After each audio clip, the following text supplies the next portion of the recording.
Chapter 5052. When the Chung clan's ancestor saw this, his eyes narrowed. His lips trembled slightly, but he was unable to say a single word. He had only heard of the Empress Phoenix Master's power, but now that he had seen it with his own eyes, he knew that even a powerful cultivator like him couldn't help but tremble at this scene. Feng Jiu retracted his hand and glanced coldly at the corpses on the ground. Then, he looked at the Chung ancestor and said, "Since we're all here, we'll stay here." Yes, I'll bring you to the courtyard to rest." The Chung ancestor quickly regained his senses and said. He didn't dare to say anything else and quickly brought them to the backyard. Feng Jiu and the rest, who were originally going to stay at the inn, ended up staying at the Chung residence. This made the Chung family members very nervous and cautious, afraid that they would do something wrong and anger her. The only thing that made the Chung ancestor feel fortunate was that other than the few supreme martial artists of the Chung family and him, the rest of the people in the residence weren't implicated. This was also a source of hope for the Chung family. At least, the Chung family wasn't full of weaklings. In 3 days, the Chung ancestor handed over all the property and resources in the residence to Feng Jiu. Of course, perhaps some disciple or someone secretly kept some, but no one knew. Outsiders wanted to find out who the green-robed lady was. What did the Chung family do? But no one knew. 3 days later, in front of Feng Jiu and the other managers of the Chung clan, the old ancestor of the Chung clan personally crippled his cultivation. Then, he was carried away by the Chung clan members. They hurriedly left the Chung clan and Longnan. Feng Jiu and the others stayed in the Chung residence for one more day. After they sold the Chung residence, they left as well. Those who were curious about her identity watched them leave, but they didn't dare to secretly follow them or inquire about their whereabouts. They could only watch as they left the city and disappeared to an unknown location. Half a month later, at the Immortal Island, Mu Chun, and Hao were playing on the Rainbow Bridge. Their bell-like laughter could be heard from time to time. Laughter spread with the wind. Big brother, come and chase me. Come and chase me." She ran with a smile on her face, her feet moving like the wind. She turned around and shouted to her 2 brothers behind her. Hao and Mu Chun looked at each other with doting smiles on their faces. "Then you have to be careful, lest we catch up to you and make you cry." As soon as they finished speaking, the 2 of them dashed out like the wind and chased after the little girl in the little dress. You guys can't catch up with me," Sun said with a smile. Seeing that they were chasing after him, he immediately sped up to let them catch up. Her skills might not be as good as theirs, but in terms of escaping speed, the 2 of them might not be able to catch up with her. The 3 children were playing on the island, while the contracted beasts were wandering around the island, especially the newly arrived ones. The divine beast lion was filled with surprise and curiosity towards this place. However, when it saw that there were ancient divine beasts and sacred beasts everywhere on this island, it clamped its tail and obediently squatted at the side, not daring to appear in front of those ancient divine beasts and sacred beasts. Chapter 5053. There weren't many people on the island. There were only some cranes or flower fairies transformed into maids. She was the only one in the main hall. It was very quiet and no one disturbed her. Only the sound of her flipping through the book could be heard. At the same time, outside the island, a young guard and an old man were escorting a man in white. The 3 of them were standing at the entrance of the island. Because of the barrier, they couldn't touch or get close. They just stopped in front. "Young master, we are here." As the old man spoke, he looked at the island covered by clouds. There was a hint of excitement in his voice. The man in white, Yuan Jing, looked forward with a pair of soulless eyes. Even though he knew it was the island of the Empress Phoenix Master, because he couldn't see, he was relatively calm.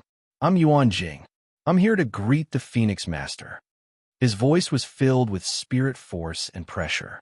It penetrated the clouds and the barrier and entered the Immortal Island. The red-crowned crane flying in the sky above the island circled around the entrance and looked around. Hearing the words, it soon flapped its wings and flew towards the main hall. When it arrived at the main hall, there was a flash of light and shadow. The red-crowned crane turned into a beautiful fairy and gently landed in front of the main hall. She walked forward and reported softly, "Master, a guest has come to visit. He said his name is Yuan Jing. Do you want to see him?" Hearing the voice from outside the hall, Fengjiu's hand that was flipping through the book paused. He said, "Let them in." "Yes." The fairy answered softly and turned to fly to greet the guest. Yuan Jing and the other two followed the fairy inside. Since they couldn't see, they didn't know what kind of fairyland it would be after entering the fairy island. However, he clearly felt that the breathing of the two people beside him had changed a little. "Uncle Yuan, is the scenery here very beautiful?" Yuan Jing asked with a hint of a smile in his gentle voice. "Beautiful? It's more than beautiful. It's simply a paradise."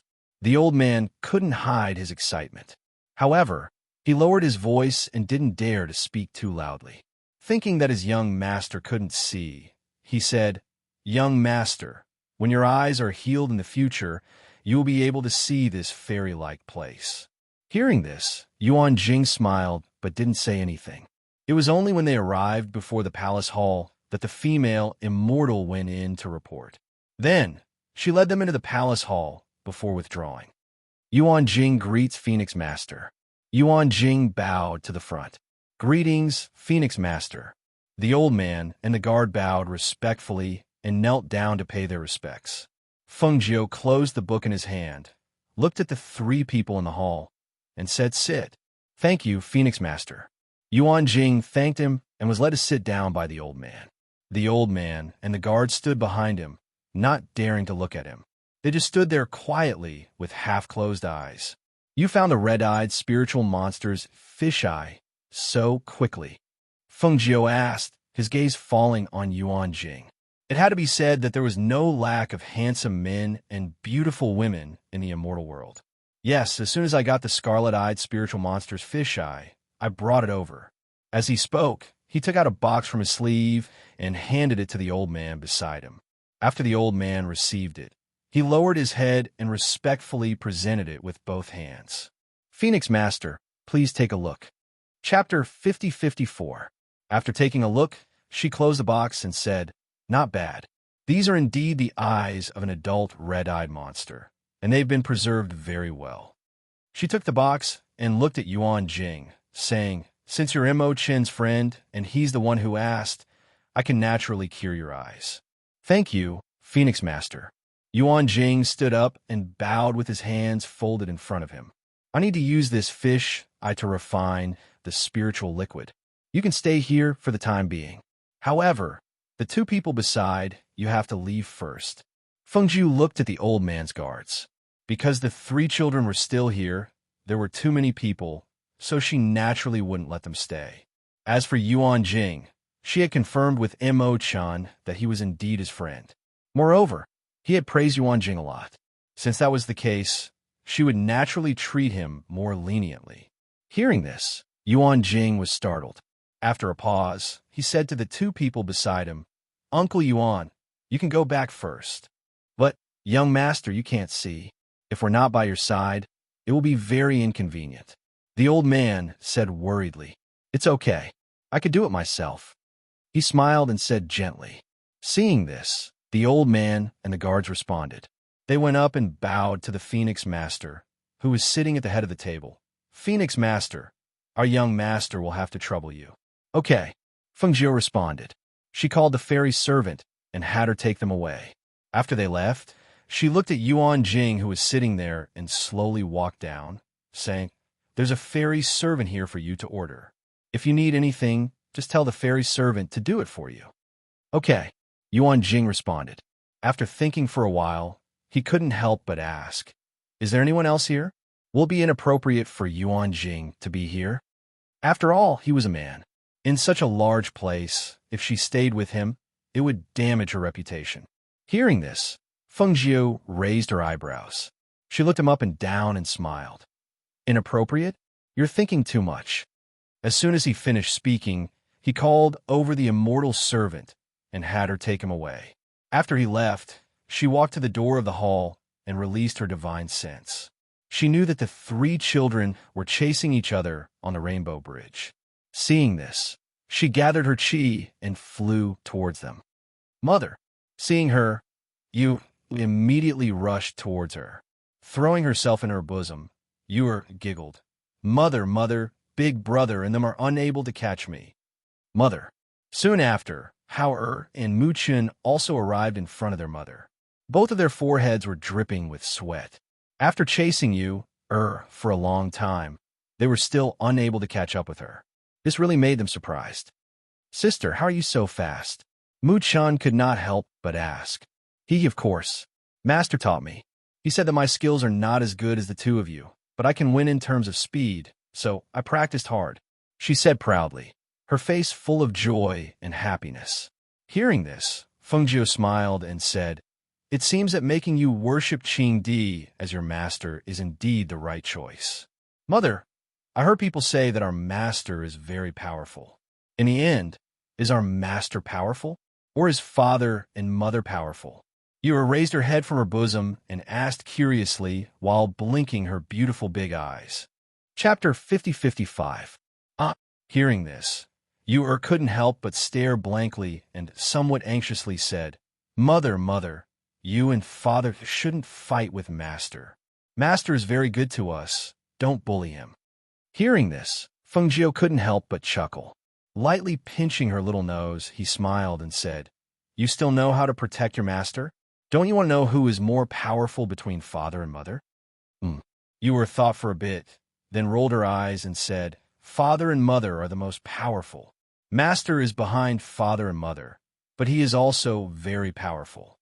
It's good that you know how to protect your master. This way your master won't dote on you for nothing. Fengjiu chuckled and tapped her nose. She said to the three of them, A man named Yuan Jing has come to the island. He is here to treat his eyes. Mother is going to help him refine the medicine. You can play by yourselves these days. But don't forget to cultivate, especially you. She looked at her daughter in her arms and said, The God-striking whip that your master gave you is an incredible treasure. Take it and practice your whip skills well. Don't worry, mother. You will practice the whip well. She quickly nodded and said, Mother, don't worry. We will look after little sister and not let her play. Al also said, Mother, I will also work hard to cultivate. Muchen also said, Good, you are all very obedient. You are all my babies. She smiled and hugged the three of them in her arms, kissing them one by one. Seeing their happy and shy appearance, she couldn't help but smile. Okay, Mother will leave first. If you want to eat anything, go find me, and let her make it for you. But remember, you can't sneak out of the island. She instructed. Okay. The three of them responded and watched her leave, then went to the training field. For Yuan Jing, this was a strange place. He couldn't see and didn't even know where to go out of the courtyard. Therefore, after the fairy servant brought him to the guest courtyard, he didn't take a step out of the courtyard for the whole day. Since he couldn't see, even if he went out, he wouldn't be able to see even the most beautiful fairyland. Who knows, he might even cause trouble for the Phoenix Master. Since that was the case, why not stay in this courtyard? Until evening. It's here? Me. Poked her head out and looked at the courtyard. Seeing that the sky was gradually darkening, there was no light or fire in the courtyard. It was pitch black, and a man called Yuan Jing was sitting in the courtyard. Who is it? Hearing the voice, Yuan Jing was slightly surprised and looked in the direction of the voice. Although he couldn't see anything, at least his face was facing towards the voice. Oh, it's me, Song Mi. Mir walked in with a tray of food. Why didn't you light the lamps? She said. As she spoke, she put the dinners. Chapter 50-56. On the Immortal Island, there were many treasures like luminous pearls that illuminated the island. But even if they were not used, they would cover their light with cloth. Entering the room, Mir opened the lamp that covered the luminous pearls. In an instant, the light illuminated the entire room. Walking out of the room, Mir smiled and said, Young Master Yuan, if you need anything, just tell the immortal maidservants. Otherwise, you can ask them to find me. I am usually in the kitchen. If you want to walk around, you can ask the immortal maidservants to show you the way. Saying this, she came to the table. Looking at him who could not see, she asked, Is it okay for you to eat by yourself? Do you need me to ask the immortal maidservants to help you? I could do it myself, Yuan Jing said gently. Okay, I will leave first. The immortal maidservants will come in to clean up later. Saying this, turned and left. After she left, Yuan Jing ate by himself. He ate slowly and did not eat much. After asking the immortal maidservants to put away the food, he went back to his room to rest. In the next 2 days, although he could walk around the immortal island, he could not see, so he did not go out. He just stayed in the courtyard and meditated. 2 days later, Feng Jiu came to the courtyard where Yuan Jing lived. When she saw the courtyard, she saw him sitting in the courtyard. Although Yuan Jing couldn't hear it, his hearing was very good. He tilted his head slightly and heard the light footsteps coming. He stood up and saluted in the direction of the footsteps. Phoenix Master. Feng Jiu glanced at him and said, I have made the red-eyed monster's fish eye into a liquid medicine. I brought it for you to try. Saying this, she walked to his room and said, Come in. Yuan Jing paused for a moment and followed her in. When he came to the room, he was called to lie on the bed. Looking at Yuan Jing, who was lying on the bed with his hands nervously grabbing the sheets under him, Feng Jiu chuckled and said, Relax. I will not do anything to you. Yuan Jing smiled and gradually relaxed. He felt that she was checking his eyes and feeling his pulse. After a while, his eyes were slightly opened by her fingers and a cool liquid dripped into his eyes. He only felt a slight stinging pain in his eyes. Then, the pain was diluted by the coolness of the liquid and gradually became very comfortable. How do you feel? Feng Jiu asked. At first, it was a little stinging, then it became cool. Now, my eyes have a very comfortable feeling, Yuan Jing said honestly. Yes, blink your eyes slightly. Try to let the medicinal liquid seep into your eyes. As Feng Jiu spoke, he dripped 2 drops of liquid medicine into his other eye. At the same time, the green lotus chi in his palm began to circulate. Specks of green light, accompanied by pure spiritual energy, fell into his eye. It's a warm feeling now. It's a little itchy, Yuan Jing continued. He felt a strange sensation coming from his eyes. Feng Jiu did not speak, but quietly urged the green lotus chi to cooperate with the medicinal liquid to treat him. After about half an hour, she withdrew her palm. However, Yuan Jing had fallen asleep, and his breathing had become slow and calm.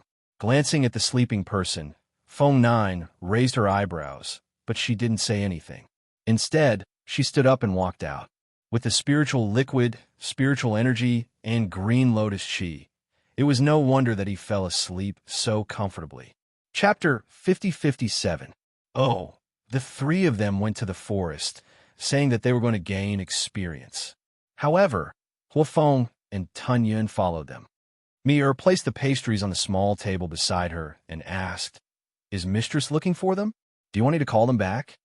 Since they went to the forest, let them wander around there. Feng Jiu said as she picked up a pastry and ate it. She asked, Mi, has your strength improved recently? It has improved a little, and I feel that my fighting strength has increased a lot. Mi said with a smile. She continued, I even asked Uncle Tai to refine another set of knives for me, but I think it will take a long time to refine them.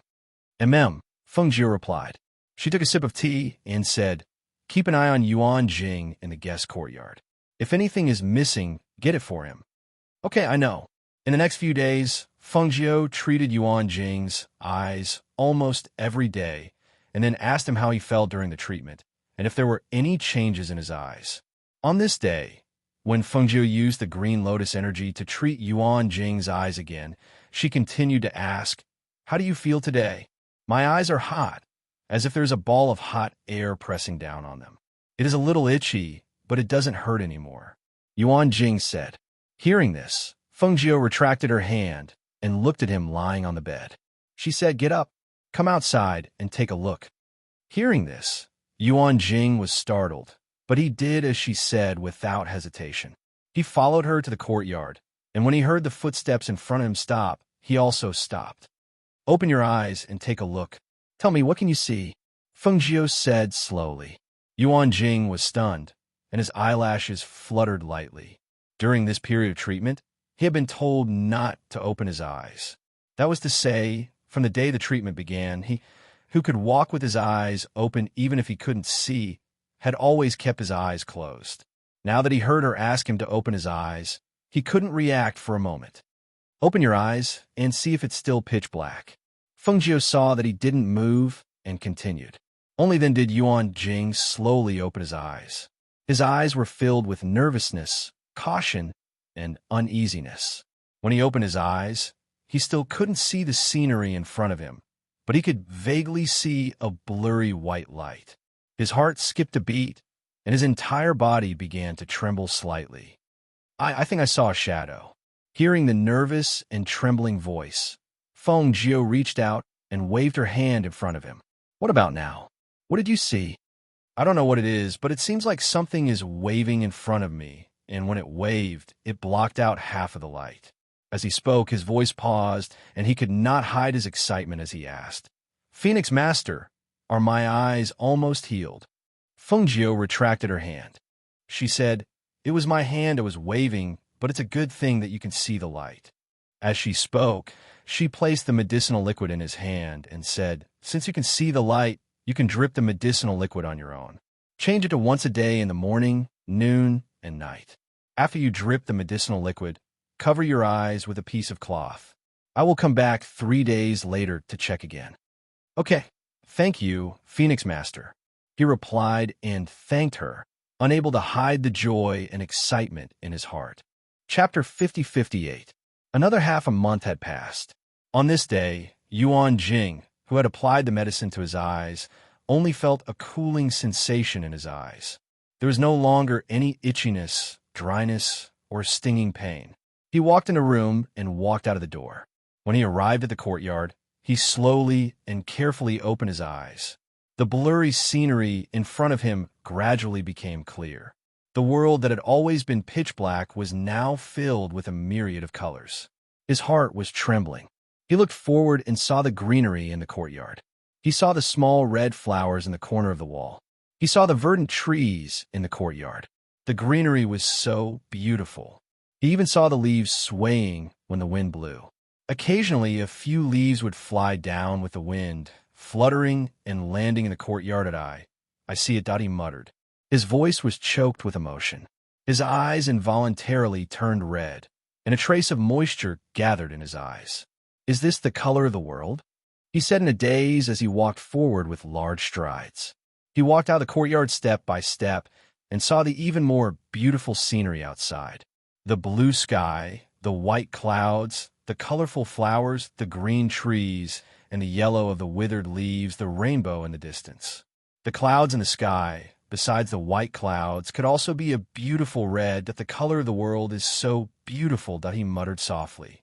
It was as if he was lamenting, admiring, and amazed. He was like a newborn baby, filled with curiosity and joy towards everything. In the sky, there were beautiful red-crowned cranes flying. There were birds chirping on the branches of the trees. In the pond, lotus flowers were blooming. The lotus leaves were floating on the water's surface, and the fish were swimming in the water. All of this was so beautiful that one could not bear to look away. In the distance, a red figure slowly walked over. Her red dress was very dazzling, allowing him to see her figure from afar. As she gradually came closer, that beautiful face that could topple cities also gradually entered his eyes. He thought that all the beauty in the world could not describe the beauty on her body. Even if he had never seen her before, at this moment, the moment he saw her, he knew that she was the Empress Phoenix Master. She was also the ghost Dr. Feng Jiu, the Phoenix Master who had cured his eyes these days. He withdrew his gaze and did not dare to look at her again. He was afraid that he would blaspheme such a noble person. Greetings, Phoenix Master. When she came closer, Yuan Jing bowed his head and bowed to her with hands folded. Can you see? Feng Jiu's eyes fell on him. As he raised his head, his eyes fell on Yuan Jing's eyes. Yes, I opened my eyes today. I can see. He answered. Hearing this, Feng Jiu nodded. Since you can see it, you can go back. Hearing this, Yuan Jing paused and asked, How can I repay you, Phoenix Master? She cured his eyes, but never mentioned anything about payment. How could he repay her? Feng Jiu chuckled. You don't have to repay me. After all, I don't lack anything. If you really want to thank someone, thank him, Mo-chan. If it wasn't for him, I wouldn't have cured you. Chapter 5059. Yuan Jing didn't even have time to speak before he felt a powerful aura wrap around him and lift him up. In a flash, he was out of the enchantment of the immortal island. His body was no longer wrapped in that power, and he fell down. Immediately, he quickly condensed his spirit power and stabilized his body. He stood in the air and looked at the celestial island. He respectfully and solemnly bowed. Phoenix Master's great kindness, I, Yuan Jing, will never forget it. If you need my help in the future, please let me know. After bowing, he took a deep look at the immortal island before turning around and leaving. On the immortal island, Fengjiu smiled at Yuan Jing's words and didn't take it to heart. Instead, she sent a message to Mo Chun, telling him that Yuan Jing's eyes had been cured and he had left. Then, she went back to her place. During this time, she found a way to go to the lower realm. That was to cultivate the power of the soul. When the time came, she could tear a hole in the void and return to the lower realm. Because of the isolation of the void enchantment, she couldn't know what happened in the lower realm and how Mo Zhe was doing. Therefore, after settling down in the upper realm, she wanted to go back and see if Mo Zhe was about to wake up. As for the remaining great emperors, they were hiding like turtles. It would be difficult to find them in a short time. Therefore, she wanted to take advantage of this time to see how Mo Zhe was doing. After all, it had been so long. Perhaps he had condensed his immortal body. If he needed her help again, she would give him a push so that he could wake up sooner and ascend to the immortal realm. At that time, the two of them would join forces. Even if the three great emperors recovered from their injuries and joined forces, they would be no match for them. As for the three children, they had gone to the beast forest on the immortal island to cultivate. With the fire phoenix following them, she didn't have to worry about them. Therefore, after she returned to her residence, she gave some instructions and entered the space to immerse herself in cultivation. A month later, the Qing emperor, who had been away for some time, came to Fengjiu's fairy island. He stood with his hands behind his back and looked at the place filled with clouds. He raised his hand and stretched it forward. A powerful aura visible to the naked eye appeared. Then, a boundary appeared. Emperor Qing's eyes flashed slightly. After seeing the scene in front of him, he retracted his hand. His low voice carried the aura of spiritual force as it penetrated the boundary and headed for the enchanted island. Fengjiu. At this time, Fengjiu was still cultivating his spiritual strength in the space. How could he hear him calling out at this time? However, heard the voice and flew over on her sword in surprise. She asked, "Who is it? Who dares to call my master by his name?" When she arrived at the entrance of the immortal island and saw the person outside the barrier, Mir frowned. She instinctively felt that this was a dangerous person. Could it be that Master's enemy had come knocking on his door? Mir's heart skipped a beat, and she instinctively took a step back. Her battle prowess was enough to deal with the average person, but against such a dangerous person, it was not enough. "I'm the Qing Emperor." The Qing Emperor glanced indifferently at the clouds. With his powerful divine sense, he could tell that there was someone there even though the clouds were blocking his senses. "Qing Emperor?" Mir was stunned. She exclaimed, "Qing Emperor? Wait a moment. I will call someone to confirm." With that, Mir quickly left on her sword. Chapter 5060. Outside the enchantment barrier, Emperor Qing's face darkened when he heard the conversation. He stood there with his hands behind his back and waited. Hao and Mu Chun slept a little later today, but they had already washed up. They were preparing to practice a set of boxing gloves and then walk around. The two of them were preparing to practice in the yard when they saw me rushing in. "Ah, you two are awake? That's great, come with me," Mir hurriedly said. The two looked at each other and asked, "What's wrong?" "There's a man outside who says he's Emperor Qing. Master is now in seclusion, and I haven't seen Emperor Qing, so I can't ask you to see if that person is Emperor Qing, lest Master's enemy gets in." "Ow!" And Mu Chun were shocked when they heard this. They said in unison, "You left our master outside the enchantment island." "I just asked him to wait for a while." Mir saw the stunned look on their faces and said, "Let's go quickly. Let's see if it's your master." Hao put away his shocked expression, and a smile appeared on his face. I don't need to see. I know it's our master. With that, he took the lead and walked out. Their master was Emperor Qing. Many people wanted to cozy up to him, but they couldn't. Only me, or dare to leave him outside the enchantment island.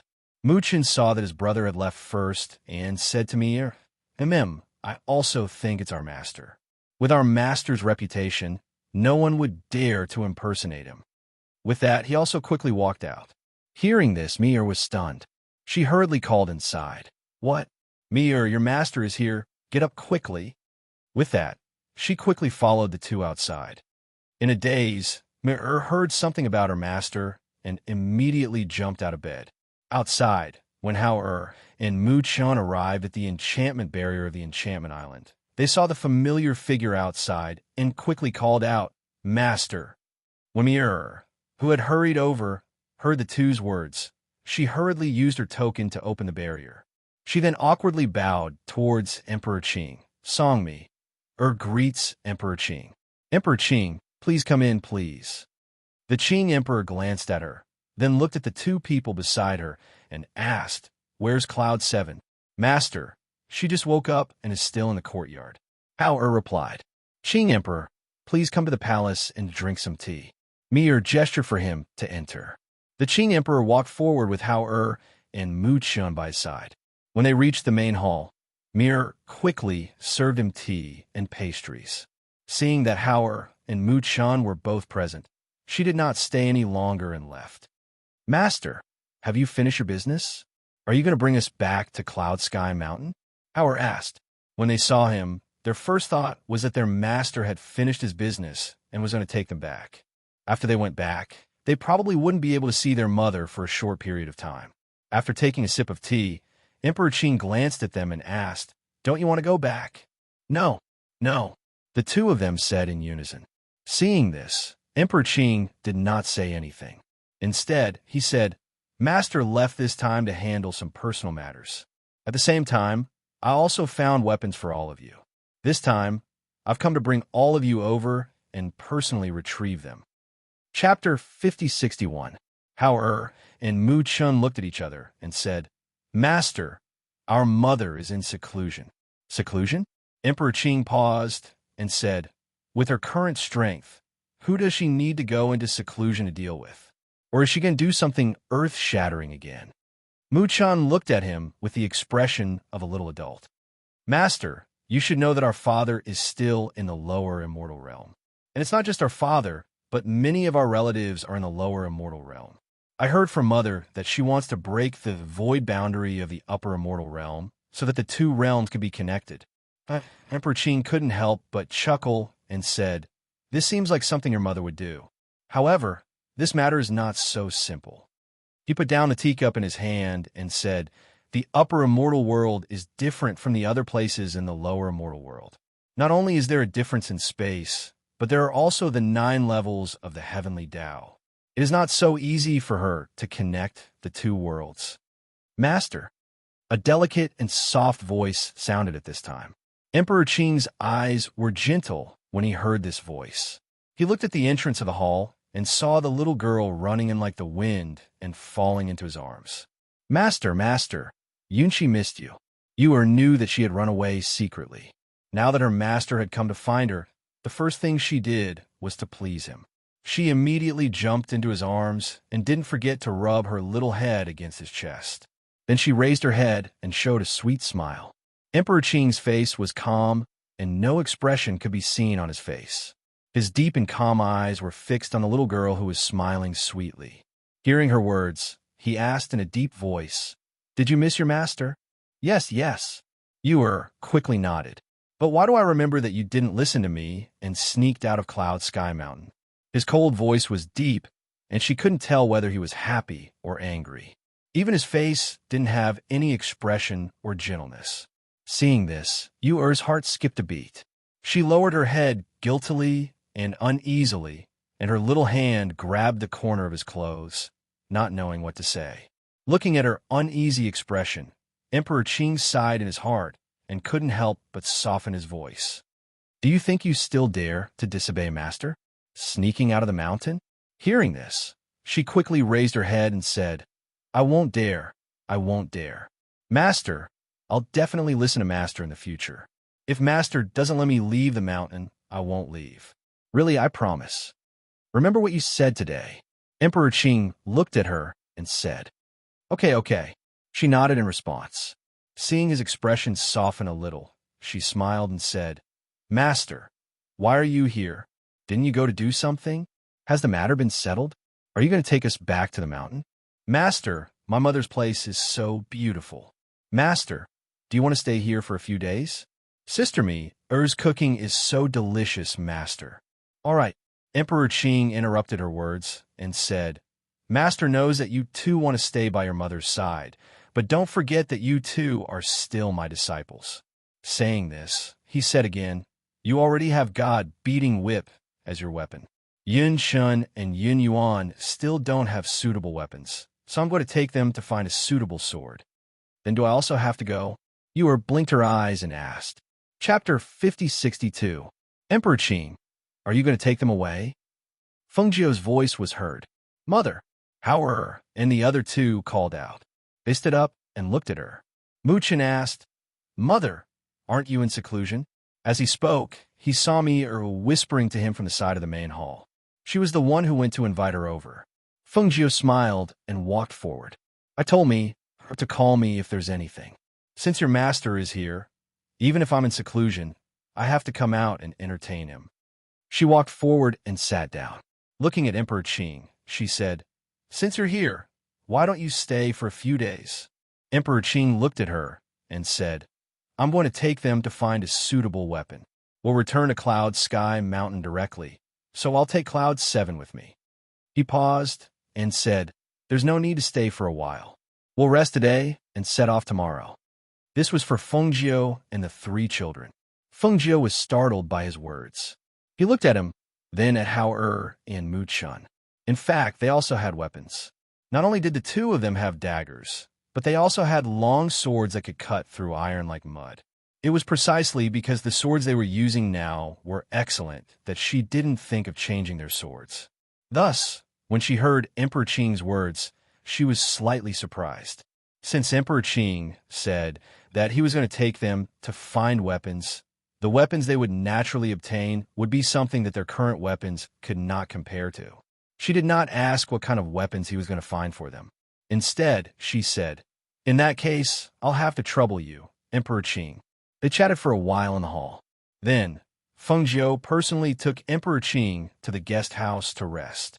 He instructed the three children to accompany him, and instructed me, to prepare dishes to entertain the guests the next morning in front of the boundary at the entrance of the Immortal Island. The three children, who had packed up, followed Emperor Qing and looked at their mother reluctantly. Listen to your master and cultivate diligently. Mother will visit you in the future if there's a chance, Feng Jiu said to them. And mother, don't worry. We will listen to master's words. As the three of them spoke, they stood beside their master and did not move. They did not dare to throw themselves into their mother's arms, for fear that they would hug her tightly and not want to leave. Emperor Qing, I'll leave the three of them to you. Feng Jiu cupped his hands and bowed. Yes, Emperor Qing replied. He glanced at the three children and said, They're the most unstable at this age. If it is not necessary, it is better to avoid them. Feng Jiu knew what he meant.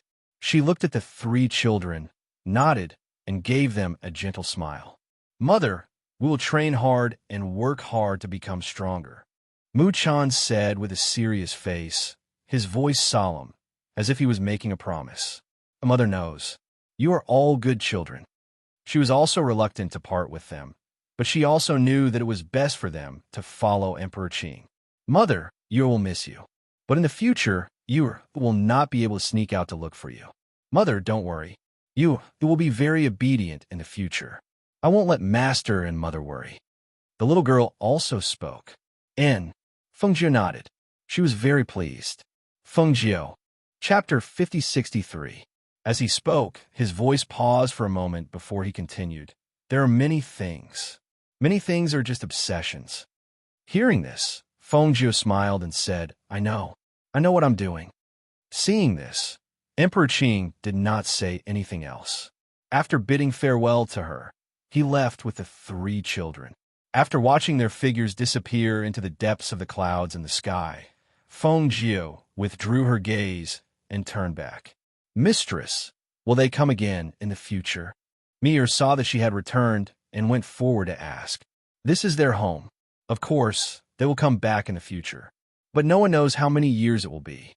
She smiled and shook her head. She didn't say anything else. She turned around and headed back to her residence, preparing to go into seclusion again. Half a year later, on an island, Emperor Qing stood with his hands behind his back as he watched the sun rise in the east. He asked, "Are you ready?" Standing beside him was Mu Chun, who was dressed in a tight black robe. In the past half a year, he had grown about half a head taller. Despite his young age, he stood upright, his little face tense. His eyes were filled with determination. "I'm ready," he spoke in a solemn and loud voice. And not far behind these 2 people, Hauer and Ur stood there watching, but didn't approach. Emperor Qing turned to look at Mu Chun and asked, "How many times have you gone down to the sea? And how many times have you touched the sword?" Replying to Shurzuan, "This is the 99th time. I've held the sword 11 times and couldn't pull it out. But this time I'll definitely pull it out." Mu Chen's voice was firm. He looked at the sea in front of him. There was only one thought in his mind. This time, he must pull out the ancient divine sword, Long Yuan. Half a year ago, Master brought them from the immortal island to this place. He told him that there was an ancient divine sword in the sea. It was called Long Yuan and asked him to pull it out. In the past 6 months, he had dived into the sea 99 times. Out of these 99 times, he had only managed to grab hold of the sword 11 times. As for the other times, he had either been unable to withstand the pressure and had no choice but to come back up, or he had been unable to find the sword. And those 11 times when he found the sword and held it, he couldn't pull it out. But this time was different. This time, he believed that he could pull it out. This time is also the last time. If you can't pull it out, you won't have another chance. Emperor Qing looked at the sea in front of him. "Go." "Yes." Mu Chun pursed his lips and rose into the air, heading for the surface of the sea. After a distance, he took a deep breath and plunged into the sea. Seeing him enter the sea, Ur, who was not far away, somewhat worriedly asked, "Eldest senior brother, can second senior brother pull out that sword?" "He can do it." He looked at the sea in front of him. He believed that Mu Chun could pull out the sword. Ur didn't say anything. She just waited quietly and watched. Some cultivators further away saw the child going into the sea again and couldn't help but laugh. "Look, that child went into the sea again. How many times has it been? What do you think he's after? Maybe there's some treasure in the sea." Chapter 5064. The cultivators were discussing over there. Since they didn't know who was next to them, they didn't hold back. This sea area was backed by the ferocious beast forest. Other than some cultivators who entered the forest to hunt ferocious beasts, this sea area was also a place for cultivators to rest and search for treasures. After all, there were many treasures in the sea that others didn't know about. Of course, there were also many unknown dangers. Mu Chun, who had dived into the deep sea, was wrapped in a spiritual aura. When he reached the bottom of the sea, his ancient mythical beast aura was naturally released. This was because in the depths of the sea, especially in the central area, there were many sea beasts swimming in the water to hunt for food. In order to avoid fighting, he released his ancient mythical beast aura when he reached the depths of the sea to make the sea beasts stay far away from him. After an unknown period of time, he came to a dark place below. There a sword was stuck in a huge rock. If one didn't look carefully, they wouldn't have noticed the existence of the sword. He went forward and held the sword. Injecting spiritual aura into his palm, he tried to pull it out. However, the sword still didn't move at all. After staying underwater for too long, his ears hurt a little. Especially under the pressure of the deep sea, his whole body was uncomfortable. He tried again and again, trying to pull the sword out, but to no avail. The pain from his eardrums and eyes, as well as the immense pain that felt like a knife digging into his brain and the lack of air, all made him know that he had to go up. However, he didn't want to give up like this because he knew that this was his last chance. If he couldn't pull the sword out this time, he wouldn't have another chance. His hand tightly gripped the sword hilt, exerting strength again and again. It only made him more uncomfortable. His vision gradually blurred. On the beach, Hao and Yunrun looked at each other. The two of them stood beside Emperor Qing and looked at the calm surface of the sea without any movement. Hao couldn't help but ask, "Master, can second senior brother pull the sword out? He's been down for so long. Will he be able to take it?" "Master, Yin Yuan has been down for longer than before. I'm afraid he won't be able to take it after such a long time at the bottom of the sea." Hao was also worried. Yin Yuan had been down for too long. Without the water avoidance pearl, even a cultivator couldn't stay in the deep sea for too long. Emperor Qing looked at the sea and said, "You think he's going to pull the sword out?" The two of them were startled and asked, "Isn't it?" Emperor Qing shook his head and said with his hands behind his back, "The ancient Dragon Abyss sword has always been the sword's master. You should know that all swords will choose their masters. I'll let him try again and again because I want to know if the ancient Dragon Abyss sword will choose its master. If he could just pull them out and take them away, why would he need to go to Feng Jiu's place and bring them here?" Chapter 5065. In her opinion, the sword worn by such an outstanding person like her brother should be an ancient magical sword like what her master said. Otherwise, it would not be worthy of her brother. However, if this sword did not choose her brother, then when she grew up in the future, she would pull this sword out and refine it again.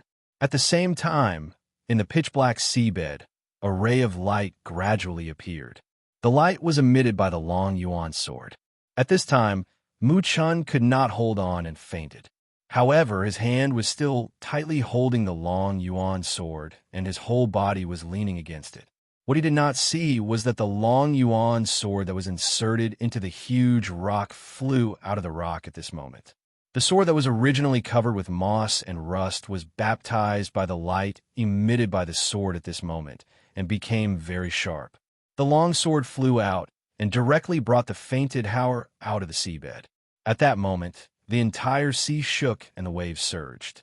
The ground also faintly shook, making it difficult for people to stand steadily. What happened? Could it be that the earth dragon turned over? Some cultivators cried out in alarm and quickly supported the people around them as they quickly retreated.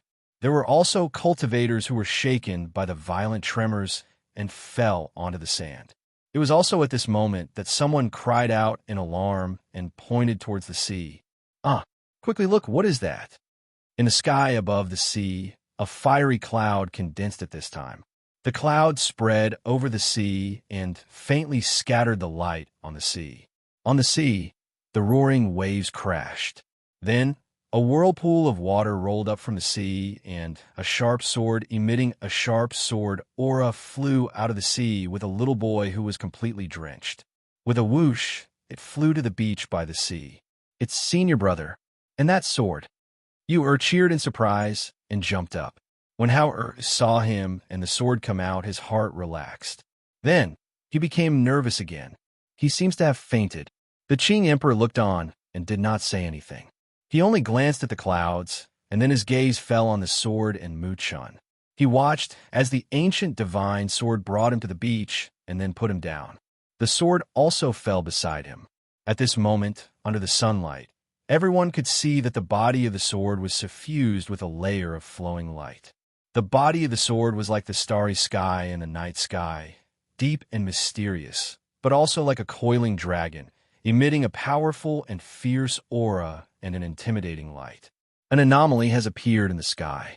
An ancient divine weapon has appeared. Hiss!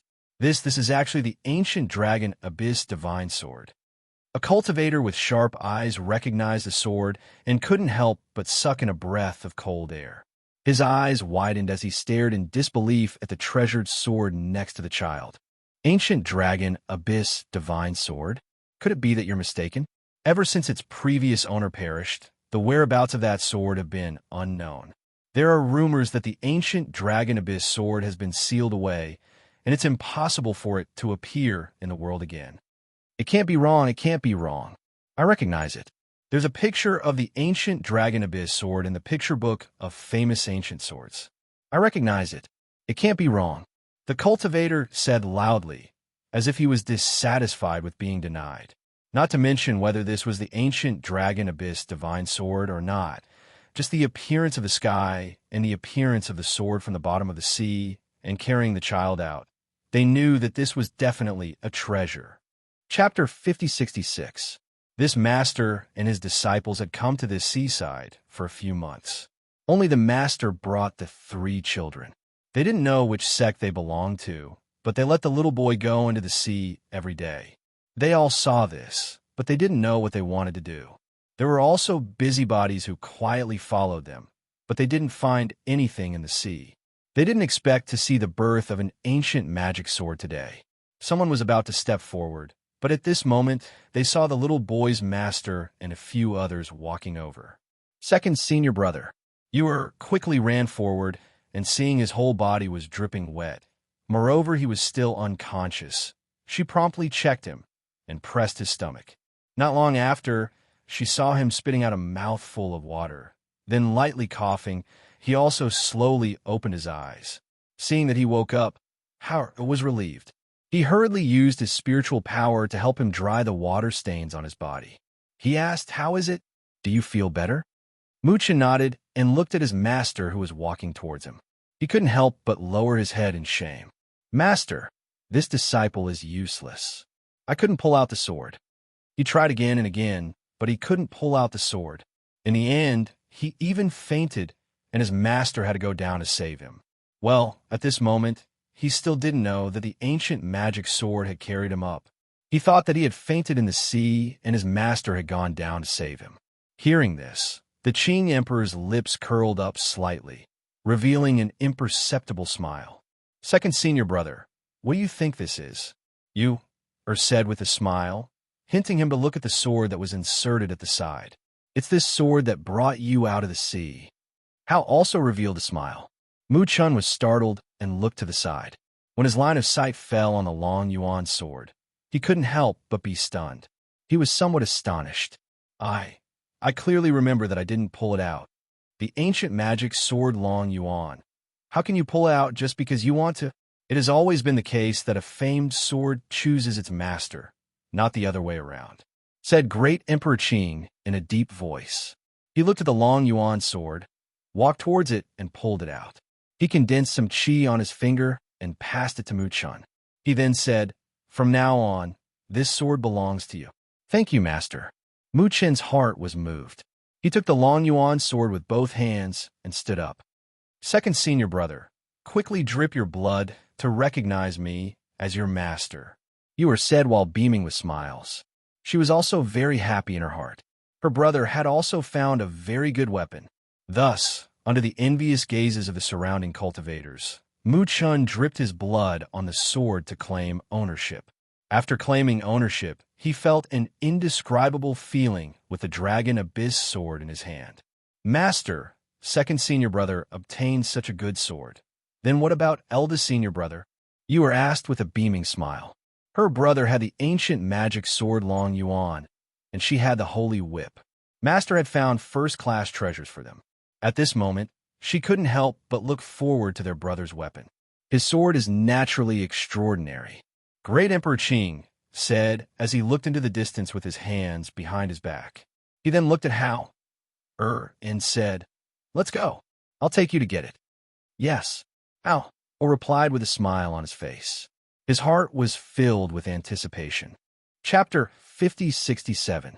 Looking at this scene, the Qing Emperor could not help but sneer. You want to find a Long Yuan sword? How many years had it been? There were actually people who dared to block his path. It seemed that he really did not come out much. Haha, may I know which sect you are from? A middle-aged cultivator said with a smile and cupped his hands. Seeing that he had no intention of speaking, he said, "Actually, we just want to borrow this ancient divine sword Long Yuan to take a look. After all, it's an ancient divine sword. We're really curious. You think you are worthy?" The Qing Emperor said indifferently. His deep and calm gaze swept across them. He was neither happy nor angry, but it made their hearts tremble for no reason. That's right. You think you are worthy? You said disdainfully and made a face at them. The Long Yuan sword belongs to my senior brother. Why should I let you see it? Oomph. These people are shameless. They obviously want to snatch the sword, but they say they just want to borrow it to take a look. They are too shameless. Haha, you have 3 children with you. I feel that if your disciple were to hold onto the Long Yuan sword, he would not be able to keep it and might even bring about a fatal disaster. Why don't you hand it over to us? The middle-aged cultivator said again. What he meant was that even if he had a good cultivation, he still had 3 children with him. If they really fought, they would not be able to gain any advantage. Rather than being killed in the end, why not give it to him first? Hearing this, the corners of Emperor Qing's lips curled up slightly, revealing an indifferent smile. However, there was still no trace of a smile in his calm and deep eyes. Only his voice, which was filled with a hint of coldness, rang out unhurriedly. Are you looking down on my 3 disciples? Fine. Since you are courting death, what's wrong with sending you on your way? As his voice fell, he looked at his 3 disciples and said, Get rid of them. Yes. The 3 of them responded in unison. At this moment, the cultivators who had surrounded them and wanted to steal their things were definitely not good people. In fact, if they wanted to steal the Long Yuan sword, they would have to kill Mu Chun to break the connection between the Long Yuan sword and his divine sense. Therefore, killing them would not be a psychological burden to the 3 of them. They had always adhered to the principle of don't attack unless you're attacked. This was taught by their mother and their master. If someone dared to bully them, they could only fight back fiercely. When the cultivators heard that the 3 children were going to deal with them, they were all stunned for a moment. Then, they all laughed in unison. Ha ha ha ha! Did I hear wrongly? Let 3 children send us on our way? Which mountain did this person come from? What a fool who had never seen the world. You want to kill us with just 3 kids? What a joke. Hearing them scolding her master, Yu couldn't help but walk forward. Her small face exposed a beaming smile, but her eyes, however, were suffused with killing intent. Scolding my master? Is my master someone you can scold? As soon as her voice fell, her small figure instantly swept out towards the cultivator who laughed and called her master a fool. She did not use a whip. Instead, she held a dagger in her hand. Once she attacked, it was a fatal killing move. Whoosh! Be careful. Chapter 5068. The cultivator who was pulled away saw the sharp blade cut across his throat. The fierce, murderous aura caused his face to turn pale, and a trace of fear rose in his heart. If he hadn't dodged just now, he would have died on the spot. He immediately put away his contempt and carelessness and became vigilant.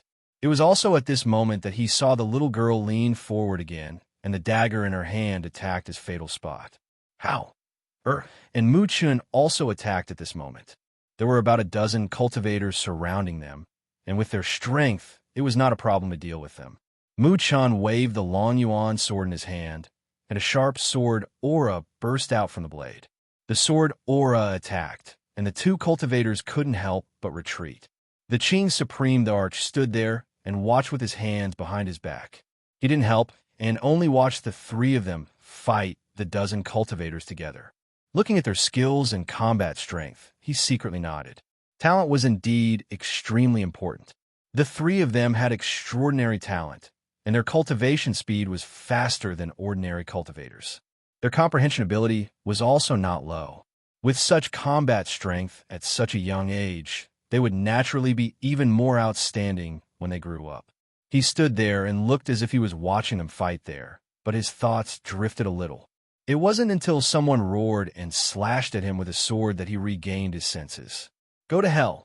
Perhaps it was the red blood from the corpses on the ground that stung his eyes, or perhaps it was the 3 children who didn't even blink when they killed.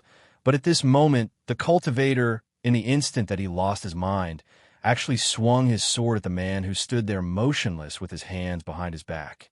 You dare to attack my master? You're courting death. She turned around and saw that the cultivator was actually slashing at their master with a sword. She was furious for a moment. Although she knew that the person couldn't hurt their master, his actions still angered her. She held the dagger in her other hand, and a whip struck out with a swoosh wrapping around the long sword that was coming down and pulling it back far away. At the same time, she withdrew the whip and lashed it at the person with a swoosh. "Who told you to attack my master?" Swoosh! The young and tender voice was filled with anger. Along with the voice, the sound of the whip striking the cultivator's body could be heard along with the sound of air flowing through the air. Those who were watching from a distance felt a chill run from the soles of their feet to their hearts when they saw the scene in front of them. Although they also wanted that ancient divine sword, they clearly knew that the man with the 3 children was most likely not an ordinary person. Therefore, when those cultivators surrounded them, they didn't go forward. They only wanted to see if those cultivators could snatch the long yuan sword from those people. Unexpectedly, the man didn't even need to do anything. Just the 3 disciples by his side were enough to completely destroy the dozen or so cultivators. That's the Azure Emperor. Chapter 5069. It was only when the last cultivator fell to the ground with his eyes wide open in shock that the surroundings quieted down. No one spoke, and only the sound of waves could be heard. The 3 experienced cultivators quickly cleaned up the battlefield. After collecting the spoils of war, they returned to their master's side. The Lotus Emperor glanced at the corpses on the ground and said to the 3 people beside him, "Let's go." With that, he led them away. The cultivators watched as they turned into a few streaks of light and left. Only then did they relax. They broke out in cold sweat and were terrified. The Lotus Emperor. That was the Lotus Emperor. The Lotus Emperor left with his 3 disciples. From that day onwards, the news gradually spread. A strange phenomenon appeared in the sky. The ancient divine sword Long Yuan appeared and recognized its master. The Lotus Emperor's 2nd disciple, Yin Yuan. After a month, it was announced that the ancient divine sword Red Cloud Sword was obtained by the Lotus Emperor's eldest disciple, Yin Shun. For a time, all the sects and clans in the upper immortal world were shocked. No one had expected that the Azure Emperor, who had not appeared in the world for a long time, would first obtain the deity-beating whip as a defensive weapon for his youngest disciple. Subsequently, he obtained the Crimson Sky Sword and Dragon Abyss Sword for his eldest disciple and 2nd disciple. No matter who heard of such extravagance, they would be extremely shocked. One had to know that ancient divine swords were not easily obtained. Furthermore, no one knew the whereabouts of the 2 swords. No one expected the Lotus Emperor to know where the 2 swords were. For a time, while everyone was shocked, they also secretly inquired about the origins of the 3 disciples of the Lotus Emperor. Because everyone knew that those who could be recognized by the ancient divine swords would definitely have extraordinary achievements in the future. Therefore, they wanted to find out about their origins as soon as possible so that they could be on good terms with their clans. In the Immortal Island, Fengjiu, who had come out of seclusion, also heard the news. The news was first received by Tai Song and Mi Er. Although one of them was often refining weapons at the back of the mountain, and the other was often in the kitchen researching new dishes, the 2 of them were very well informed about the outside world. Fengjiu was eating in the courtyard as he listened to Mi Er speak. The news is already spread outside that the Azure Emperor's 1st disciple and 2nd disciple both obtained ancient divine swords. I heard from Uncle Tai that those are top-notch treasures. Fengjiu finished the last bowl of soup and put it down. He wiped the corners of his mouth and said, "Emperor Qing treats them very well. He even found such a rare sword for them." Seeing that she had eaten her fill, Mi Er went up to clean up and asked, "Mistress, are you still going into seclusion?" Fengjiu smiled, stood up, and said, "No, I have something to do. While I'm not here, you guys have to take care of this place." "All right," Mi Er replied. She didn't ask her what she was going to do. She packed her things and prepared to leave. In the past year, her cultivation had been constantly making breakthroughs. Recently, she also felt that she was about to advance. She reckoned that after her master left, she could also prepare to go into seclusion to advance. Furthermore, since master was not on the island, no one else would come here. Even if they did, they could wait for some time before coming again. Therefore, this period of time was the best time to advance. Chapter 5070. Thank you, Master. Mi Er regained her senses and smiled happily. She quickly took it and put it away. Tell Tai Song and Yin Yang that if they need any refining materials, ask them to send someone to send them over or buy them themselves. Feng Jiu said. Okay, I'll let them know. Mir nodded. He didn't ask how long she would be gone. When would she be back? She believed that Master would be back as soon as he finished his task.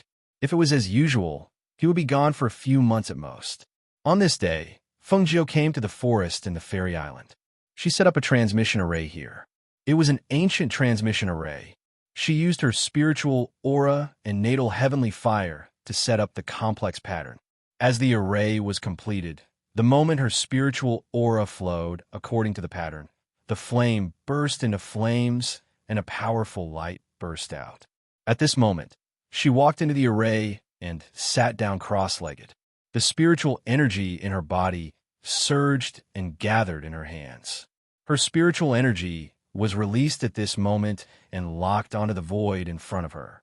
When she tried to open the void with her spiritual energy, she felt a mouthful of blood gushing out from her throat. She suddenly spat out a mouthful of blood. As she spat out a mouthful of blood, the runes on the formation she was sitting on gradually dimmed and the flames extinguished. The surrounding spirit force aura also dissipated at this moment.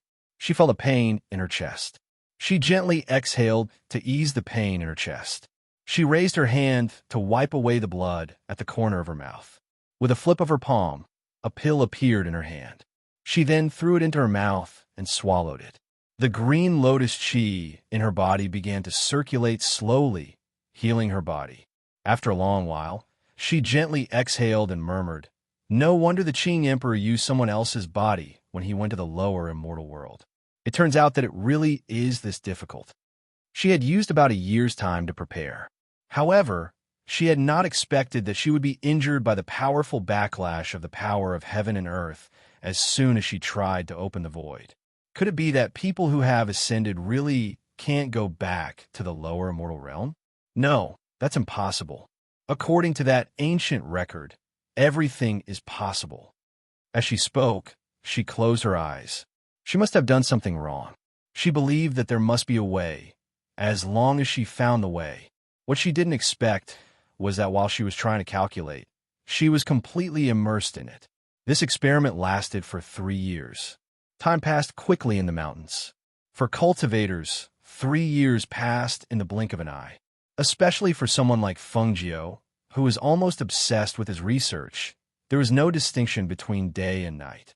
Even Mir, Tai Song, and Yin Yang, who were also on the Immortal Island, didn't know that their mistress, who said she was going out, had actually stayed in the Immortal Island's forest for 3 years, let alone the outsiders who didn't know. As for those contracted beasts, they knew that their master had gone to the forest. However, their master had ordered them to guard the Immortal Island. Therefore, they didn't tell anyone about what happened in the forest. They knew that their master was trying to open a door to the immortal realm in the Nine Heavens realm. Chapter 5071. In the forest, Feng Jiu sat cross-legged on the ground near the formation. With a wave of her hand, a pure spiritual aura condensed in her hand and condensed in the void as she formed a seal with her hand. At the formation where she sat, the complex ancient pattern emitted a dazzling light. Within this light, there was a faint trace of green aura flowing, as well as a wisp of ancient aura. "Open," she shouted in a low voice. With a wave of her hand, a vortex formed by flames appeared in front of her. At the edge of the vortex formed by flames, the flames formed a circle of ancient patterns. In the middle of the vortex, there was a dark green color rotating, and the bottom could not be seen. Looking at the vortex that appeared in the void, she could not help but be overjoyed. A joyful smile appeared on her face. "I did it. I finally did it." Who said that the formation in the Nine Heavens could not be opened? Who said that the next step would be the Nine Heavens? Now, in the ancient formation, the immortal path has been opened. Delighted, she stood up with a smile. However, she discovered that her red dress had been torn due to her repeated experiments in the past 3 years. Her black hair had grown a lot longer, and there were even some fallen leaves on her body.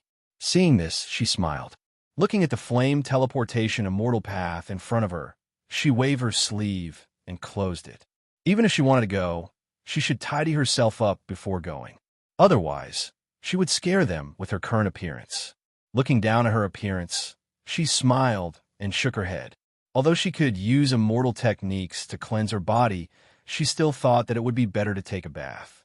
Thus, she stepped out of the formation under her feet, removed the barrier around her, and walked towards a waterfall in the forest, in the sea region of the lower immortal realm. What Fengjiu did not know was that in the past 3 years, in the sea region of the lower immortal realm, Xianyuan Moses' immortal body had already formed. There were faint signs of him waking up. In this sea region, Du Fan and the others still took turns to guard. They did not forget to cultivate, hoping that one day they would be able to ascend successfully like their master and go to the side of the upper immortal realm. Everyone cultivated with this goal in mind. However, with their cultivation, it was extremely difficult to ascend. It could even be said that the hope was extremely slim. Perhaps they would not be able to ascend successfully for the rest of their lives, and would remain at their current level of strength. A figure flew over on a sword from afar, swept across the sea, and landed near the flying ship. Lenghua Luo, you long time no see.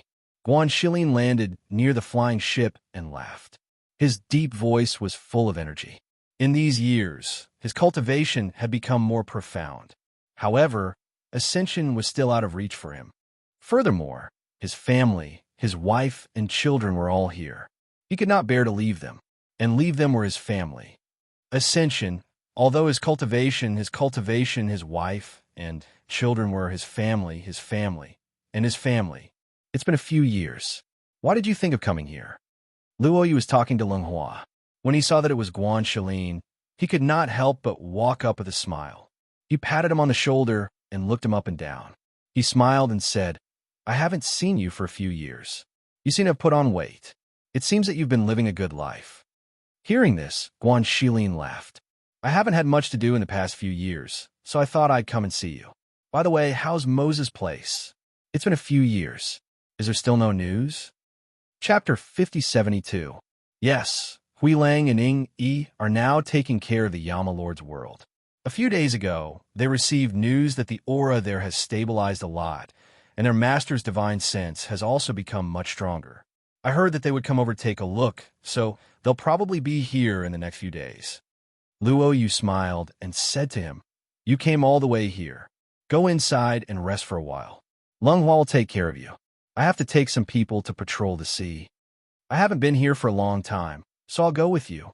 I also want to go down to the sea to check on Moses' situation. Guan Shilin said. Seeing this, Luo Yu and Lenghua looked at each other and smiled. All right, let's go together. With that, the three of them took some people to patrol the sea. After a few rounds, the two of them took Guan Shilin into the sea. In the deep sea, in the place separated by Fengjiu's enchantment, the originally illusory figure had solidified. His aura was no longer weak and ethereal, as if he could die at any time. Even though they couldn't get close to him through the enchantment, they could feel that his aura was getting stronger. Because of the enchantment, they couldn't get close. After looking down for a while, they left and returned to the surface of the sea, heading back to the spaceship. They chatted on the ship, asking each other about what had happened in the past few years. The one who talked the most was Fengjiu. So many years have passed in the blink of an eye. I wonder how Xiao Jio and the others are doing now. It's really difficult to know how she's doing with the 9 heavens. Guan Shilin sighed softly. With Master's ability, I think he'll be able to live well no matter where he goes. Lenghua looked at the sea and said, However, the Yama Lord is still here.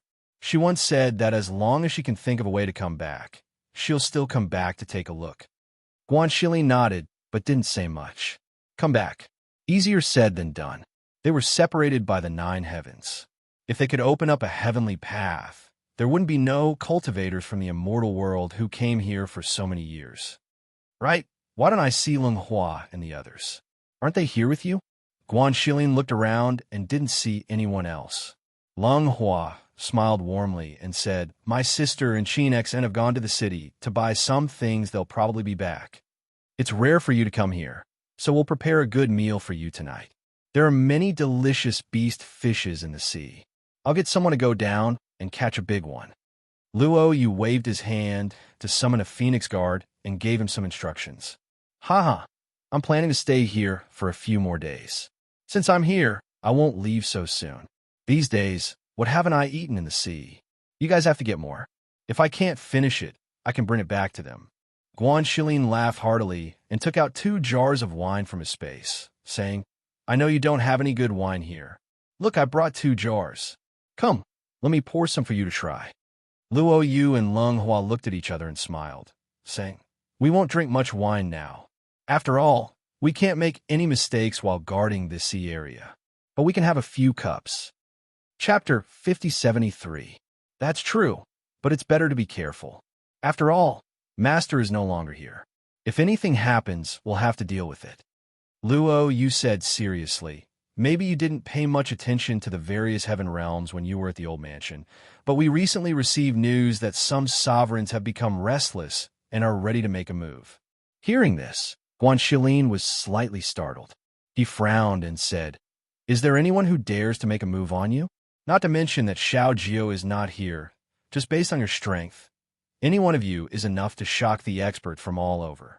Who would dare to make a move?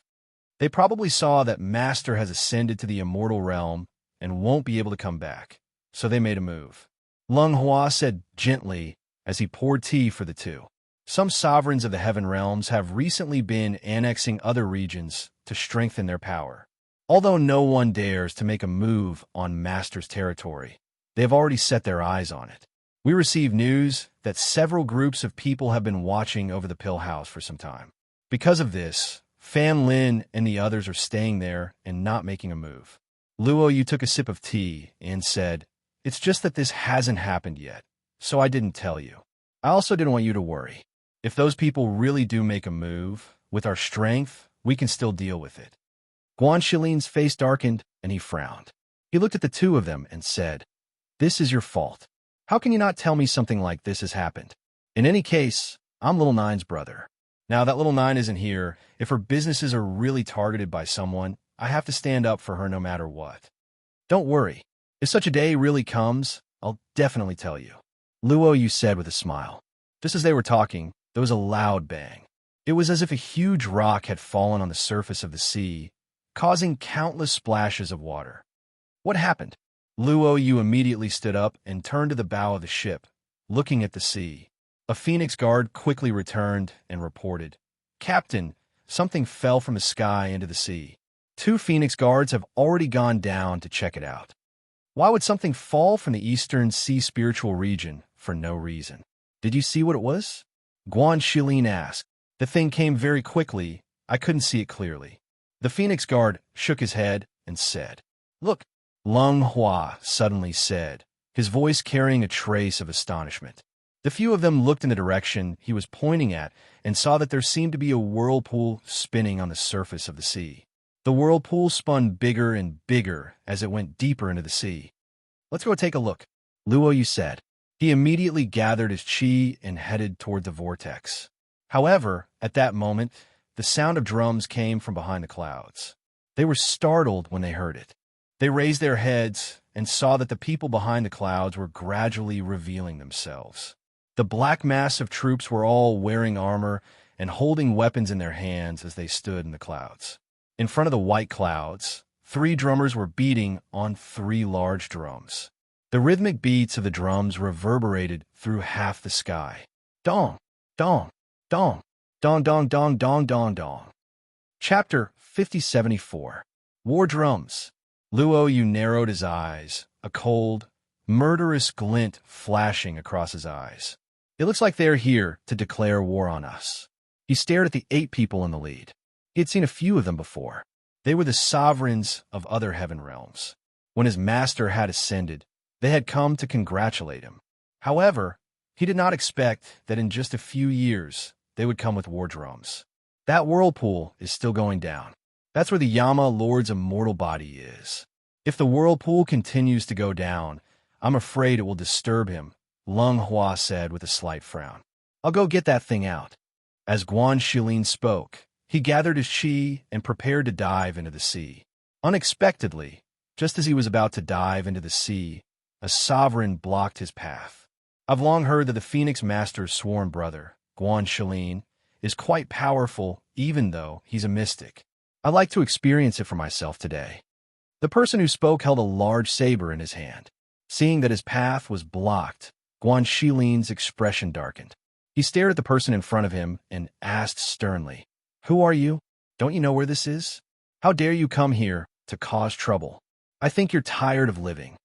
He really didn't expect that these people would be unable to hold themselves back, even though Xiao Jiao had only ascended for a few years.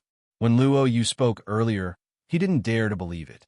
He didn't expect that even people would come. Who was supporting these people? Who gave them the guts? How dare they come here to cause trouble? Ha ha ha ha ha. Who doesn't know that the Phoenix Master is unparalleled? Who doesn't know that the Phoenix Master is renowned? As long as it's a cultivator, there's no one who doesn't know her name. The burly cultivator looked up to the sky and laughed loudly. His voice contained spiritual power, and after it spread out, it paused. He glanced at Guan Shilin in front of him and revealed an inexplicable smile. However, the Phoenix Master has already ascended for several years. Even if I, Lei Tung, am not talented, I know that ascending to the immortal realm is separated by 9 heavens. Even if the Phoenix Master succeeds in ascending and becomes a great emperor, she will never be able to return to this world in this lifetime. At this point, the smile on his face gradually widened, and his eyes flashed with ambition. He said, "Fengjiu did ascend, but she left all of you behind to help her manage the world. However, Fengjiu is no longer in this world. Even if Fengjiu is no." As soon as he finished speaking, the cultivator named Lei Tung waved the long saber in his hand and attacked Guan Shilin. He shouted, "Today let this monarch kill first. With Guan Shilin's blood, I'll cheer you all." A strong pressure accompanied by a fierce murderous aura swept out. Above the clouds, the war drums became louder and louder. Every beat seemed to step on every note. Every beat fell into the hearts of the crowd and spread into their ears. How arrogant! I'd like to see if you have the ability to let the blood of Guan Shilin dye the East Sea Spirit region red. Guan Shilin shouted loudly. His dark force aura surged along with a strong fighting spirit. He stretched out his hand, and a long saber appeared in his hand. He held the saber in one hand and pointed it diagonally at the sea. At the same time, his figure swept out like a shadow and attacked the opponent. Chapter 5075. High up in the clouds, the South City Sovereign stood with the other sovereigns. When he heard Luo Yu's words, his eyes flashed, and he said, "Luo Yu, it's not that I want to be your enemy. It's just that we are all serving our own masters." Serving our own masters? Luo Yu and Lung Hua's hearts skipped a beat when they heard this. They looked at each other, and Luo Yu said in a low voice, "As a sovereign, you are in charge of a territory. How can you be serving your own masters? Could it be? Dead people don't need to know too much." One of the sovereigns said as he glanced at the South City Sovereign and said, "Just kill them and take Xin Yuan Mo's away. There's no need to talk to them." After he finished speaking, he smiled mysteriously and said, "I heard that Luo Yu is one of the 8 Phoenix Guards under Fengjiu. Why don't we let the South City Sovereign deal with him?" The South City Sovereign looked at Luo Yu and said, "Sovereign Yuan Ling is powerful. Why don't you show us?"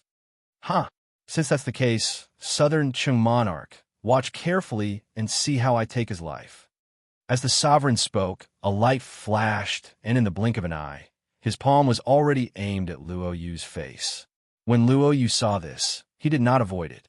Instead, he gathered spiritual power in his palm and struck out. The palm that contained spiritual power instantly enlarged in midair and hit Sovereign Yuan Ling's attack with a bang. Bang! When the two palms collided, there was a loud sound of impact. The moment the sound was heard, the two airflows dispersed in the air, and the waves on the sea surged up by a few hundred feet. Splash! As the waves around the two of them splashed, the two figures also collided head-on. Both of them were extremely powerful people. At this moment, they were exchanging blows. Powerful airflows spread around the two of them. The killing intent from their palms hit the sea surface and made loud banging sounds. Sovereign Yuan Ling was not weak. However, Luo Yu was one of the 8 Phoenix Guards under Fengjiu. His skills were all trained by her. How could he be compared to others, especially in a one-on-one situation like this? Not long after the two of them clashed, Luo Yu sent out a palm strike, which landed heavily on Yuan Ling's sovereign's chest. Bang! With a loud bang, Sovereign Yuan Ling, who had been full of confidence earlier, felt a sharp pain in his chest, as if all his organs had been displaced. Blood spurted out from his chest, straight to his throat, and then he spat it out. Pooh! He was sent flying dozens of meters away. When he landed on the surface of the sea, he spat out a mouthful of blood, causing some people in the clouds to cry out in alarm. Monarch! A figure rushed out and quickly went to the place where he was shot down to support him, preventing him from falling into the deep sea. Sovereign Yuan Ling is just SOSO, Luo Yu said coldly. With a flick of his sleeve, a sharp sword appeared in his hand. He pointed it at the sea. He stared coldly at the other sovereigns and said, "Who else wants to come down and fight? I, Luo Yu, will accompany you to the end." The war drums sounded, as if to encourage Sovereign Lei Tung, who was fighting Guan Shilin on the other side.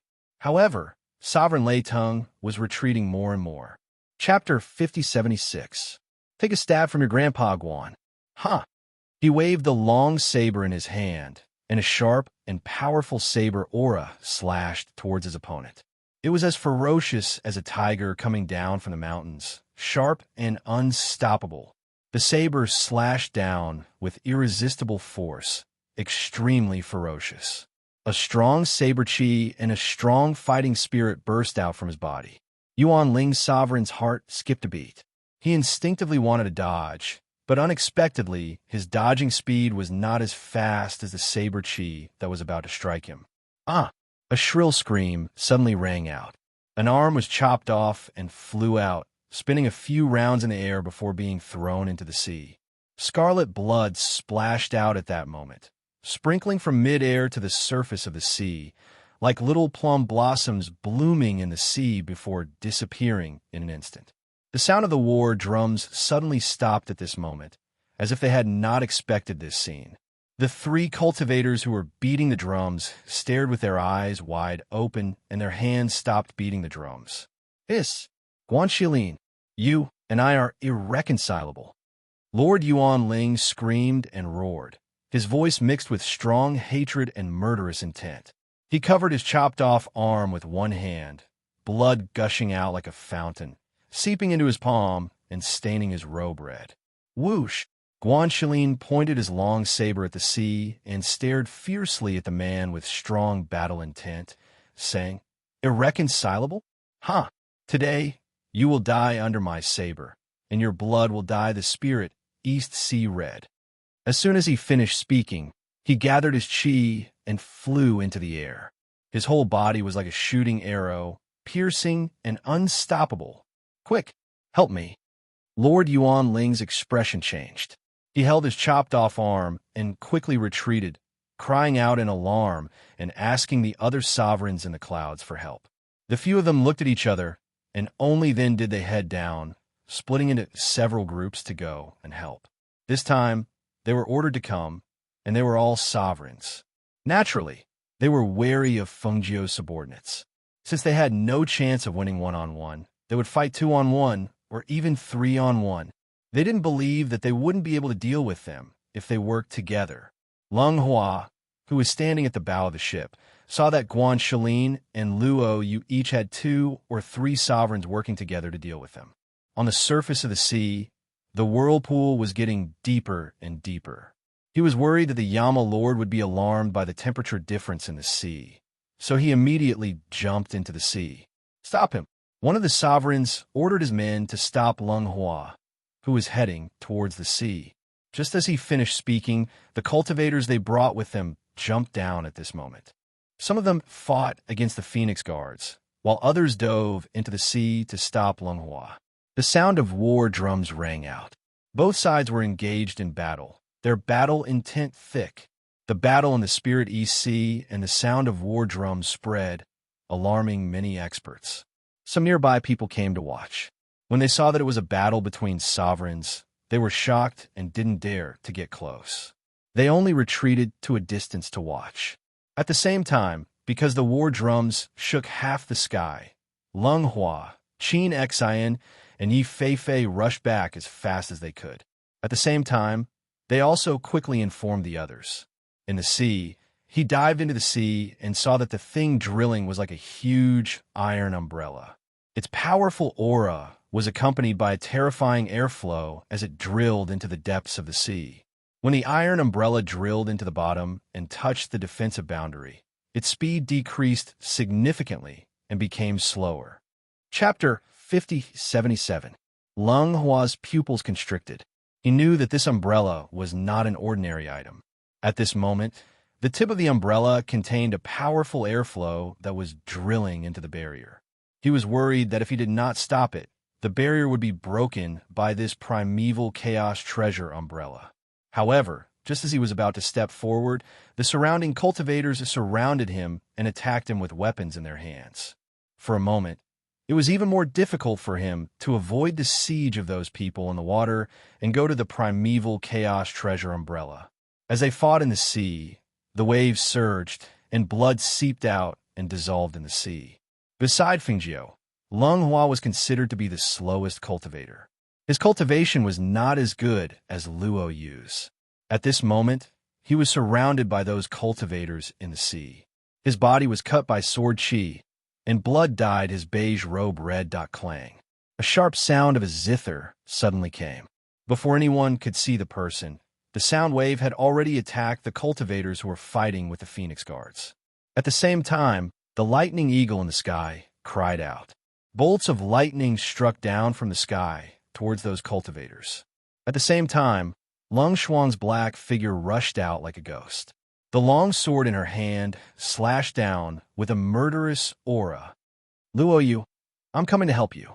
As soon as Lung Xuan's voice came out, she rushed towards Luo Yu, who was surrounded by 3 monarchs. 3 monarchs surrounded Luo Yu. Even though his combat strength was extraordinary, his body was now covered in wounds and fresh blood. When Luo Yu heard Lung Xuan's voice, he calmed down a little. Without turning his head, he shouted to her, I can hold on. Go to the sea and help Lung Hua. A large group of cultivators are besieging him at the bottom of the sea. Try your best to stop the whirlpool from drilling down. Don't disturb the Yama Lord. Hearing this, Lung Xuan looked at the surface of the sea and saw the whirlpool in the sea. The figures of cultivators were diving at the bottom of the sea. Blade and sword qi overflowed in all directions, slashing the sea and causing waves to churn. Okay, you hold on. Lung Xuan immediately jumped into the sea. This was because she knew that compared to Luo Yu and the others, her brother Lung Hua's fighting strength was slightly lacking. Moreover, they were fighting in the water and under a group attack. There was also that whirlpool. If he went any deeper, he would definitely disturb the Yama Lord. All these years, they had obeyed the orders of their master to guard this place. Now that their master was not here, how could they allow the Yama Lord, who was resting in the sea, to be disturbed? The severity of the situation made her not hesitate at all. She just let Luo Yu hold on. That was because their people were almost here. Hit there, sitting on the back of the lightning eagle, Yi Feifei grabbed the lightning eagle's feathers with one hand and wielded a sword with the other to attack the approaching cultivators. At the same time, the lightning eagle attacked the several sovereigns who were attacking Luo Yu. As a divine beast, the lightning condor was a combat-type bird. At this moment, it used its claws to tear apart the cultivators. At the same time, it also attacked the sovereigns who were surrounding Luo Yu. Crack! With a hiss, the lightning eagle struck one of the sovereigns. The sovereign was hit by the electric current and screamed. His body froze for a moment. In that moment, Luo Yu's sword was at his throat. Get out of the way! Another sovereign stretched out his hand and pulled him back. He shouted, Go and get rid of that lightning eagle. Chapter 5078. Clang! The sharp sound of the guqin attacked the monarch. Every note was like a sharp blade, not attacking the monarch's body, but the monarch's spirit. Hiss! The sovereign's divine soul was unexpectedly attacked by the sound of the guqin.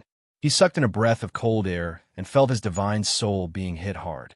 After he stabilized his body, he looked around and saw a woman sitting cross-legged on the roof of the spaceship. She was playing the guqin rapidly. Her fingers plucked the strings of the guqin, and the notes shot directly to his divine soul. "It's you." The sovereign's voice was gloomy, and his eyes were filled with killing intent as he stared at the woman playing the guqin. The next moment, he waved his hand, and a stream of air flew out and attacked the roof of the spaceship. Whoosh! The sharp killing intent attacked. Qin Xin flew up with the guqin in her arms. She was originally playing the guqin with both hands, but now she was playing it with one hand and the other hand. She played the guqin faster and faster, so fast that one could only see the shadows of her fingers plucking the strings of the guqin. One after another, attacks flew out of the guqin and attacked the surroundings. Some cultivators were hit in the divine soul.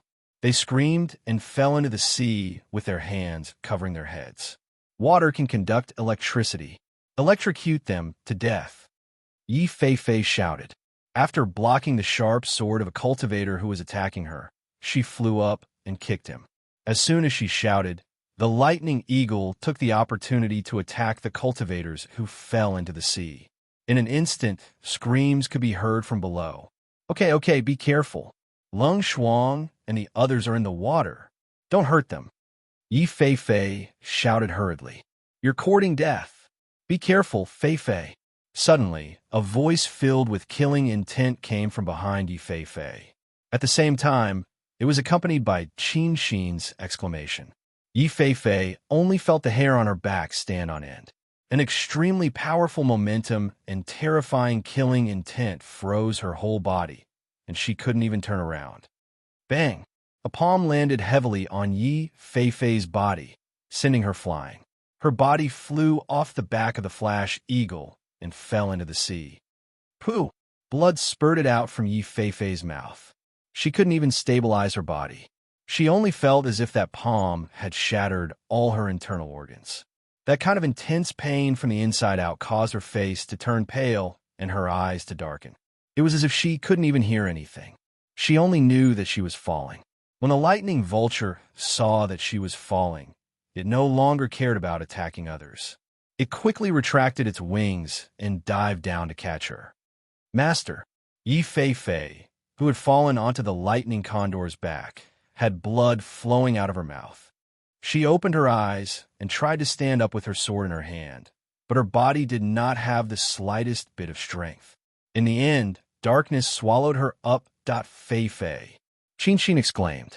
She was anxious and wanted to rush over to her. However, the Sovereign Realm cultivator stopped her and attacked her, blocking her way. In the depths of the sea, there was also a sea of blood. Blood dyed the sea red, and a murderous intent was lurking in the sea. Lung Hua held the handle of the immemorial umbrella. He injected spiritual power into his hand and tried to pull it up. His sister, Lung Shuang, protected him by his side and killed the cultivators who surrounded them. Chapter 5079. What they did not expect was that not only were they besieged, but even the heavenly pill building where Du Fan and the others were was also being attacked. The pill building was almost completely destroyed. Qi Kong and Wei Feng, who were guarding it, were fighting fiercely with the Phoenix Guard and the others.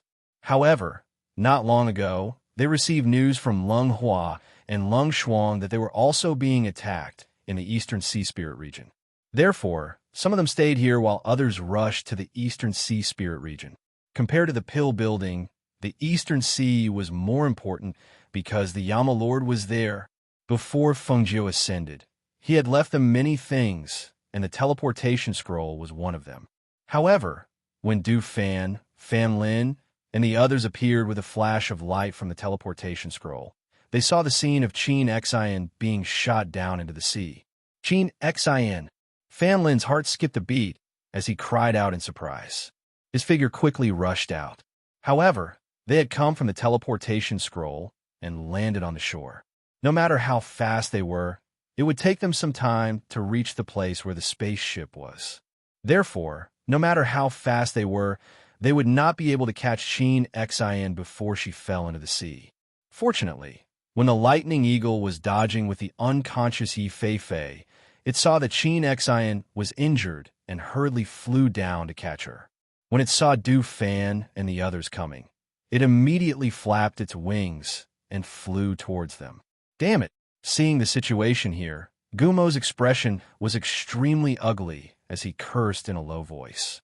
He quickly joined the battle and went forward to help Luo Yu, who was covered in injuries. Whoosh! Bang, bang, bang! Cold sword Qi slashed out, heading straight for the sovereigns. As the powerful sword Qi slashed down from the sky, it cut across the surface of the sea, splashing water and air currents. Can you still hold on?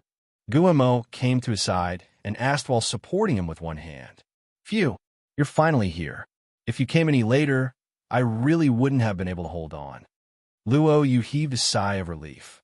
His body was covered in blood, but he smiled evilly. He stared coldly at the sovereigns like a bloodthirsty Azura. There was no fear in his eyes. Instead, he was filled with murderous intent. Guillermo came to Luo Yu's side to help, while Lu Yun came to Guan Shilin's side. Fan Lin quickly took out medicinal pills and fed them to Qin Xian and Yi Fei to protect their heart veins. Fong Chung helped the Phoenix Guards fight against the other cultivators, while Du Fan went into the sea to help Lung Shuang and Lung Hua. With their help, the situation was quickly reversed. However, at this moment, a voice came from the clouds. It seems that the people left behind by Feng Jiu are almost all here, right? That voice seemed to be talking to himself, but also seemed to be asking someone. Guillermo and the others frowned when they heard it. They raised their heads to look, but they could not see the person who had spoken. They could only feel that there seemed to be a powerful pressure in the air. Come out. Kill them all. The countless small worlds in this world will be our world. As soon as the voice came out, another 8 sovereigns appeared in the clouds with many powerful cultivators and came down. The sound of war drums reverberated, each sound louder than the last. The smell of blood filled the sea. The deafening sound of war drums was accompanied by screams of killing. Luo Yu and the others, who had just gained the upper hand, fell into a bitter battle at this moment. Chapter 5080. Feng Jiu, who was dressed in dazzling red, came to the shore. When she saw the chaotic battle on the surface of the sea, her eyes turned cold. A powerful aura exuded from her body. The powerful aura surged and quickly spread to the horizon, almost enveloping the entire area. Her gentle voice, which carried a hint of coldness and bloodlust, spread out at this moment. How lively! That voice was neither fast nor slow, but it contained a frightening aura and coldness. It was only a gentle sentence, but in everyone's ears, it was like a sudden clap of thunder. Shock and disbelief appeared on the faces of all the sovereigns at this moment. The moment they heard that voice, the sovereigns and even the cultivators all felt a bone-chilling coldness shoot up from the soles of their feet to their hearts. It was unknown whether it was because they were too shocked, too frightened, or because they were shocked by the powerful pressure that permeated the air. But at this moment, everyone who was originally fighting in a chaotic and fierce manner was completely frozen. One by one, they stopped. The sea surface, which had been filled with screams, clanging sounds of weapons clashing, and the intense beating of war drums, was now so quiet that only the sound of waves crashing against the water could be heard. Everyone maintained their original fighting posture and did not move. They only turned their heads stiffly to look in the direction of the voice. With one look, their pupils suddenly shrank. On the shore, a dazzling red figure slowly walked towards the surface of the sea. As she moved forward, her figure flew into the air. Her dazzling red robes fluttered in the sea breeze, and her black hair fluttered. Her peerlessly beautiful face became clearer and clearer in everyone's eyes. Feng Jiu, how is this possible? The sovereigns' hearts shook violently. At this moment, the peerless beauty in red was like the king of hell and Rakshasa who came to take their lives. They were so shocked that their faces turned pale. They did not even have the courage to escape. Seems like I've come at the right time. Fengjiu, who was walking on the surface of the sea, said coldly at this moment. Compared to the shock and fear of the sovereigns and the cultivators, Luo Yu and the rest were only surprised and excited when they saw her. Looking at the familiar, dazzling red robes, looking at the familiar, beautiful face, and the familiar expression and voice on her face, the excitement in their hearts was indescribable. Master, master, master, master. Their voices were filled with unconcealable excitement and surprise. Almost at the same time, they quickly rushed towards the red figure. Although they were in mid-air on the surface of the sea, at this moment, all of them stepped forward and bowed respectfully and excitedly. Your subordinate welcomes Master's return. Their voices were sonorous and powerful, filled with excitement and joy as they came from Luo Yu's and the others' mouths, echoing in the air above the sea. Fengjiu, who was standing on the breeze, placed one hand on her abdomen and the other behind her back. She stood quietly in the void, but the powerful pressure and intimidating aura she exuded were so strong that it made people want to submit to her and not dare to look directly at her. Chapter 5081. Xiaojiu, you're finally back. These people thought they were all monarchs and said that you wouldn't be coming back. They actually wanted to attack Mose, who was resting in the deep sea. Guan Shilin said angrily as he strode to her side.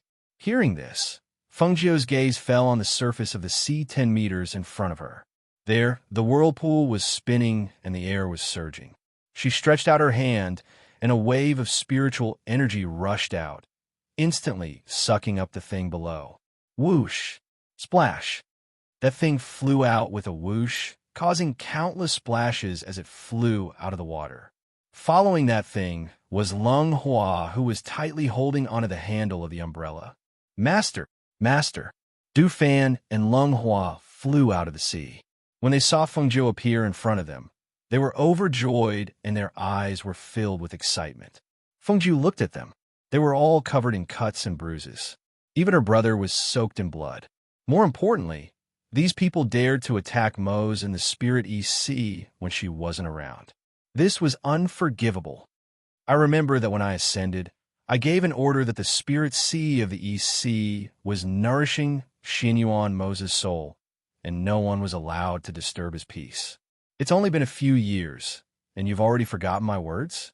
Her footsteps were light and slow as she walked forward on the breeze.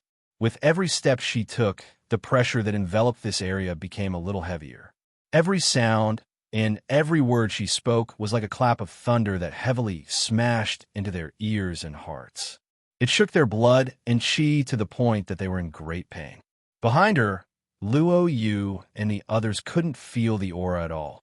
It was as if the powerful aura was consciously targeted only at the monarchs and cultivators.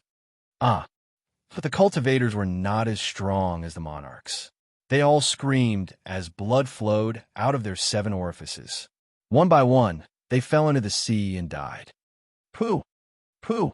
Pooh! Even the sovereigns could not stop the blood from gushing out of their throats. They opened their mouths and spat out a mouthful of blood. Their bodies shook violently, and they almost lost their balance. Their faces were ashen as their bodies trembled in the wind.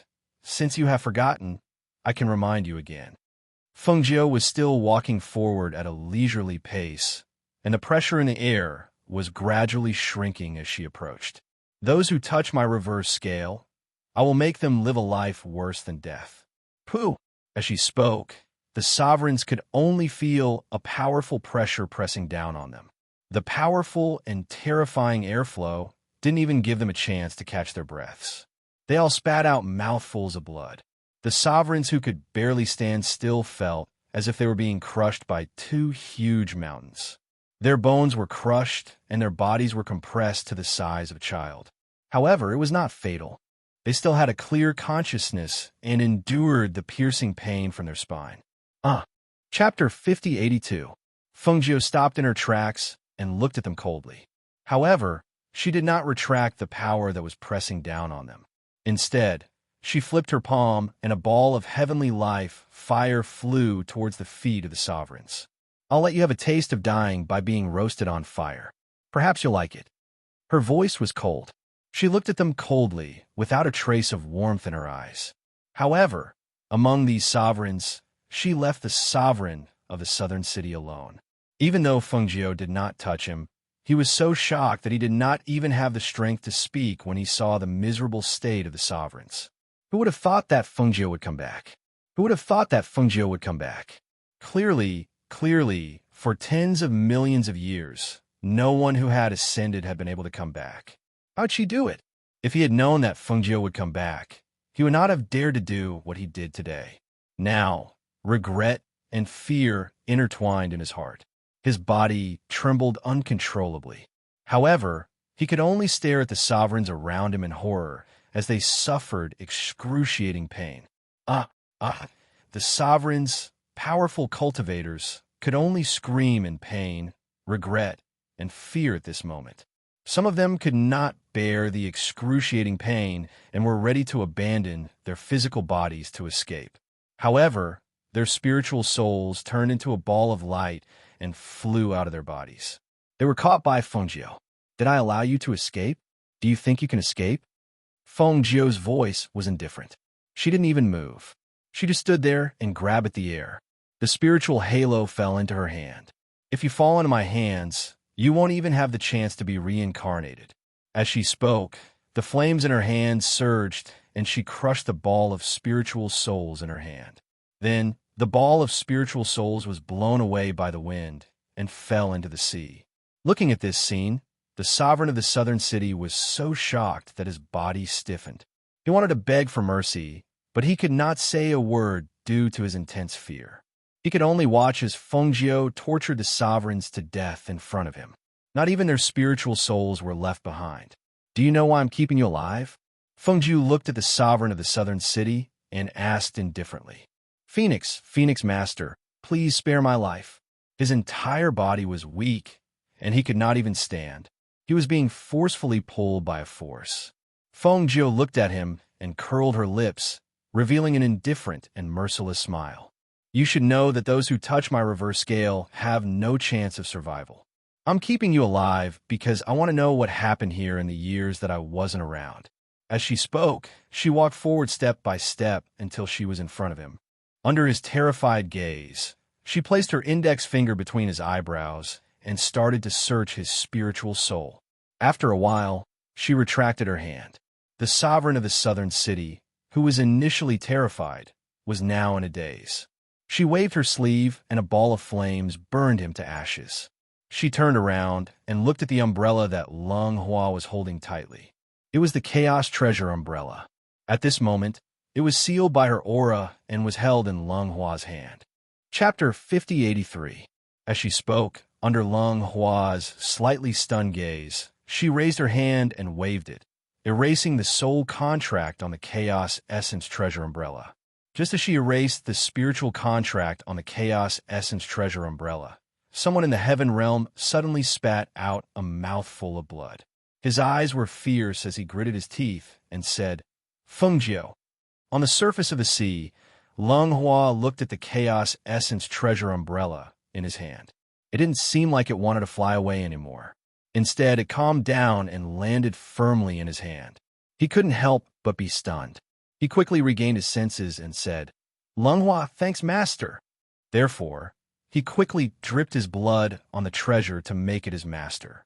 After that, he felt that he had an additional level of affinity and familiarity with the Chaos Essence Treasure umbrella.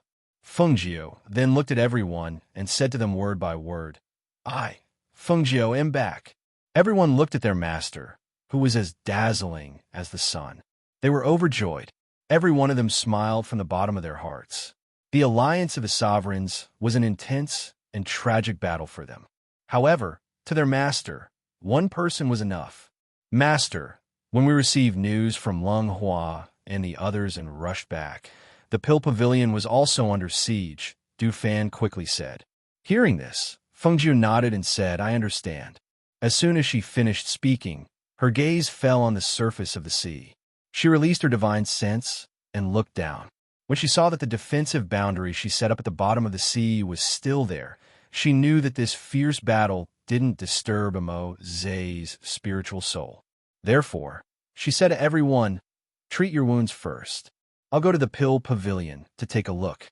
As soon as she finished speaking, she waved her sleeve and a void teleportation vortex appeared in front of her. At the same time, at the pill pavilion, Qi Kong and Hui Lang, who were guarding the pill pavilion, were fighting together. However, other than the sovereigns, there were also many cultivators. Almost no one dared to approach within 100 miles. Many people were shocked by the fierce battle between the Elixir Pavilion's members and the sovereigns. Even though Feng Jiu had ascended for a few years, her prestige was still there. Her powerful subordinates were still there. Moreover, each of them was an expert capable of holding their own. If they didn't know, who would dare to make a move against them? Furthermore, it was such a large-scale attack that the entire Pill Pavilion was destroyed. The entire city was shrouded in the aura of the sovereigns, isolating the surroundings. The cultivators of the aristocratic families in the city could barely take care of themselves, so they were unable to help the Elixir Pavilion. Even though Qi Kong, Grey Wolf, and the others were fighting a bloody battle, they couldn't withstand the continuous rotation of the battle, even if they could take on 100 experts by themselves. "If I don't die today, I'll kill them all," Hui Lang said bitterly. He blocked the attack with his sword. "Be careful." Not far away, Qi Kong, who was fighting with two sovereigns, shouted. However, he couldn't free himself to help Hui Lang. He could only watch as a sword pierced his abdomen from behind. Grey Wolf let out a muffled groan. He turned around and slashed at the cultivator. The swift and fierce sword slashed the cultivator into two halves. However, the sword still pierced his abdomen. Chapter 5084. Hui Lang covered the wound in his abdomen with one hand and retreated to Ying Yi's side. His forehead was covered in cold sweat, and his face was pale. He asked, "What's that sound?" "It sounds like the sound of a beast running," Ying Yi said hesitantly. Then he came back to his senses and supported Hui Lang with one hand. Seeing that the sword was still in his abdomen and blood was seeping out, Ying Yi asked, "How are you?" "TSK. I won't die." Grey Wolf snorted and took a deep breath. He reached his hand behind him and grabbed the sword. With a burst of spirit energy, he broke the sword that was piercing his waist. Clang! The sharp sword was snapped in half, making a clear, clanging sound. He didn't pull out the broken sword because he knew that if he pulled it out, the blood wouldn't stop. The battle was not over yet. He could still fight. "Bai Xiao is here," Qi Kong said with a glint in his eyes. "He came at the right time. As long as we can hold those cultivators back, we will have a chance to win." Roar! Roar! Just as he finished speaking, he heard the roars of beasts in the midst of the rumbling. At the same time, the sovereigns' faces darkened. When they looked back, they noticed that a huge eagle was flying over. On the back of the eagle was a man in green who was playing a flute. No one heard the sound of the flute, but they could see that the flute was emitting circles of musical notes. Roar! About a few hundred powerful beasts flew over and pounced on those cultivators. Once they pounced on them, they tore at them. This caused the cultivators who came with the sovereigns to instantly fall into a chaotic battle between humans and beasts. "Are you all okay?" Bai Xiao turned the flute in his hand and asked Qi Kong and the others below. "If you had come a little later, we would have been in trouble." Hui Lang showed a pale smile. When Bai Xiao saw that they were all covered in wounds, she said, "My beasts can only deal with those cultivators, but they can't deal with those sovereigns." The monarch's strength and aura were too strong. These ferocious beasts were not ancient divine beasts. They could deal with the cultivators, but these ferocious beasts did not dare to get close to the monarchs. "Let's deal with them." As Qi Kong spoke, he turned the sword in his hand and stared at the cultivators who were watching the chaotic battle between humans and beasts with gloomy expressions. As soon as he finished speaking, he lifted his sword and soared into the air, attacking one of the sovereigns. Seeing this, Bai Xiao jumped down from the eagle's back and stopped Hui Lang, who was about to step forward to fight with his sword. She said, "Do you want to die? There's still a broken sword in your abdomen that's bleeding." "I won't die. I'll go kill a few more," Hui Lang said as he pushed him aside and prepared to go forward. Go to the back and stay there. He said with a frown. He asked Bai Shao to keep an eye on him. Then he took a deep breath and flew toward the sovereigns. Leave the rest to us. We'll kill them all. Many of them swung their swords and killed a few cultivators, then went toward the sovereigns. In terms of combat strength, the 8 captains of the Phoenix Guards were all on par with each other. Moreover, they were all trained by their master. As long as they could hold back those troublesome cultivators, they were confident that they could deal with the sovereigns. Chapter 5085. Looking at the chaotic battle, Bai Shao said, "Why is the elixir pavilion destroyed? Where are the others? Why are there only a few of you here?" Hui Lang took a deep breath, cold sweat dripping from his forehead. He said, "These people have been plotting this for a long time. They split into 2 groups and attacked. Besides the elixir pavilion, even the East Sea spiritual region was attacked. Therefore, other than a few of us guarding here, everyone else rushed over there." The East Sea spiritual region? Bai Shao was shocked. Are they going to attack the Yama Lord? Where do they get the guts? Madam has been away for many years, and we're the only ones guarding here. They're naturally unwilling to stay like this. Moreover, there seems to be something else going on. There is a mastermind behind this. Be careful. As Hui Lang spoke, he let out a low cry and reached out to pull him away. At the same time, he held the sword in his hand and slashed forward. A cultivator who was about to launch a sneak attack screamed and fell down. Hui Lang also staggered a few steps back. Bai Shao supported him and looked at the chaotic scene. He said, "Let me help you to a safe place first. You should apply some medicine to stop the bleeding." He supported him and was about to retreat when he saw Qi Kong fighting with a sovereign in the air. Not far away, another sovereign took the opportunity to attack him from behind. He was so shocked that he shouted, "Qi Kong, be careful behind you." However, even though he warned him, Qi Kong was caught in a golden net by the sovereign in front of him. As he struggled, the net became tighter and tighter. There was no way he could avoid the fatal sword behind him. "You stay here. I'll go help him." When Bai Shao saw this, he ignored the fact that he wasn't a match for a monarch-rank powerhouse and rushed towards Qi Kong. "Old man, you have such a magic weapon." Hui Lang cursed. He held the sword in his hand and rushed forward. He did not care about the broken sword in his body. "Get out of the way." Bai Shao, who couldn't block the sovereign's sword, saw that the sword was about to strike Qi Kong, so he pounced forward and knocked him away. Both of them fell from the sky and landed on the back of a ferocious beast. They were then blasted away and rolled down the ruined walls of the elixir pavilion. "You're courting death." The sovereign's face darkened as his sword missed its target. His eyes were filled with murderous intent. His gaze swept across the crowd and landed on Qi Kong and Bai Shao. "Do you think you can still survive today? Let me tell you, this day next year will be the anniversary of your death." As he spoke, he condensed his spiritual power on the sword in his hand again, and a powerful sword aura burst out from the blade. As he raised his hand, the sword also rose, pointing directly at the 2 people in the corner of the ruins. "Really?" Suddenly, a cold voice was heard. It was extremely abrupt, especially for those who were familiar with the voice. They were even more shocked when they heard it. Even the few sovereigns were stunned when they heard the cold female voice, and a bad feeling rose in their hearts. They looked in the direction of the voice and saw a whirlpool appear in the sky not far away. A dazzling red figure was coming out of the whirlpool. As she came out, the whirlpool behind her disappeared. "Master, Madam." Chapter 5086. Even though the sovereigns had never seen Fengjiu before, they had heard of her reputation. They also knew that she was beautiful and liked to wear red clothes. At this moment, they were stunned when they saw Fengjiu suddenly appear here. "Fengjiu? How is this possible? How many years has it been since Fengjiu ascended? How could she still be here? Could she be an imposter?" However, as soon as this thought appeared, their faces turned pale and ashen. This was because as she walked in the air, the aura and pressure in the air that were hundreds of times stronger than theirs approached. Even the sovereigns found it difficult to breathe in front of her. Perhaps you don't know that the sovereigns who besieged the East Sea spiritual region are already dead. Fengjiu's voice was neither fast nor slow, but they could hear the coldness and murderous intent in her voice.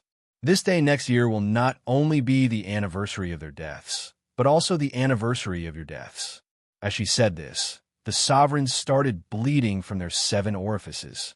They could not even speak.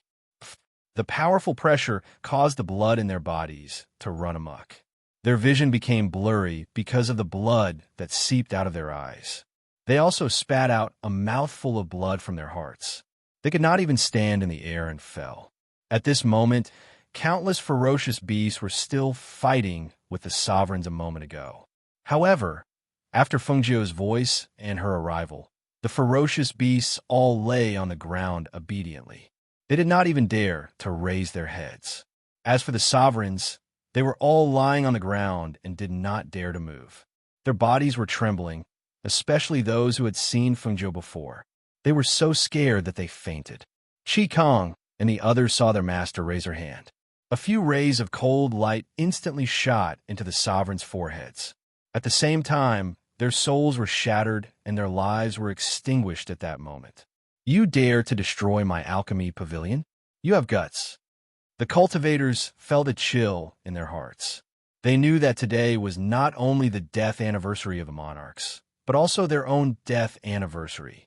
Sure enough, not long after that voice fell, one by one, they fell to the ground with a muffled groan. They did not see how Fengjiu killed them, because Fengjiu did not make a move at all. Instead, he directly used his pressure to crush their souls.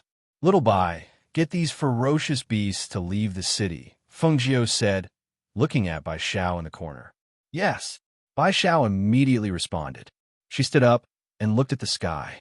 With the deaths of the sovereigns, the barrier and pressure they had set up in the air dissipated. Immediately, he took out his flute and played it, driving the ferocious beasts out of the city and back into the forest. Your subordinates kowtow to you, master.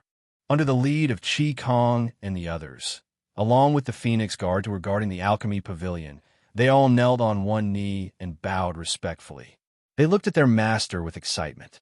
They did not know why their master, who had already ascended, had returned. They only knew that it was great to see their master again. Rise, all of you, Fengjiu said and walked forward slowly. He could not help but sigh when he saw that they were covered in wounds and that the alchemy pavilion behind them had been reduced to ruins. Chapter 5087. Fengjiu looked at them kneeling and said, You've done your best. If it's destroyed, then so be it. It's fine as long as you're fine. As she spoke, she looked at Hui Lang. Seeing that there was still a broken sword in his abdomen and his face was abnormally pale, she said to them, Find a place to heal first. The Heavenly Elixir building was destroyed, but they still had a courtyard here. Therefore, they went to another courtyard first, leaving some Phoenix Guards to guard the ruins and tidy up the place. Seeing that Fengjiu and the others left for another courtyard to heal, the aristocratic families and various forces in the city were in an uproar. Fengjiu was back. The ghost, Dr. Fengjiu, who had already ascended, was back. While everyone was shocked and in disbelief, the news spread quickly. Some people were happy, while others were uneasy. In another courtyard, Hui Lang was helped to a room to lie down on the bed. Fengjiu sat beside him, and Bai Xiao assisted from the side. The place where the sword was stabbed will definitely bleed profusely. But you don't have to worry. With me here, you won't die, Fengjiu said, looking at the grinning Hui Lang and shaking her head. Madam, it's great that you're back. Madam, why are you back? Have you been to the Eastern Sea Spirit region to see my master? Is my master going to wake up? With Madam here, I know I won't die. Hui Lang's weak face had a big smile. Seeing her, he was excited and happy. Over at the Eastern Sea Spirit region, Luo Yu and the others are also injured. This time, many sovereigns came to besiege them. It said that they have designs on Moze. As she spoke, she took advantage of his distraction to pull out the broken sword that was stuck in his body. Hui Lang groaned, as if he couldn't catch his breath. When the broken sword was pulled out, a pillar of blood also splashed out. Then fresh blood gushed out. Fengjiu quickly sealed his surrounding acupoints to stop the bleeding and clean his wounds. When she was done, she didn't hear him make another sound. She couldn't help but look up only to see that he had already fainted. Seeing this, she could not help but shake her head and smile. Looking at the wound, she extended her hand and condensed green lotus chi to heal him. Bai Xiao supported Hui Lang and watched as the wound on Hui Lang's abdomen healed at a speed visible to the naked eye. In the end, not even a scar could be seen. Hui Lang snorted softly, as if someone had woken him up from a deep sleep. He moved slightly and suddenly opened his eyes. He saw his wife washing her hands and Bai Xiao staring at his abdomen. "What are you doing?" Hui Lang glared at him and instinctively covered his naked abdomen with one hand. However, when her hand touched her abdomen, she was stunned. She looked down and saw that there was not even a wound. She could not help but be surprised. Looking at Feng Jiu, who was wiping his hands, she asked, "Madam, did you use the power of the green lotus to treat me? Why? Are you complaining that it healed too quickly?" Feng Jiu raised her eyebrows and glanced at him with a half-smile. No, how could that be?" Hui Lang hurriedly said. He stood up happily and quickly took out his clothes to put them on. He asked, "Madam, is the Eastern Sea Spirit region all right? Is my master all right? How are they? Madam, how did you come back? Didn't you not come back after ascending? Why are you?" Chapter 5088. She looked at Hui Lang and said, "You can leave now that you've recovered. It's still a mess outside, and I don't have time to waste here. As for your questions, I'll answer them when I'm done." As she spoke, she had already walked out. When the door opened, Chi Kong and many others were helping some Phoenix guards bandage their wounds. When they saw her coming out, they walked forward and greeted, "Master, how are your injuries?" She asked as her gaze swept past the Phoenix guards. "Their injuries are not fatal, but they are not light either. Other than those who are injured, 17 of our brothers have died," Chi Kong said with a heavy expression. Those Phoenix Guard were all trained by them, and this time 17 of them had died. Hearing this, Feng Jiu was silent for a moment and said, "Give them a proper burial." Most of the Phoenix Guards were raised by orphans. They did not even have a relative, and the Feng family was their home. She was their master and their relative. "Yes, I understand," Chi Kong said and asked, "Master, how are things in the East Sea spiritual region? Do we still need to send people over? Now that so many sovereigns have died, the various regions and heaven realms are bound to be in chaos. There's also the person behind the scenes. He was the one who started this. Before I came, I searched the soul of the South Chang sovereign and roughly knew what happened." As Feng Jiu spoke, she looked at the sky in the distance and said, "The monarch behind this is known as the Clear Sky Monarch. A few years ago, for some reason, he obtained the Black Lotus that was lost somewhere. The Clear Sky Monarch is the descendant of a great emperor from the celestial world." Speaking of this, she paused for a moment and said, "This time, other than dealing with all of you, they mainly wanted to use Moz to deal with me. However, they did not expect me to return at this time." Hearing this, the few of them felt a lingering fear. If their master had not returned, they would not have been able to protect the Yama Lord in the East Sea spiritual region. The Heavenly Pill Dispensary has been destroyed, and there's no need to rebuild it. Right now, there are other things for you to do. Feng Jiu looked at them and said, "Master, please instruct us. Madam, please give me your orders." The few of them spoke in unison as their gazes fell on her.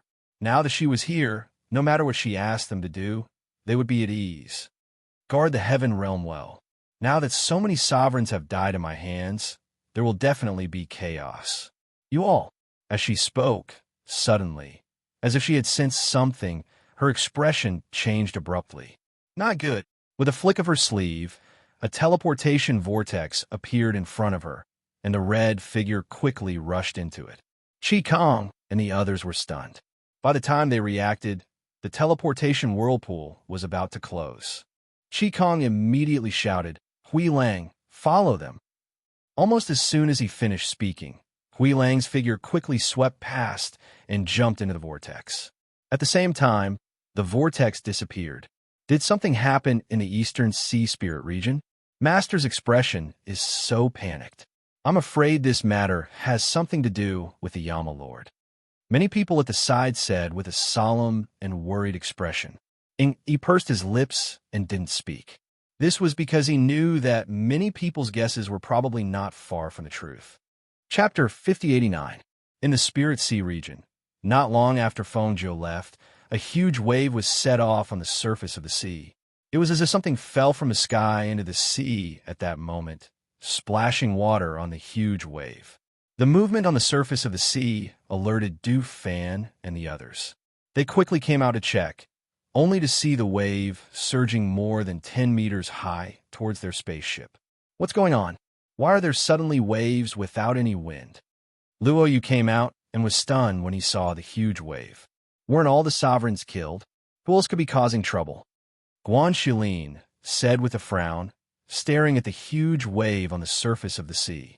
At the same time, their spaceship also flew higher. No! Suddenly, Luo Yu's eyes narrowed. Before Master came, there was another one hiding behind the clouds. Hearing this, they suddenly remembered and immediately said, "Let's go down and take a look." The one hiding behind the clouds could only be heard but not seen. Especially when their master came, there was not even the slightest bit of aura, as if it had escaped long ago. But at this moment, looking at the surface of the sea without any wind, their hearts couldn't help but sink.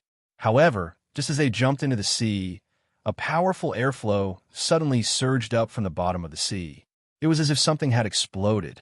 Even in the sea, the energy airflow could be clearly seen rapidly spreading to the surroundings. Bang! Boom! Amidst the deafening sound, a terrifying air current surged out. In that instant, the entire sea shook violently, and the seawater surged up violently. Even the few people who had just jumped into the sea were knocked out of the sea by the powerful and terrifying pressure of the turbulent current. Bang, bang, bang. It was as if a wave of airflow had surged from the bottom of the sea and blasted them out of the sea. Just as they flew out of the sea, they quickly stabilized themselves and retreated, their eyes filled with shock. Master's barrier has been broken. Du Fan's face was solemn, and his heart sank. He had a faint bad feeling. Once the barrier is broken, I'm afraid the Yama Lord will dot it this time. Luo Yu's expression was also very dignified. They looked at the airflow that was still surging outwards. At this time, the seawater was boiling like boiling water. For it to have such an effect from the depths of the sea to the surface, one can imagine how powerful the airflow was. Who was able to break the enchantment that little Nine set up? What would happen to Mo's down there? No, I have to go down and take a look. Guan Shilin was worried and wanted to jump back into the water. We can't go in, and it's useless even if we go in now. Once the barrier is broken, Master should be able to sense it. Du Fan pulled him back and stared at the sea. Just as he finished speaking, he saw a whirlpool appear, and a red figure swept over like a flash of light. Behind her was Hui Lang. "Master!"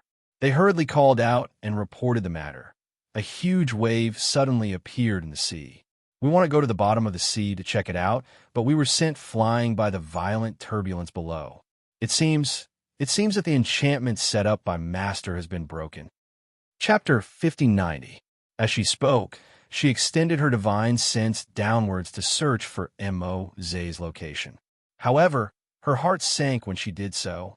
Seeing that her expression had become extremely bad, Du Fan and the others looked at each other and asked, "Master, how is the Yama Lord?" "He's gone." Fengzhou's voice was low, and his eyes were cold. There's a trace of the Black Lotus's aura in the depths of the sea. It was the Clear Sky Lord who took the initiative. She did not expect that a mere monarch would have the ability to break through her barrier. Furthermore, it was done when she was rushing to the Heavenly Dan building. There was a trace of the aura of the Black Lotus left in the sea, but there was also the smell of blood. This made her feel very bad, and she had the urge to start a massacre. She raised her chi and soared into the sky. Her killing intent poured out at this moment. Her red figure shot out like a ray of light and instantly disappeared into the clouds. She was too fast, so fast that Du Fan and the others did not even have a chance to catch up. Seeing her leave, Du Fan said, "Master must have gone to find the Clear Sky Lord. Should we follow and help?" Hui Lang asked. Luo Yu shook his head. Master is too fast. We can't catch up. Furthermore, Master is very strong. We can't help even if we go.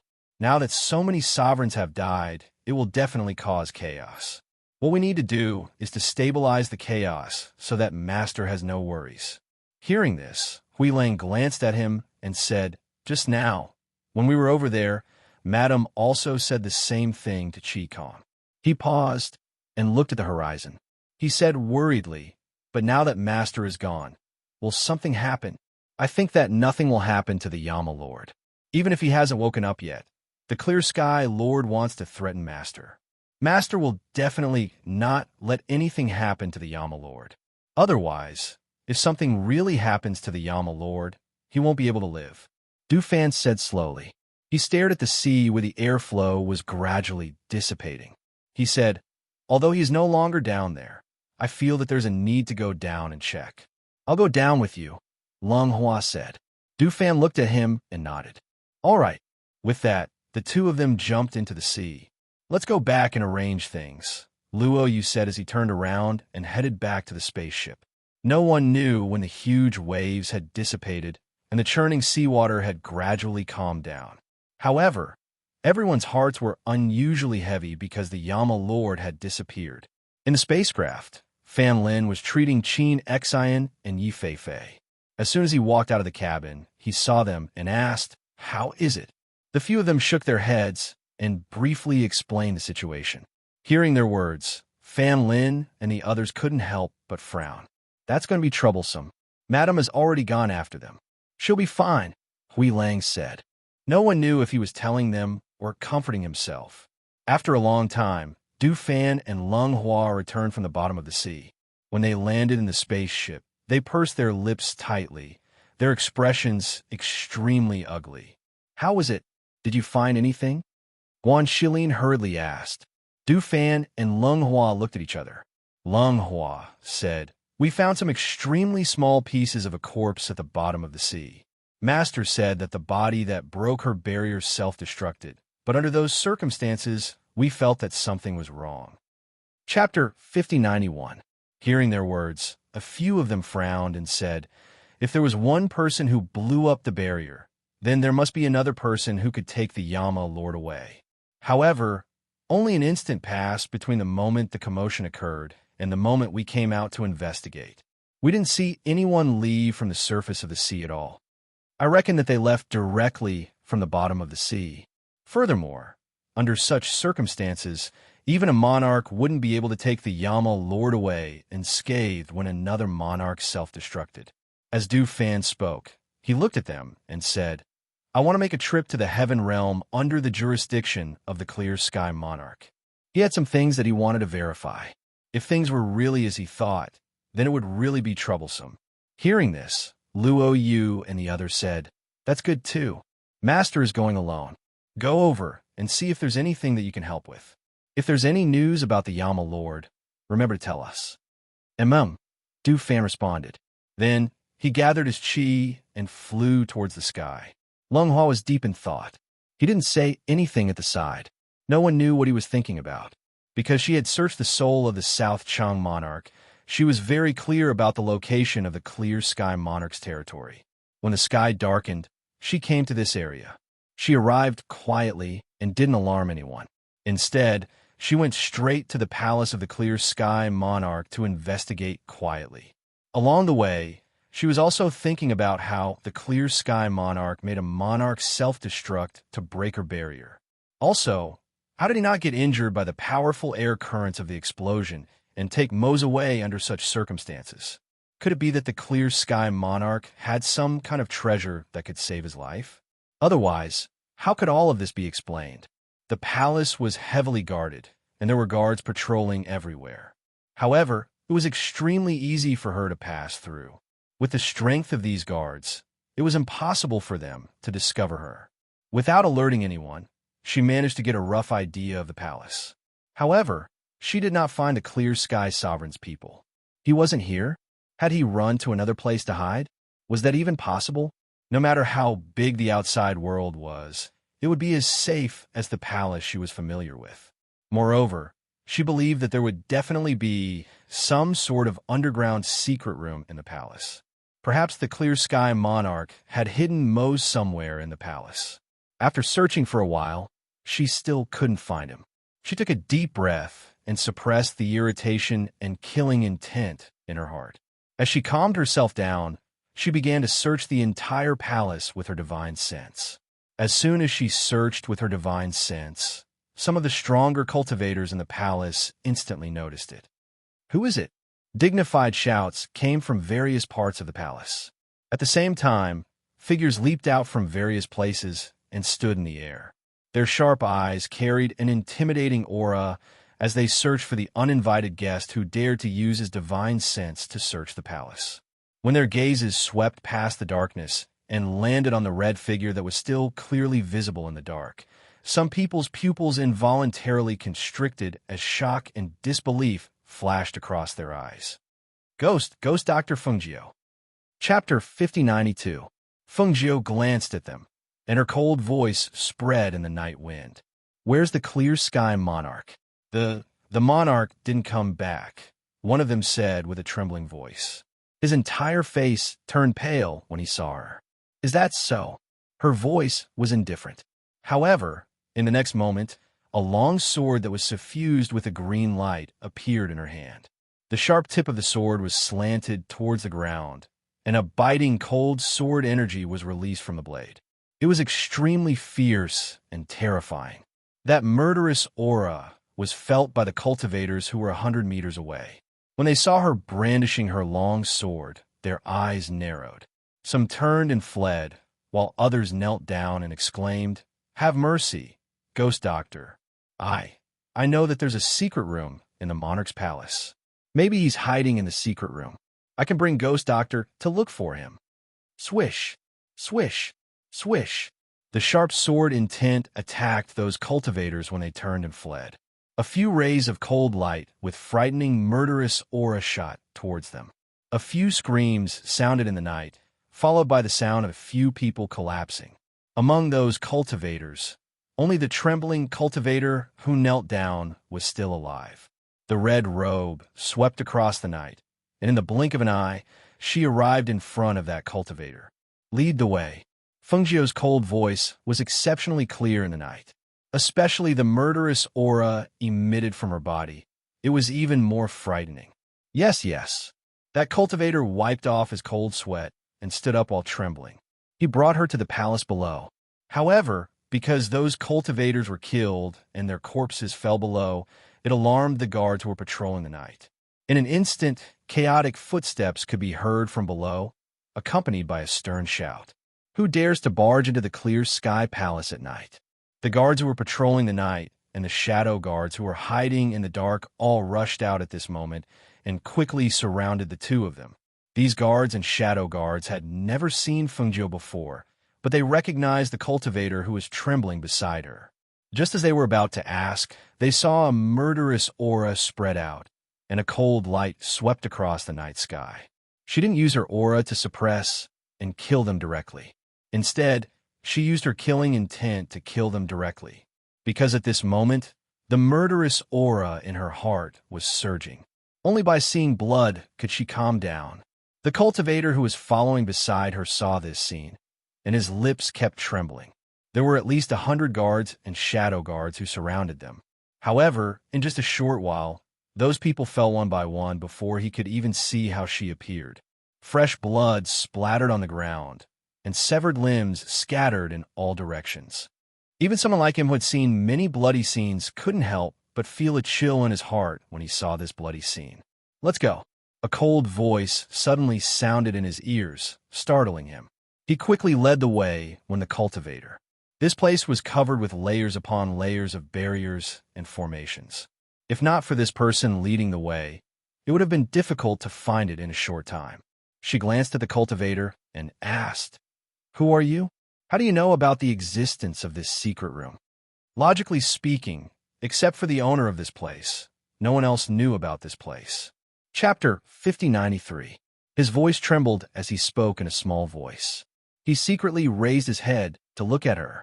Seeing her indifferent expression and not saying anything else, he hurriedly said, Ghost Doctor, I've never entered this secret room before.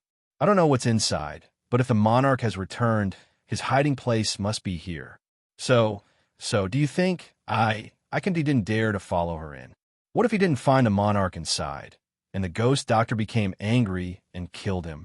Or, even if the monarch was really inside, if he followed her in, it would be difficult for him to survive. Xiao! Ah! A sharp, cold light flashed past, followed by a blood-curdling scream. At the same time, fresh blood spurted out. That cultivator fell to his knees, and one of his arms fell to the ground. Blood gushed out from the wound where his arm was severed. Scram! Feng Jiao didn't even look at him. She just calmly shouted, "Yes, yes. Thank you, Ghost Doctor, for not killing me," he said gratefully. After kowtowing to her, he held his severed arm and hurriedly walked out. Compared to the others who were killed, he only lost an arm. This was already a great mercy. It was as if he had just escaped with his life. He didn't dare to stay here for long, and quickly escaped from the palace. Feng Jiao stepped into the secret room and walked down the stone steps. When she entered, she felt that other than the cold air in the air, there was also an extremely strong spiritual aura. As she walked down, the space in her line of sight became bigger and bigger. Inside, it didn't look like an underground secret room, but an underground palace. On the walls, fist-sized luminous pearls and colored glass lamps could be seen everywhere, illuminating the entire place.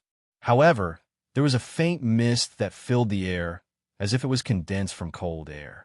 Just as she walked forward, suddenly, a ferocious beast rushed out and pounced towards her. Its aura was fierce, and its strength was great. The wind in the air made a whistling sound. She narrowed her eyes, and the spiritual aura on her body circulated. The red figure instantly swept out. Instead of dodging, she directly met it. The sharp sword in her hand viciously slashed at the ferocious beast. Xiao! Roar! The sharp sword aura carried an ancient pressure as it spread out. In an instant, the shrill roar of a beast could be heard from the thin mist. Then, with a loud bang, it was as if the beast's corpse had fallen to the ground. The mist dissipated due to the surge of spiritual power, and his vision became clear. Feng Jiu looked at the ground in front of him. There was a divine beast-level vicious beast that had been cut into two halves. Its head and body were separated and scattered on the ground. Blood gushed out and dyed the ground red. She calmly retracted her gaze and continued to walk forward. As she entered, she could faintly feel the aura of the Black Lotus. After walking forward for about 10 meters, she saw a boundary that exuded the aura of the Black Lotus. Break! With a clear shout, she struck out with her hand, and a powerful force gushed out, instantly breaking the barrier. Bang! A loud bang was heard. It was not very loud, but there was a visible airflow that spread to the surroundings. The chi of the Black Lotus in this airflow permeated the surroundings, but did not dare to approach Feng Jiao. Chapter 5094. It was like an ice cellar. It was snow-white inside and cold air poured out. Even she could feel the bone-chilling coldness as she stood beside the stone door. Due to the extreme coldness, the surroundings had been frozen into snow-white ice. Near the edge of the room, there was a bed of ice that seemed to have been created from the heavens. Xin Yuan Mose lay there in his black robes, as if he was sleeping soundly. Seeing him, she walked in with large strides and called out to the ice bed, "Mose." Aside from her voice, there was no other sound. There was no trace of the clear sky monarch either. She looked at Mose, who was sleeping on the ice bed. It had already been a few years since she was able to see him up close. This time, she hadn't had the chance to go to the bottom of the sea to see him when he was brought here. She extended her hand to gently stroke his face. She could feel that his celestial body had condensed and his aura had stabilized. She finally relaxed. "It's good that you're fine," she said softly. She let out a sigh of relief and smiled faintly. "Mose, I'm back. Do you know?" She held his hand and felt the coldness of his hand. She glanced at the world of ice and snow around her and said, "This place should be where a spirit vein is located. The spiritual chi here is extremely abundant. and it's cold as well. This aura is quite compatible with you. Compared to the bottom of the spirit region of the East Sea, the aura here is more suitable for your soul. She took a step back and looked at the sleeping Mose. She said, I'll help you. I'll transfer the cold aura and the aura of the spirit vein into your body. As she spoke, she gathered her hands together and her aura circulated. She guided the aura and the cold aura into his body. With the help of Feng Jiao, a steady stream of spirit power and the cold aura entered his body. They were quickly absorbed by his body and turned into energy in his body. As the aura and the cold aura surged into Moses' body, the aura of spiritual chi in the air gradually weakened. The world of ice and snow around him also gradually melted. Some of the ice and snow turned into water droplets that fell to the ground. As the night passed, the world of ice and snow completely melted, revealing the stone walls behind the ice and snow. The entire underground palace was like a dried-up well. There was no aura of spiritual chi left at all. Feng Jiao withdrew his hand and exhaled gently. He glanced at the moist surroundings and prepared to leave with Mose. At this moment, he faintly heard Du Fan's call. Master! Master! Du Fan arrived at the palace. Corpses could be seen everywhere, and they had died extremely tragically. The entire palace was silent. Aside from the corpses on the ground, there was nothing else. Looking at this scene, he knew that his master had been here before, but he didn't know if his master was still here. Just as he was about to use his divine sense to search, he heard his master's voice. I'm in the underground palace of the main palace. Come here. Chapter 5095. I was just about to bring him back. You've come at the right time. Come and help me support him. Feng Jiao said. She looked at Du Fan, who was walking over quickly, and asked, How did you find me so quickly? Have you been here before? No, but I had people investigate this clear sky monarch, so I know the location of his palace. Du Fan said, and came to her side. After glancing at the sleeping Yama Lord, she looked around and asked, Master, did you find the clear sky monarch? Feng Jiao shook her head and said, It's strange. I came here to find Mose, but I didn't see the clear sky monarch. Instead, Mose was placed here. The original environment here was very beneficial to him. It's just that there was a barrier set up with the aura of the Black Lotus, but I couldn't find the aura of the Black Lotus outside here. She kept feeling that something was wrong, but she didn't know what the problem was. Master, I have something to report to you. As Du Fan spoke, he looked at Xianyuan Mose, who was in deep sleep. Seeing this, Feng Jiao looked back and asked, What is it? Speak. Before coming, Lung Hua and I went to the depths of the sea to investigate. We found that there were broken limbs and fragments that broke through the barrier set up by Master.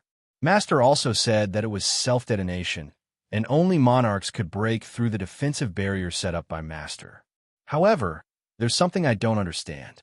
The turbulence and airflow caused by self-detonation were so terrifying. Under such circumstances, how did the clear sky monarch survive and take the Yama Lord away? My guess is that he should have some protective treasure. Feng Jiao said and paused. It's very likely that he used the power of the Black Lotus to control a monarch and made him use himself as a shield to break through my barrier. At that moment, he used some treasure to protect himself and took Mose away at the same time. She pondered for a moment and said, Since this clear sky monarch is a descendant of the great emperor of the upper celestial world, it's hard to guarantee that he doesn't have some life-saving items. Du Fan paused and looked at the Yama Lord. Master, have you examined the Yama Lord's body? Is there anything wrong? Feng Jiao, who was still thinking about something, was surprised when he heard her words. He looked at her and said, What do you mean? Could it be that you feel that something is wrong with Mose? As she spoke, she looked at Mose, who was lying on the ground. Without waiting for Du Fan to speak, she said, I examined him last night. Perhaps it's because of the aura here, but his immortal body has been condensed very well. Furthermore, I used the aura of the spirit vein here and the cold aura here to strengthen his immortal body. Perhaps he will wake up soon.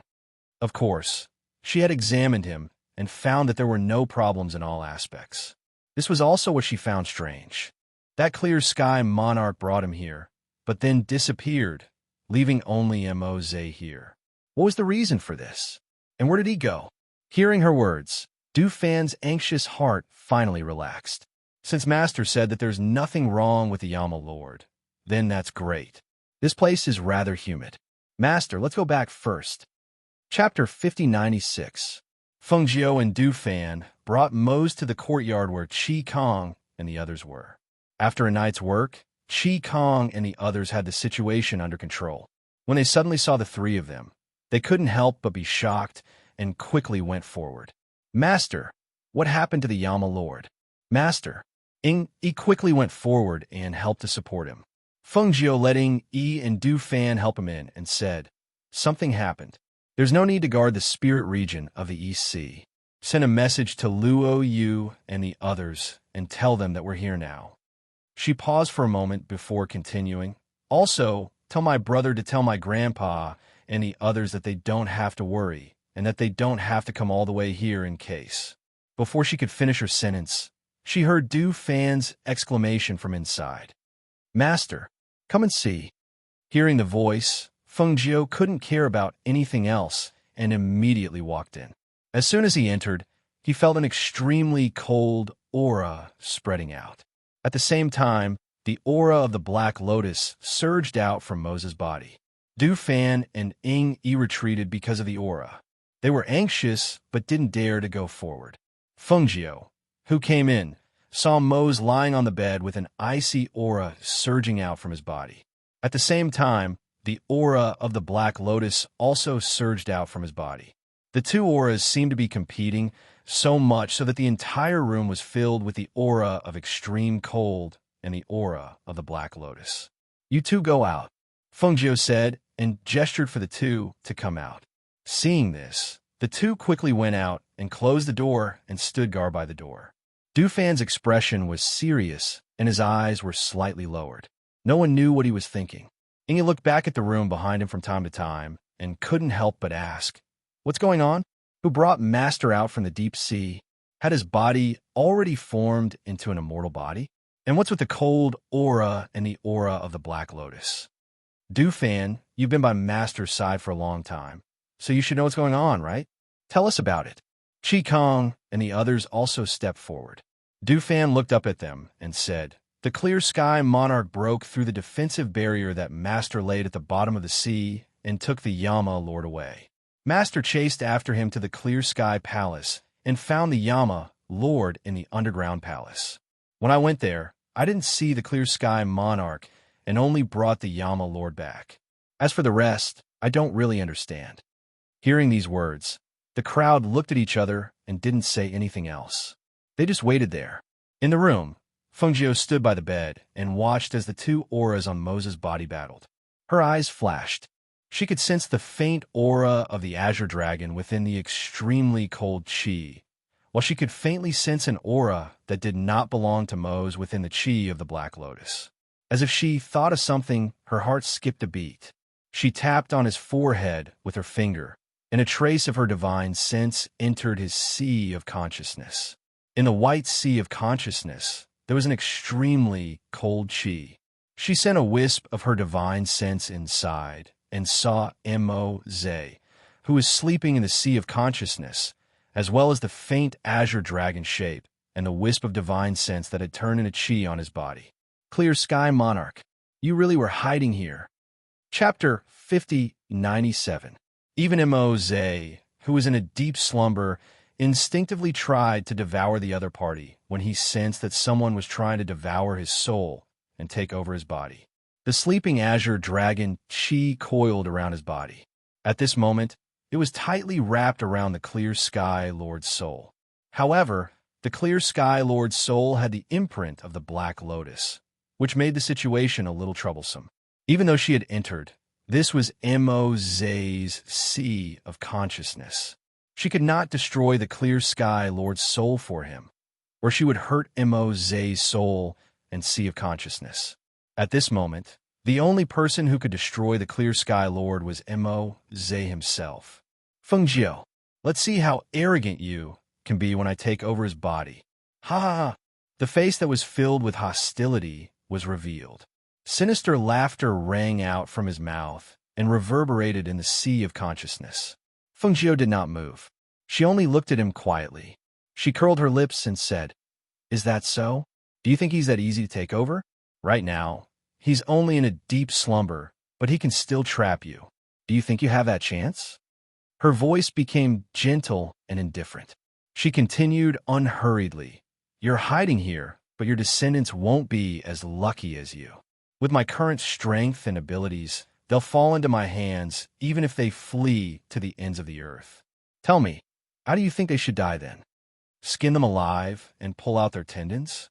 Or grind their bones to dust? Or perhaps his divine soul was destroyed, never to be reincarnated?" Her voice rang out slowly. However, the coldness and killing intent in her voice were so shocking that it made one's heart tremble. If they end up in that state, do you think they'll be grateful to you? Or will they hate you? Her voice rang out faintly. It was like a demonic voice that disturbed his emotions, causing his soul to become unstable. He shouted crazily, "Shut up! Stop talking!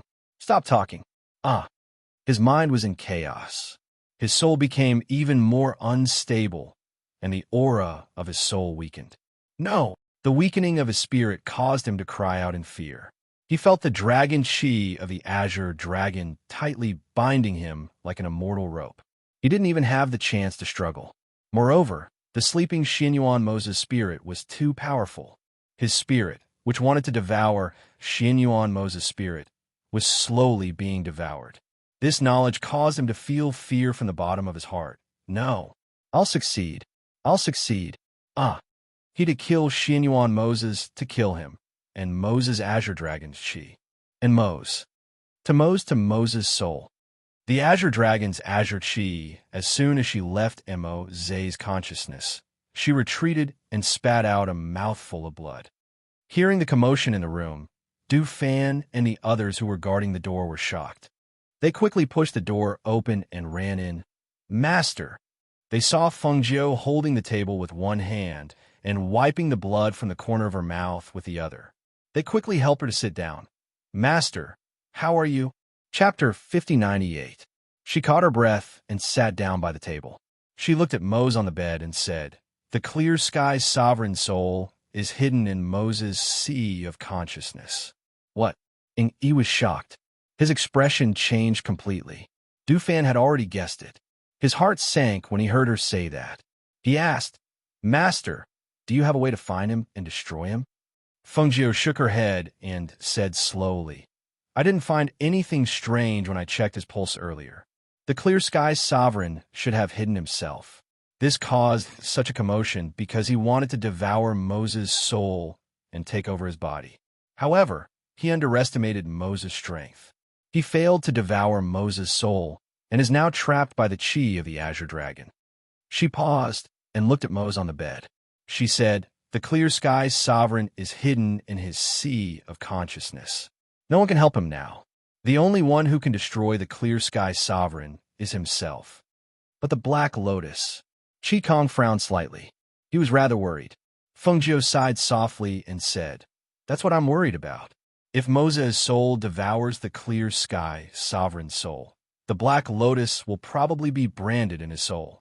However, if he doesn't devour his soul, his body will be taken over. The only outcome is death. Is there no other way?" Bai Xiao could not help but ask. Fengjiu shook her head. "Let's wait and see first. Let's wait until he gets through this." As she said that, her gaze fell on Mose on the bed. She then instructed Chi Kong and the others beside her. "I'll keep watch here. You guys go do what you need to do. I'm afraid the outcome won't be decided in a short period of time." "Yes," they responded and left the room. Chi Kong and the others left first. However, Du Fan and Yi remained in the courtyard to keep watch. Because they knew the situation here, Guan Shilin, Luo Yu, and the others came over the next day after they finished their work in the spirit region of the EC.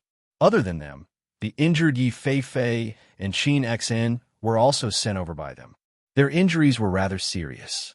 Even with Fanlin's treatment and pills, they had not recovered in a short period of time.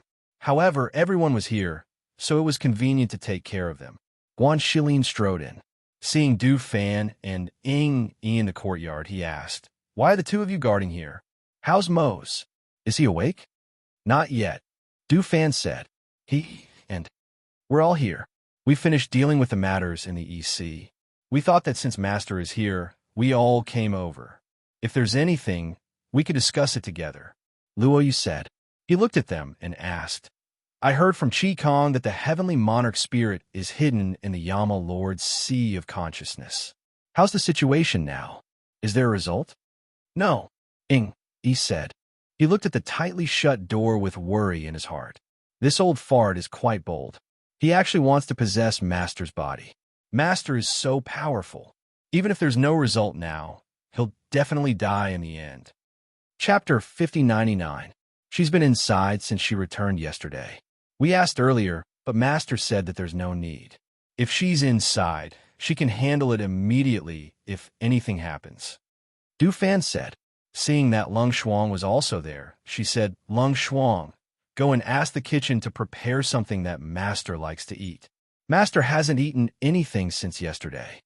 "Okay," Lung Shuang replied, then turned and left. "All right, how are Fei Fei and Qin Exine?" Du Fan looked at Fan Lin and asked. "We've already settled them down. Their injuries are quite serious, and they're all internal injuries. Even if they ate pills, they probably won't recover so quickly," Fan Lin said.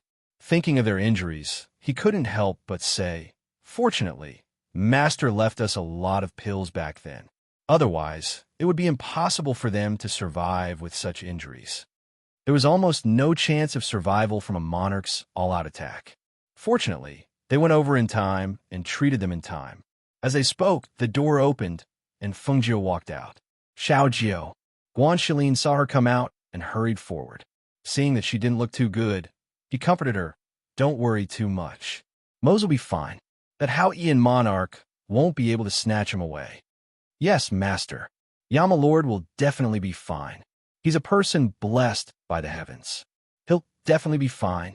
"Yes, Master. Don't worry. Yama Lord will wake up sooner or later." "Master, you have to believe in Yama Lord. He'll definitely defeat Hao Ian monarch." Seeing that they were all comforting her, as if they were afraid that she would be too worried, she couldn't help but smile. "I know. I came out to tell you that Hao Qian monarch's soul has been swallowed by Mose. Moreover, because he swallowed the power of his soul, Mose's soul has become even stronger now." Hearing that, everyone was stunned, then they cheered. "That's great. I knew that Master will be fine, as expected of the Yama Lord. Huh? My Master is the best." Everyone laughed happily and felt happy from the bottom of their hearts. There was no other reason. Originally, it was because Mose was still asleep. If he was awake, even 10 Haoye monarchs wouldn't be his match. However, it was hard to say when he was asleep.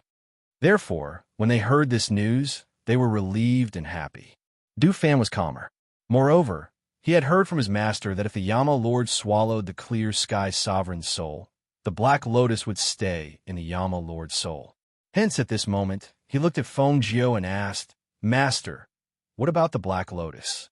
What about the Black Lotus?" Would be. It wasn't easy to erase a soul imprint. Feng Jiu's smile faded, and he said, "Just as I thought, the ancient Black Lotus is also imprinted on his soul. However, this Black Lotus isn't in full bloom, and its power is weaker. We'll think of a way to erase it after he wakes up." That was the only way now. There was no other way. Chapter 5100. Feng Jiu shook his head and said, "It's hard to say, but it shouldn't be too long." She paused, looked at Fan Lin, and asked, "How are Qin, Exine, and Fei Fei? I just heard you say that they are not in good condition. Are they awake now?" "Qin Exine is awake, but Fei Fei is still in a coma," Fan Lin said. "Take me to see them." She motioned.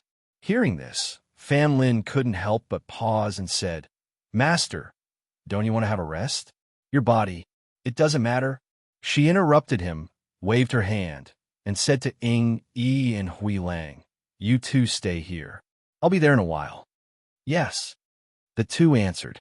After watching her leave with Fan Lin, they thought for a while and opened the door to see their master. The enchantment in the room had not been removed. Master was sleeping quietly on the bed, and the aura on his body had been restrained. Seeing Guanxilin and others who came in with a serious face, Du Fan said, "Yama Lord is fine now. Master also said that he will wake up soon. Don't worry too much." "That's right, but the Black Lotus is now in his body. I don't know what will happen when he wakes up," Guanxilin said, frowning slightly. Everyone was silent and didn't speak for a while. They stayed in the room for a while and then went out. On the other side, Fengjiu came to a wing room in the guest house. Qin Xian was sleeping in the inner room. When she heard the sound, she opened her eyes. When she saw Fengjiu, she struggled to sit up. "Master, just lie down." Fengjiu stepped forward and motioned her not to move. Then he sat down by the bed. "Master, I didn't expect to see you again. I'm really happy." Qin Xian smiled. She was so excited that her internal injury was affected. Cold sweat oozed out of her forehead, and her face became paler. Fengjiu said with a smile, "I said that I would come back, but I didn't expect that it would be a few years later." Then he moved her hand to the bed and said, "Let me check your pulse and see how serious your injury is." While speaking, he put his finger on her pulse and checked her body. After a while, he withdrew his hand and said, "It's really serious, and the 5 organs are damaged. Master, don't worry. I've already taken the medicine. The rest, I just need to recuperate slowly." Qin Xian said softly, "Fei Fei, I heard from Fan said that she hasn't woken up yet." "Well, I know. I'll go to see her later." Then she looked to Fei Fei, to Fei Fei's to Fan. And Fei Fei, and Fei Fei. Fan to say Fei Fei, to go, and let her have to lean to rest. Seeing this, Fengjiu glanced at him and said with a smile, "You go out first. I'm going to take off her clothes and treat her." Hearing this, Fan Lin helped Qin Xian to sit up and asked, "Master, do you need me to ask Leng Xuan to come in and help?" "No need," Fengjiu said. "Well, then I'll go out and wait. If Master needs anything, just call me." Fan Lin looked at Qin Xian and then went out. Chapter 5101. Hearing these words, Qin Xian's beautiful face, which was originally pale, was suffused with a faint blush. She said softly, "Master." Qin Xian didn't think about those things. Qin Xian just wants to be by Master's side all the time. Fengjiu chuckled and said, "If you marry Fan Lin, you will still be by my side. It's not like you will be marrying far away." While speaking, she pierced a silver needle into the acupoint on her back and said, "You have blood clots in your body. I will use a silver needle to help you dissolve the blood clots and then treat you. You will recover faster." Qin Xian's forehead was oozing cold sweat. She only felt that when the silver needle pierced in her acupoint, the pain was a little piercing and painful, with a trace of soreness and numbness. She couldn't help but bite her lower lip and endure the pain. After Fengjiu helped her dissolve the blood clots, she used the qi of Qing Lian to treat her. After about half an hour, she withdrew her hand, exhaled softly, and asked, "How do you feel? Do you still feel pain in your chest when you breathe heavily?" "Much better. Thank you, Master." Qin Xian felt a lot more relaxed. The previous feeling of pain when she moved a little had disappeared. Even her breathing was much smoother. She couldn't help thanking her. "Well, you will be fine after 2 more days of recuperation. I will go and see Fei Fei." She got out of bed. After seeing Qin Xian gather her clothes, she turned and walked out. Fan Lin saw her coming out and said, "Master, you have been tired." Hearing this, Fengjiu smiled and glanced at him. "You go in and see her. Fei Fei will be fine when I go there." With that, she walked to another side room. Seeing this, Fan Lin quickly walked into the side room. Seeing Qin Xian preparing to get out of bed, he said, "Why did you get out of bed? Go back and lie down." "Master, help me treat. I feel much better. I want to see Fei Fei." Qin Xian said, glanced at him, and said, "Why did you come in? Why don't you stay by Master's side and see if Fei Fei needs help?" Fan Lin smiled and said, "I wanted to come in to see you, and then go to Fei Fei's place to take a look. It's just for a while. It won't delay things. I'll go with you." She felt that her body had recovered 80%, and she had no problem getting out of bed and walking around. Fan Lin looked at her. Seeing that her complexion was much better than before, he nodded and walked out with her. Arriving at Fei Fei's room, he saw that his master was already taking her pulse. Fan Lin stepped forward and said, "Master, I fed Fei Fei a medicinal pill, but it only eased her condition a little. She hasn't woken up since she fell into a coma. Moreover, her chest was shattered, and her internal organs were damaged. Fortunately, she was treated in time. Otherwise, ordinary people wouldn't be able to survive under such circumstances." Fengjiu nodded and said, "Her injuries are indeed very serious." She turned to look at Fan Lin and said, "Prepare a hot medicinal bath. I will treat her. I don't know what medicinal herbs Master needs to boil." Fan Lin asked. He didn't know what medicine she needed for the medicinal bath. Fengjiu came to the table, took out a brush and ink, wrote a prescription, and handed it to him, saying, "Take this medicine and boil it. After boiling it, let Lung Shuang come over." "Master, I'm much better now. I can come and help," Qin Xin said. Fengjiu shook her head and said, "You haven't fully recovered yet. After going back, let Fan Lin prescribe some medicine for you. You need to recuperate for 2 days. During these 2 days, stay in bed and rest well." Chapter 5102. After instructing Fan Lin to prepare the medicinal bath, he busied himself until it was late at night. When Fengjiu left Fei Fei's room, he couldn't help but rub his neck and hands. He almost didn't rest for the whole day. From Mo Zay's matter to Qin Xin and Fei Fei's injuries, the whole day had passed just like that. Fortunately, after tonight's treatment, Fei Fei was about 60 to 70% better.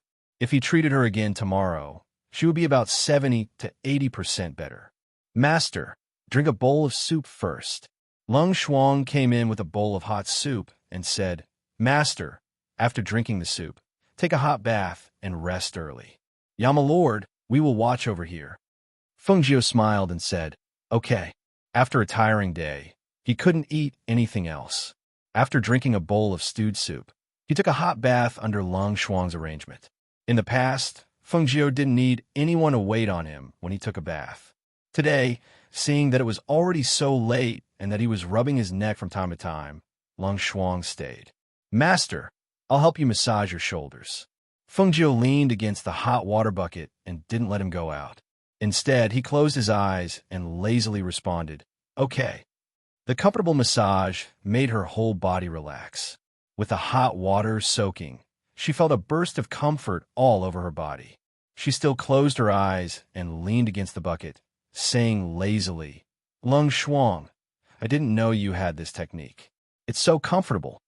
Hearing this, Lung Shuang's lips revealed a faint smile and said, "I learned it from Qin Xin. She said that this technique can make people relax and can also loosen their muscles and bones.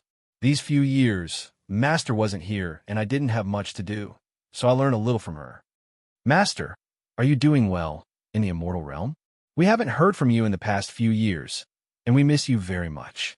Nowhere is peaceful. Back when I ascended, the 4 great sovereigns from the upper immortal plane had wanted to kill me. However, after I ascended, I wanted to deal with them as well. Only, they chose to hide far away. In recent years, there have been no movements or news from them. However, I did manage to kill one of the great sovereigns and take over his territory." Fengjiu said unhurriedly, "All these years in the upper immortal realm, although Mo-chun is also an upper immortal, we haven't seen each other many times. I've always been thinking about you guys in the lower immortal realm. In order to break this void enchantment, I spent a few years."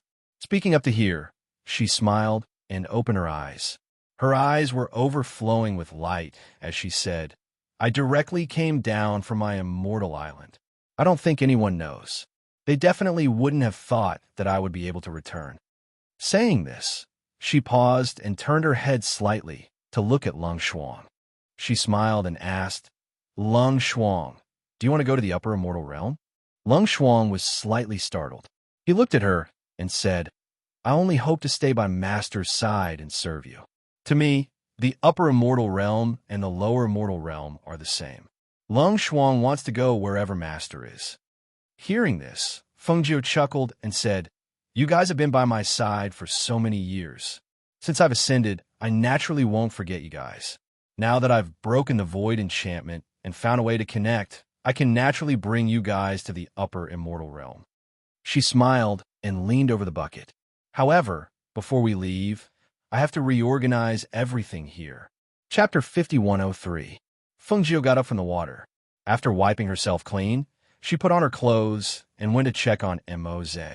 Seeing that he was still sleeping, she removed the barrier and said to the Lung Shuang behind her, "You can leave. I'll rest here tonight." Hearing this, the Lung Shuang responded and left, closing the room. Feng Jiu came to the bedside and gently caressed Moze's sleeping face. She softly called out, "Aze, I'm back. Do you know? I'm right here. When are you going to wake up?" Her hand moved down from his face and landed on his chest. She gently opened his clothes and looked at the black lotus imprinted on his chest that hadn't bloomed yet. She silently sighed. Her green lotus was the chaotic green lotus and also the green lotus of creation. Although she had encountered many dangers when she first obtained the green lotus, she had managed to overcome them all along.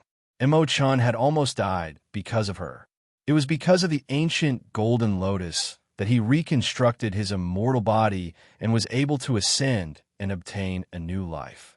Even though he had experienced life and death, he was now an almighty saint emperor. However, the red lotus was in Yuer's body. She had sealed it together with her life flame. She was afraid that she wouldn't be able to bear it due to her young age. As for this black lotus, no matter which immortal cultivator it fell into, that person would eventually die. Now that it was imprinted on Moze, she really didn't know what would happen when he woke up. She softly sighed and gently laid down beside him. She nestled against him and wrapped her arm around his waist. Looking at the pleasant sleeping face in front of her, she raised the corner of her lips and revealed a faint smile. "Aze, I haven't seen you for a few years. You seem to have become more handsome. You're pleasing to the eye no matter how I look at you. Don't you think so?" She softly whispered. Because he was by her side, and she was really tired these past few days, she unknowingly fell into a deep sleep. And Moze, who was in a deep sleep, seemed to have heard her words as the finger by his side twitched slightly. Deep into the night, the courtyard was extremely quiet. In the room, the luminous pearls emitted a soft light that scattered into the room. One could faintly see two figures hugging each other as they slept on the bed in the inner room behind the gauze curtain. The next day, Feng Jiu slept until noon. Guanshelin and the others also knew that she was exhausted these 2 days, so no one came to disturb her. They just waited in the front yard for her to wake up. Ever since she came back, they hadn't been able to sit down and talk to her properly. How was she these past few years in the upper immortal realm? How did you get back here? Questions were swirling in their minds, and they were only waiting for answers to their questions. When Feng Jiu walked out of her room after washing up, she was led to the front yard by Guanshelin, who was wandering outside the courtyard. "Why is everyone here?" Feng Jiu sat down at the head of the table and looked at them with raised eyebrows. "Hey, Xiao Jiu, you know that we have a lot of questions to ask you. But are you hungry? Do you want to eat something first?" Guanshelin asked and sat beside her. "No need." Feng Jiu smiled and looked at them, saying, "I know what you want to ask. It's rare for us to sit down and talk, so let's have a good chat." Chapter 5104. Hearing this, Feng Jiu smiled and said, "Ever since I ascended, I have a celestial island in the upper immortal realm. In the past few years, I have been doing a lot of things. A few years ago, I wanted to crack the secret of the void enchantment and see if there was a way to connect the two realms. I have been researching for a few years now. Dashi knew that they all wanted to know about her situation in the upper immortal realm, so she told them everything that had happened in the past few years. As they chatted, the whole afternoon passed by. It's already so late. Xiao Jiu, let's eat first. We have been talking for so long. You haven't eaten anything for the whole day," Guanshelin said as he ordered the servants to prepare the meal. Everyone should have received the news of Master's return this time. Those who are familiar with Master will probably come soon. Du Fan said as he looked at Feng Jiu and asked, "Master, how long do you plan to stay here? When they come, Do you want to meet them? Feng Jiu smiled and said, since he's an acquaintance, I naturally have to meet him. Moreover, I won't be going back for a while. I'm going to choose a place to set up a teleportation formation. When the time comes, I'll be able to teleport to the upper immortal realm through the teleportation formation I set up. As she said this, she looked at everyone and smiled. This time, even if you don't have the strength to ascend, I can still bring you to the upper immortal realm. That's great. This way, we can follow Master again. Luo Yu smiled, and his face was full of excitement. Qi Kong pondered for a moment and said, Master, if we all go to the upper immortal realm, what will happen to the various heaven realms and territories below? I am worried that if we all leave, the lower immortal realms will be in chaos. Now, they were in charge of several heaven realms. Because of them, the sovereigns of various heaven realms did not dare to act rashly. If it were not for this incident, they would have been safe and sound. However, if they left, they did not know what would happen. Hearing this, Feng Jiu took a sip of tea and moistened her throat. She said, actually, I plan to. You are the leaders of the 8 great Phoenix Guards. Since you all have the ability to be independent, it doesn't matter if you follow me or not. Moreover, you all are in charge of various heaven realms. If you don't take care of them, you will not be able to find suitable people in a short time. She paused and continued, I think that you all can stay here. Lung Shuang and the others can follow me to the upper immortal realm. When the time comes, I set up a transmission array here, and the 2 places can be directly teleported back. There, you all don't have to follow me. You don't have to be with me. What do you think? Hearing this, Qi Kong and the others paused and looked at each other. Master had supported them to the position of sovereigns in the heaven realms in order to let them guard a region. If they left now, it was true that they would not be able to find a replacement in a short time. Moreover, it was impossible to just wash their hands of some things. For a moment, they all fell silent. Chapter 5105. So Master doesn't plan to take us to the immortal realm? Luo Yu said faintly. Compared to his previous enthusiasm, he seemed a little depressed at this moment. You can come with me or stay. You can go wherever I need you. She smiled, stood up, and said, in fact, I also need some people to mobilize in the immortal realm, so I must take Du Fan, Lung Hua, and Lung Shuang with me. As for the rest of you, she paused and said, you can stay here and guard first. After a while, you can go up after making sure that everything is calm. She looked at Guan Shilin and asked, Brother, are you going to the immortal realm? Guan Shilin laughed and said, I can go anywhere, but I thought that my adoptive father and grandfather are all here, and you don't live here, so I'll live next to them. If anything happens, I can take care of them. Hearing this, Feng Jiu nodded, came to his side and patted him on the shoulder and said, I haven't been by their side all these years. Thank you for taking care of them for me. She knew that the Feng family's old mansion was the place where the Feng family lived for generations. Her grandfather and the others were reluctant to leave, and they would not be willing to leave now. Moreover, she also had her own plans. She felt that it was actually quite good for them to stay in the Feng family's old mansion. At least there would be no danger or trouble. A normal life was what people yearned for the most. We're family, don't be so polite. Who are we? He laughed and stood up and said, Okay, I think the food is ready. Let's go eat first. We can talk whenever we want. Let's go. At this time, Long Shuang stepped forward and said, I see that the sky is good tonight, so I asked someone to put dinner in the garden. Okay, then let's go to the garden. Feng Jiu said with a smile and walked out with them. The news of Feng Jiu's return seemed to have grown wings, flying to all the regions of the heaven realm. Not long after, everyone received the news. Just as Du Fan had expected, her close friends had also rushed over from all over the country, wanting to see her. On this day, after Feng Jiu helped Mo Zhe wipe his body, Lung Hua came to report. Master, Monarch Xian Wu is here to see you. Feng Jiu raised her eyebrows and sneered. He's here for Howard, right? She walked to the stone table in the courtyard and sat a stone of the courtyard. She took a sip and said, How's back? I don't see him. She couldn't stand Er's biological parents.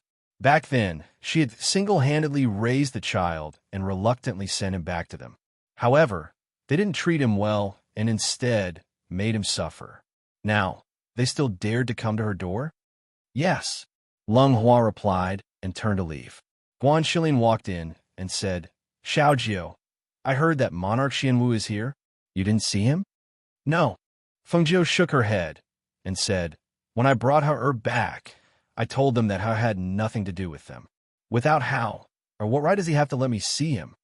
Guan Shilin sat down at the table and said, In the past few years, he has been to the Feng family's old residence a few times. My adoptive father said that he wanted to ask about how. Chapter 5106. All right, let's not talk about him. I received news from my adoptive father that Feng Yi and Zhao Yang are here. We haven't seen each other for many years, so they wanted to meet you, Guan Shilin said. Oh, the two of them? Feng Jiu was slightly startled, then smiled and said, Speaking of which, I haven't seen them for many years. Feng Yi, that little uncle of hers. After not seeing him for so many years, he was probably also a handsome young man. I'm really looking forward to it.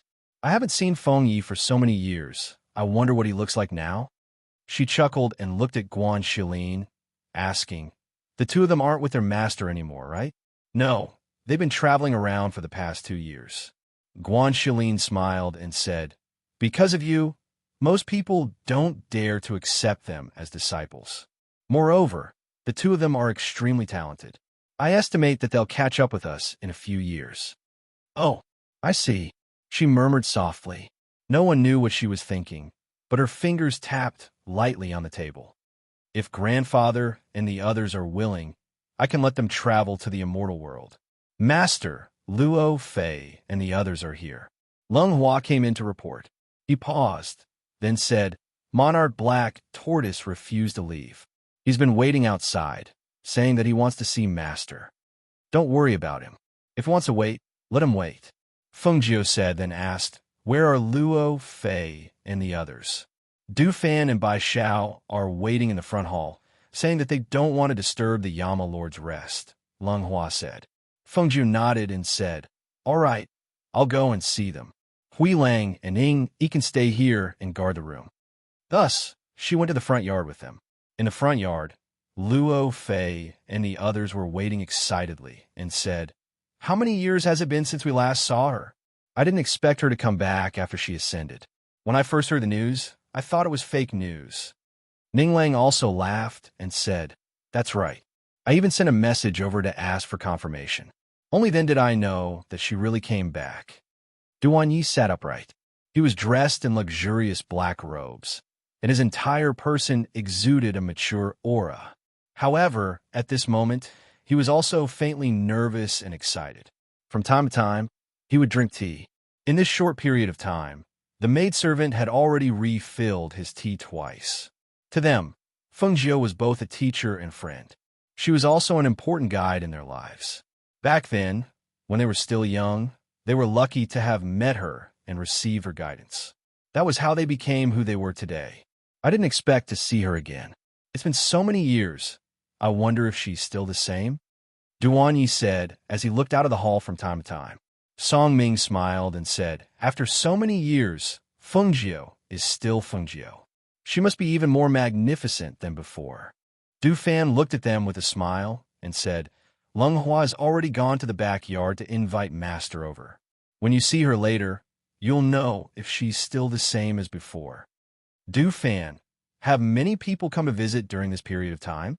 When we first came in, we even saw the sovereign of the Black Tortoise waiting outside. Why was he turned away?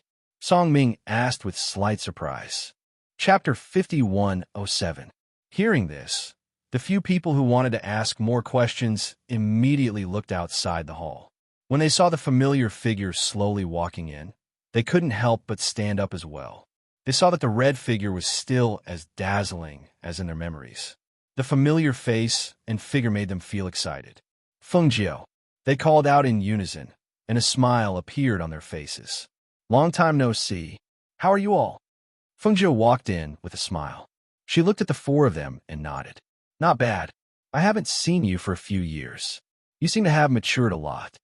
You're still the same. You haven't changed much, Duan Yi said. No. You've changed. You become more outstanding and reserved. Song Ming smiled and looked at her. Indeed, even though Fengjiu was still the Fengjiu they were familiar with after so many years, they had all grown up. She had also grown up. She was no longer the mischievous and cunning girl. The precipitation of time had made her more elegant and reserved. We didn't expect to see you again. When we heard that you were back, we put down what we were doing and rushed over, Ning Lang said with a smile. He looked at her and said, Fengjiu, it's so good to see you. Yes, it's so good to see you, Luo Fei said. Hearing this, Fengjiu smiled and gestured for them to sit down. She said, I'm also very happy to see you all again. Speaking of which, it's better here. My familiar family and friends are all here. I just came back and all of you came to see me. When familiar friends gathered together, there was a lot of laughter. After sitting down, everyone chatted casually. Not long after, another burst of laughter came from outside. I knew it would be lively here. Listen, am I right? Wang Xianhua's voice came from outside. He seemed to be talking to someone. Hearing the voice, Fengjiu was slightly surprised. When she got up and walked out, she saw her sister and someone she hadn't seen for a long time. It was Wang Yin 17. Ha ha ha, Fengjiu, do you still remember me? Wang Yin 17 laughed heartily as he strode in. How could I forget you? Fengjiu chuckled and said, It's true that we haven't seen each other for a long time. Then, he looked at Wang Xianhua and asked, Sister, why did you come with him? I just went back to the Wang Yin family and heard the news that you came back, so I wanted to come and see you. 17th uncle came with me. Wang Xianhua chuckled and glanced around. He saw many familiar faces and said, It seems that they all came to see you when they heard the news of your return. They've also just arrived. Come, have a seat inside. Fengjiu invited them in, while Luo Fei and the others stepped forward to greet them and followed them in. Compared to the liveliness and laughter inside, the expression of the black tortoise monarch, who was rejected outside the residence, was somewhat gloomy. He knew that Fengjiu wouldn't necessarily see him this time, but he didn't expect that she would leave him here like this. To think that, as a monarch, he was rejected outside the door. With such an awkward situation, it wasn't good to leave in a huff, but it wasn't good to leave in a huff either. He was in a dilemma. In the end, it was his mistake back then. If it weren't for what happened back then, he wouldn't have been treated so coldly today. Chapter 5108. Due to the arrival of many old friends and relatives, the manor was very lively these 2 days. However, Moze had not woken up yet. On this day, Fengjiu and the others had just stepped out of the door when the black tortoise sovereign, who had been waiting outside for a few days, quickly walked over. Phoenix Master. He stepped forward and bowed. He looked at her as if he wanted to say something but hesitated. Seeing that he was still here, Fengjiu stopped and said to the people around her, Go to the restaurant first. I'll be there in a while. After they left, she looked at the black tortoise sovereign and asked, Is there anything else? I want to see how However, there hasn't been any news of him these few years, so. He looked at Fengjiu hesitantly. Did Monarch Black Tortoise forget what I said when I took her away from you so quickly? She looked at him, and her voice was indifferent as she said, From today onwards, you have no right to question or care about how matters. Moreover, he isn't by my side now. I sent him and my 2 children to be apprenticed to a master many years ago. Not to mention you. Even I can't see him even if I wanted to. The black tortoise sovereign was slightly startled and asked, May I know who Hao-Er's master is? Fengjiu smiled and looked at him. She said, I won't tell you who his master is. For the safety of the children, I keep their whereabouts a secret. She continued to walk forward. When she passed by him, she paused and said, Don't come here in the future, and don't ask about him. When he grows up, if he still wants to acknowledge you, I won't stop him. But for now, I won't let you disturb his state of mind and hinder his cultivation. With that, she did not say anything else. She got into the carriage and went to the restaurant. The black tortoise sovereign listened and stood there in a daze. No one knew what he was thinking. After a long time, he sighed deeply and turned to leave. At the restaurant, at the request of Wang Xianhua and the others, Fengjiu came out to meet them today. This was also the first time she went out on the streets since she came back.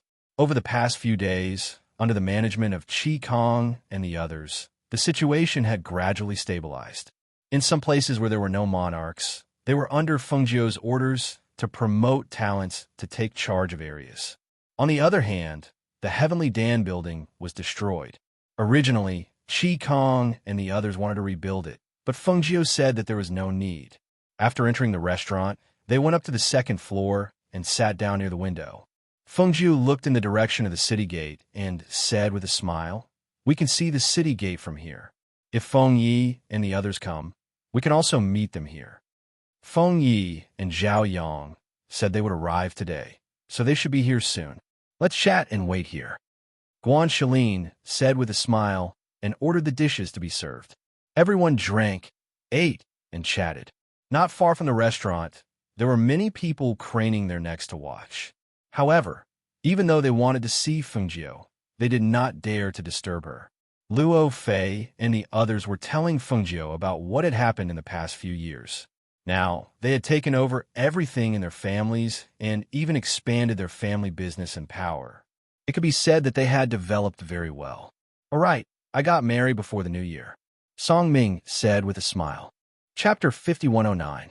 She's just an ordinary girl from an aristocratic family. She's a family friend of mine. We've known each other since we were young, Song Ming said with a smile. And when I got married, they already sent gifts on your behalf. Hearing this, Fengjiu smiled and looked at Luo Fei, Duan Yi, and Ninglang. She asked, "What about you three? We're still young." Ninglang grinned and said, "And I don't want to marry anyone. I just want to expand my family's business. I don't think about anything else." "We don't want to get married too early," Duan Yi and Luo Fei said at the same time. "What's so good about getting married? It's better to be alone. Someone like me is the most carefree." Wanyan Shursan raised his wine cup and drank it. He laughed loudly and said, "Look at Junju Shang, that otherworldly person. What's he like after getting married? He's taking care of his children at home now. What's wrong with my husband?" Wanyan Xianhua glanced at him and looked at him with a charming smile. "My husband is a good man that's hard to come by in 100 years.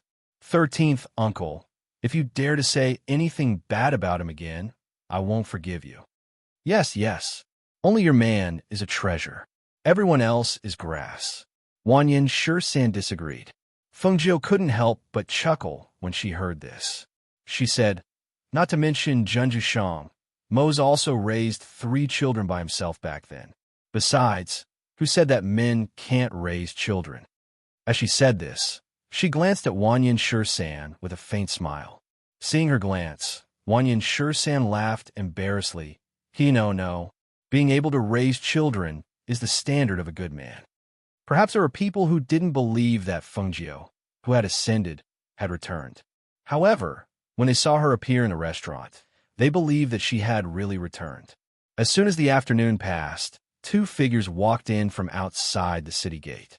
When he saw the 2 figures, Guan Shilin couldn't help but smile. He said to Fengjiu, "Xiao Jiu, look, they're here." At the same time, he stood up and waved towards the city gate, shouting, "Here." Fengjiu followed his gaze and saw Feng Yi in a purple robe. He had the appearance of an elegant, noble young master. His face had already matured, and he looked like the outstanding members of the Feng family. His entire person exuded a noble and unrestrained aura. Beside him was Zhao Yang, who was wearing a black robe. His aura was restrained and steady, and he carried a sword on his back. Although his face was not as handsome as Feng Ye's, he was resolute and tough. Perhaps they heard the sound and looked over. When they faintly saw the red figure, excitement and joy appeared in their eyes. They looked at each other and directly rushed forward. "Xiao Jiu." Feng Yi directly jumped up and landed beside the table. He smiled at Fengjiu. Fengjiu raised her eyebrows and looked at Feng Yi with a faint smile. "Feng Yi, are you itching for a beating?" Jiu. Feng Yi showed a flattering smile and stepped forward. "I haven't seen you for so many years. I miss you so much." While speaking, he moved a chair to her side and sat down. "Sister Feng." Zhao Yang stepped forward and respectfully saluted her. Chapter 5110. "Okay, we've learned a lot during our travels. Our lives have been very fulfilling," Zhao Yang said. Although his voice sounded calm, The excitement in his heart and the joy in his eyes could not be concealed. That's good. Feng Jiu nodded, then looked at Feng Yi. The corners of his lips curled up slightly, and his voice was slightly raised. Little Uncle Feng Yi. Ha ha ha! Hearing this, Feng Yi's hair stood on end. He smiled embarrassedly and hurriedly said, Ah, Jiu, just call me Feng Yi. You don't have to call me Little Uncle. I'm getting goosebumps when I hear it. Although it was true that he was her little uncle, in front of her, he did not have the slightest trace of an uncle's attitude. On the contrary, he had been in awe of her since they were young. Although his seniority was higher than hers, he was younger than her. Her calling him Little Uncle made his heart fluster. Since we're here, let's go back first. Feng Jiu stood up and said to Wanyan, Qianhua, and the others, You can continue to sit here. I have to go back and see Mose. Okay, then you go back first. We'll go back later, Wanyan Qianhua said. Okay, Feng Jiu responded, then looked at Feng Yi and Zhao Yang and said, You two come back with me. Okay. The two did not dare to say more and directly responded. After greeting everyone, they went back with Feng Jiu. Du Fan, Lung Shuang, and Lung Hua also went back with them. As for the others, they stayed. They went back to the mansion first, and Feng Jiu took them to see Mose. Then, she sat in the courtyard and asked them about what had happened over the years. After listening to their experiences over the years, she finally paused and said, Actually, when we came back this time, I planned to take you to the immortal realm to cultivate. What do you think? Hearing this, the two were slightly surprised and asked, Can we go? Yes, now that I've broken the void barrier, I've found a way to travel back and forth. As long as you want, I can bring you up. Of course, I'll need grandfather and the others to agree. Feng Jiu looked at the two and said, Both of you are extremely talented. Even in the immortal world, you could be considered dragons and phoenixes among men. If you go up to cultivate, it will only be better for you. Hearing this, the two of them looked at each other and said in unison, We want to go. Feng Jiu smiled and said, Stay here for the next few days. In a few days, I will take you to the Feng family's old residence. All right. The two of them revealed looks of joy as they asked, Are the people from the immortal realm all very strong? Are they all very powerful? Some are strong, and some are weak. The only difference is that some are born with a divine fetus, so they have a higher starting point than others. She said slowly. Seeing the two of them curious, she said, You'll know when you go there in the future. I'll ask Lung Shuang to tell the kitchen to make some food for you. Go back and have a good rest. Yes. The two of them answered and then followed Lung Shuang out. After they left, Du Fan asked, Master, the Yama Lord is still not awake. When the time comes, will we take him to the Feng family's old residence? Chapter 51:11. As she spoke, she couldn't help but sigh. I just don't know what will happen to the Black Lotus after he wakes up. Everything will be fine when it comes to it. Master need not worry too much. I hope so. She turned back to look at the room and strode in. She said to Ying, Yi, and Hui Lang who were guarding the room, You two go and rest. I'll take care of things here. The two of them looked at each other and said, Madam, we're not tired. Let's stand guard. They paused and said, We'll stand guard outside the room. As they spoke, they left the room and stood at the door. When Feng Jiu saw this, she didn't say anything. She just sat down by the bed and looked at the unconscious Mose. She held his hand and said softly, Aze, hurry and wake up. The world's scenery is picturesque, but without your company, no matter how beautiful the scenery is, it will be in vain. When she finished speaking, the hand she was holding seemed to move slightly. She was startled, and her face froze for a moment. She looked down and saw that his fingers didn't move at all.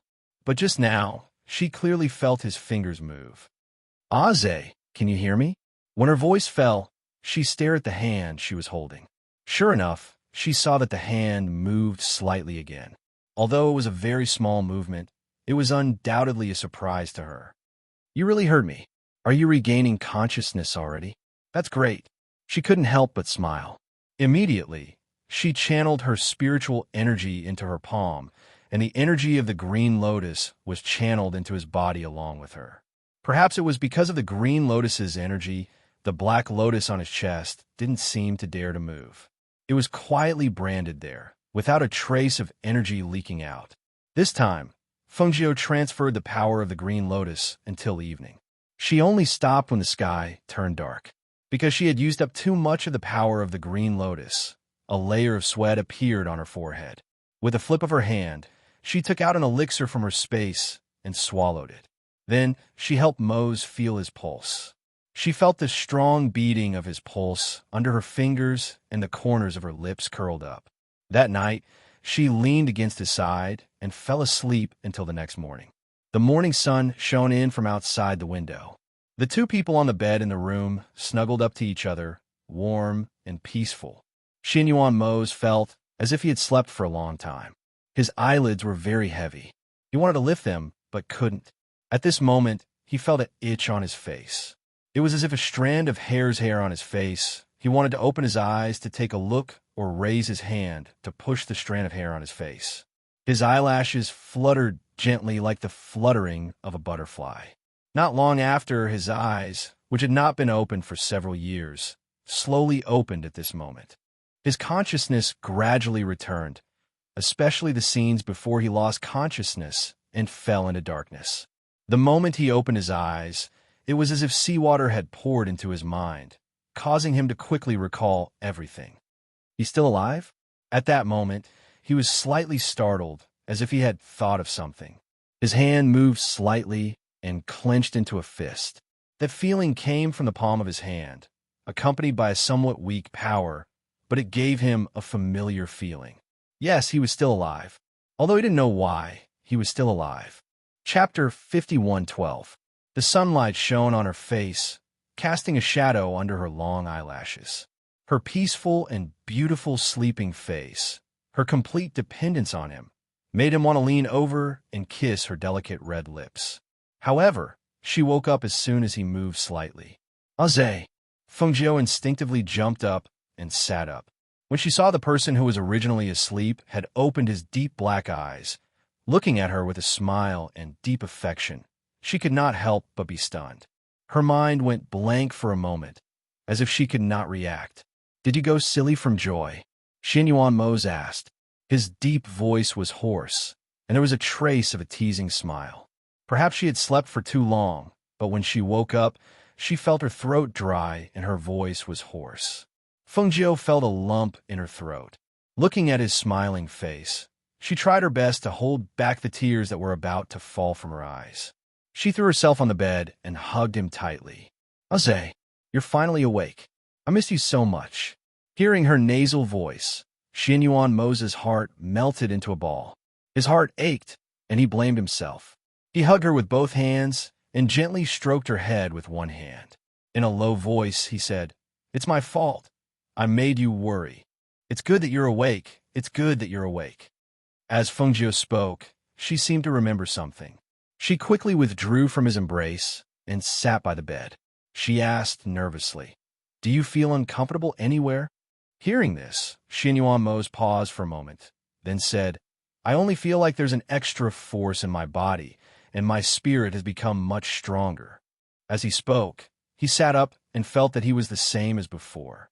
It was as if there were no injuries on his body, and there was nothing wrong with him. On the contrary, he even felt that his strength had increased, and his spirit had become much stronger. Just as he was about to use his divine sense to check his body, he saw Fengjiu suddenly step forward and pull open his clothes, revealing his strong and firm chest muscles. His eyes flashed, and he raised his eyebrows slightly. He looked at her with a hint of teasing and said, "What do you want to see? Just tell me, and I'll strip naked for you to see." Fengjiu wasn't in the mood to banter with him. After taking off his clothes, she saw that the black lotus on his sturdy chest was gone. She couldn't help but open her eyes wide and search his body. Where did he go? Where did he go? He watched as she tugged at his shirt. She looked at his chest, pulled down his shirt to check his back, and then looked at his arm as if she was looking for something. Seeing this, Xinyuan Mose could not help laughing and said, "What are you looking for? What do I have on me? What's gone?" "The black lotus, the ancient black lotus, was originally here on your chest, but now it's gone." Fengjiu raised his head to look at him. and said, "Use your divine soul to search. You should be able to find where that black lotus is hiding. It's branded in your divine soul, so it definitely can't run away." Hearing this, Xinyuan Mose was surprised. Black lotus? You're talking about the black lotus from before? Yes, it's a long story. Look for it first and see if it's still there. I'll tell you the details later, Feng Jiu said, holding his hand and looking at him worriedly. Chapter 51:13. Hearing her words and seeing the worry on her face, Mose nodded and said, "Don't worry, I'll look for it." With that, he closed his eyes and used his spirit to search his body. Feng Jiu watched from the side. After a while, seeing him open his eyes, she hurriedly asked, "How is it?" Xinyuan Mose's eyes moved slightly. He looked at her and said, "There is indeed an ancient black lotus, but it's hidden in the corner of my spirit. It's not a fully bloomed black lotus, but a flower bud." Hidden in the corner? Feng Jiu was slightly surprised. She was somewhat surprised. "Yes," Xinyuan Mose replied. He leaned against the bed and said, "If I didn't try to feel it, I almost couldn't sense its existence. However, what is going on? Why is there a black lotus in my body? And how long have I been asleep?" Hearing him say that the black lotus was hidden in the corner and did not have any negative effects on him, Feng Jiu sighed in relief. Then she smiled and said, "Then we have to start from when you failed to advance." She stood up and poured a cup of water for him. Then she said, "Drink some water to moisten your throat. I'll tell you slowly." Thus, the two of them sat on the bed and drank water. One of them sat on the bed and talked about the events of the past few years. She told him all the things that he did not know one by one. They talked until afternoon. "It's like this. I found that after you swallowed that spirit, the black lotus was branded in your heart. Seeing that you didn't wake up, I was worried that the black lotus would have some effect on you. But now that you're awake and the black lotus has no effect on you, I'm relieved." Feng Jiu said and drank from his cup. "I see." He nodded and sighed softly. "I didn't expect that I would owe Tian Jizi such a great favor. It's a pity that he's no longer here." Feng Jiu stood up and said, "All right, let's not talk about anything else. We'll always remember his kindness. You just woke up, don't keep lying down. I'll get someone to prepare some food. I'll accompany you to the courtyard to bask in the sun." Then she smiled and said, "They'll be very happy to hear that you're awake." "Yes," he replied, the corners of his lips curling up slightly. After washing up, Feng Jiu left the room. When the door opened, she saw Hui Lang and Ying looking at her excitedly. "Madam, did Master wake up? We thought we heard you talking inside." "Yes, he's awake. Go in and take a look." She smiled and went to the courtyard. Lung Shuang, "Master, have the kitchen staff prepare some porridge, make it bland and bring it here." "Okay," Lung Shuang replied.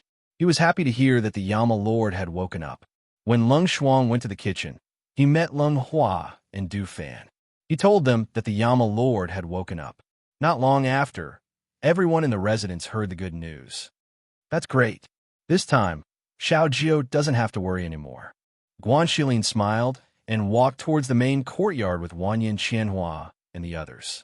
When everyone was walking towards the main courtyard, a Phoenix Guard quickly came in to report to Qi Kong. When Qi Kong heard the Phoenix Guard's words, he couldn't help but be surprised. He called out, "Du Fan, Fan Lin, come with me." Chapter 51:14. Qing Sheng is back. She was sent back by Han Yuanzi and Zhuo Junyue. "I heard from the Phoenix Guard that she was injured. Come with me to take a look. We'll report back to Master later," Qi Kong said in a low voice. Hearing this, the two were slightly surprised and immediately followed him out. Du Fan said, "How did Qing Qing get injured?" "She went to the Pan family in the mortal world. No one should be able to hurt her there." In the mortal world, the Pan family that Master had promised to protect for 3 generations had met with some trouble. At that time, they were busy and could not leave, so they sent Qing Qing there. They thought that with her strength, it would be more than enough to deal with the matters in the mortal world. They did not expect that she would be injured and come back. Naturally, no one in the mortal world can hurt her, unless it's a cultivator whose cultivation is higher than hers. Fan Lin said as he walked forward. He was a little surprised and said, "But why did she meet Han Yuanzi and Zhuo Junyue?" Zhou Junyue was the descendant of Master's master. Because of Master, the Zhou family was now a first-class family. Zhou Junyue's cultivation was not weak either. He was a powerful cultivator and usually did not interact with them. Could it be that he heard that Master had returned? So he came to take a look? You'll know when you see them, Qi Kong said as he strode to the front yard. There, Hun Yuanzi was eating snacks and drinking tea with his legs crossed. Zhou Junyue was standing there with Bai Qingcheng on his back. No one put her down. They're here. They're here. Hun Yuanzi drank a mouthful of tea and swallowed the snacks. He saw the three of them, but did not see Fengjiu. He hurriedly asked, "Why are you here? Where's Fengjiu? I heard that she came back, so I came here specially." Senior. The three of them cupped their hands and bowed to him. They smiled and said, "Master is in the backyard. We haven't reported to Master yet, so we came to take a look." As they spoke, they looked at Zhou Junyue, who was carrying Bai Qingsheng on his back, and asked, "What's going on? Why are you with Qingsheng?" As he spoke, Fan Lin had already stepped forward and reached out to take Bai Qingsheng's pulse. He was slightly stunned when he felt her pulse. He opened her palm and saw a red line extending from her palm to her arm. He then pulled her sleeve up a little. When he saw the red line on her fair arm, his brows furrowed slightly. She has been poisoned, and her internal injuries are not light.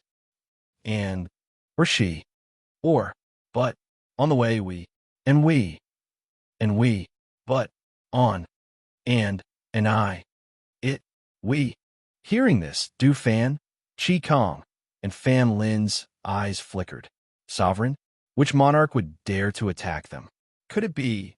Suddenly they had some guesses. Chapter 51:15. You're welcome, Zhou Junyue said. He was still as quiet as ever. However, because of Fan Lin's request, he turned his back to Fan Lin and was ready to hand Bai Qingsheng over to him. He's been carrying her all the way. Why don't we let him carry her to the courtyard? Hun Yuanzi said. He looked at Zhou Junyue and then looked at the unconscious Bai Qingsheng on his back. He gave a wretched smile. Zhou Junyue glanced at him and said nothing. When Fan Lin heard this, his hand paused. He smiled and said, "Then I'll have to trouble you, brothers. I'll go and inform my master," Du Fan said with a smile. He looked at Hun Yuanzi and said, "Senior, do you want to come along? Yama Lord has just woken up. Many people have gathered in the main courtyard." "Sure, I'll go and meet him," Hun Yuanzi said and followed Du Fan. Fan Lin from Qi Kong brought Zhou Junyue to the guest house. When they arrived at the guest house, Fan Lin helped Bai Qingsheng lie flat on the bed as he checked the injuries on her body. However, because she was a woman, he did not check the injuries on her body. How many knife wounds are there on her body? Those shouldn't be too serious. It's probably her internal injuries that are more serious, Zhou Junyue said and paused for a moment. Then he said, "But I saw her take a pill earlier." Yes. Fortunately, she took the pill. Otherwise, she wouldn't have made it here if her injuries were too serious, Fan Lin said and looked at the red bloodline on her palm. He was puzzled. How did she get poisoned? Not long after, Fengjiu came. When she entered the room, she saw Zhou Junyue, whom she had not seen for a long time. When she saw her, she smiled and greeted her. "Long time no see. Long time no see," Zhou Junyue said and looked at her. Then he said, "I heard that you're back. The old man asked me to come and see you." Fengjiu smiled and walked forward. "I just saw Hun Yuanzi. He's still the same." Then she looked at him and smiled. "You too." He wasn't good with words and didn't know what to say to her, so he didn't say anything and just stood to the side. At this moment, Fan Lin said, "Master, come and take a look at this cup in Qingsheng." "Qi Kong, Du Fan, help me greet them," Fengjiu said to the two people beside him. The two of them smiled and looked at Zhou Junyue. "We'll accompany you to meet the others. Everyone is in the main courtyard." "All right," Zhou Junyue replied. He nodded at Fengjiu and followed them out. After they left, Qin Xin came in with water, and Fan Lin also left. After putting the water beside the bed, Qin Xin took off Bai Qingsheng's clothes under Fengjiu's signal. Looking at Bai Qingsheng, who was lying on the bed with a lot of injuries on her body, she was worried and blamed herself. "How could you be injured like this when you went out? It's our fault." We should have gone with her. Maybe she met with an accident on the way. You can't blame anyone for this. Fortunately, her life isn't in danger, Feng Jiu said, and let Qin Xin bandage the wounds on by Qingqing's body. At the same time, he checked the cup in her body. Looking at the red bloodline that extended from her palm to her arm towards her heart, Feng Jiu's fingers moved slightly. Her slender fingers gently rested on her pulse to find the cup worm that was lurking in her body. Chapter 51:16. Found it. Feng Jiu stared at the back of her ear and frowned slightly. But this goo worm is a little big, so it's not easy to draw it out. Then what should we do? Qin Xin couldn't help but ask. Feng Jiu stared at the goo worm wriggling in the flesh behind her ear. After thinking for a while, he said, "Draw it to the bottom and dig it out." Hearing this, Qin Xin couldn't help but look at the unconscious Qing Cheng and asked, "Master, what do you need to prepare?" "I'll go and prepare. Just find a few strips of cloth," Feng Jiu said while holding Qing Cheng's hand. A trace of the power of the green lotus was transferred into her body.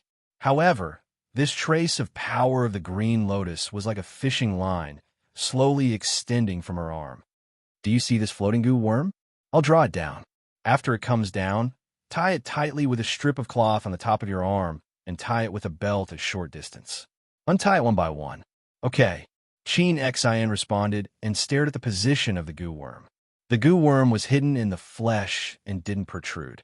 It only bulged slightly in the slightly moving parts. Moreover, it sometimes sank and hid in the flesh, so it was difficult to find.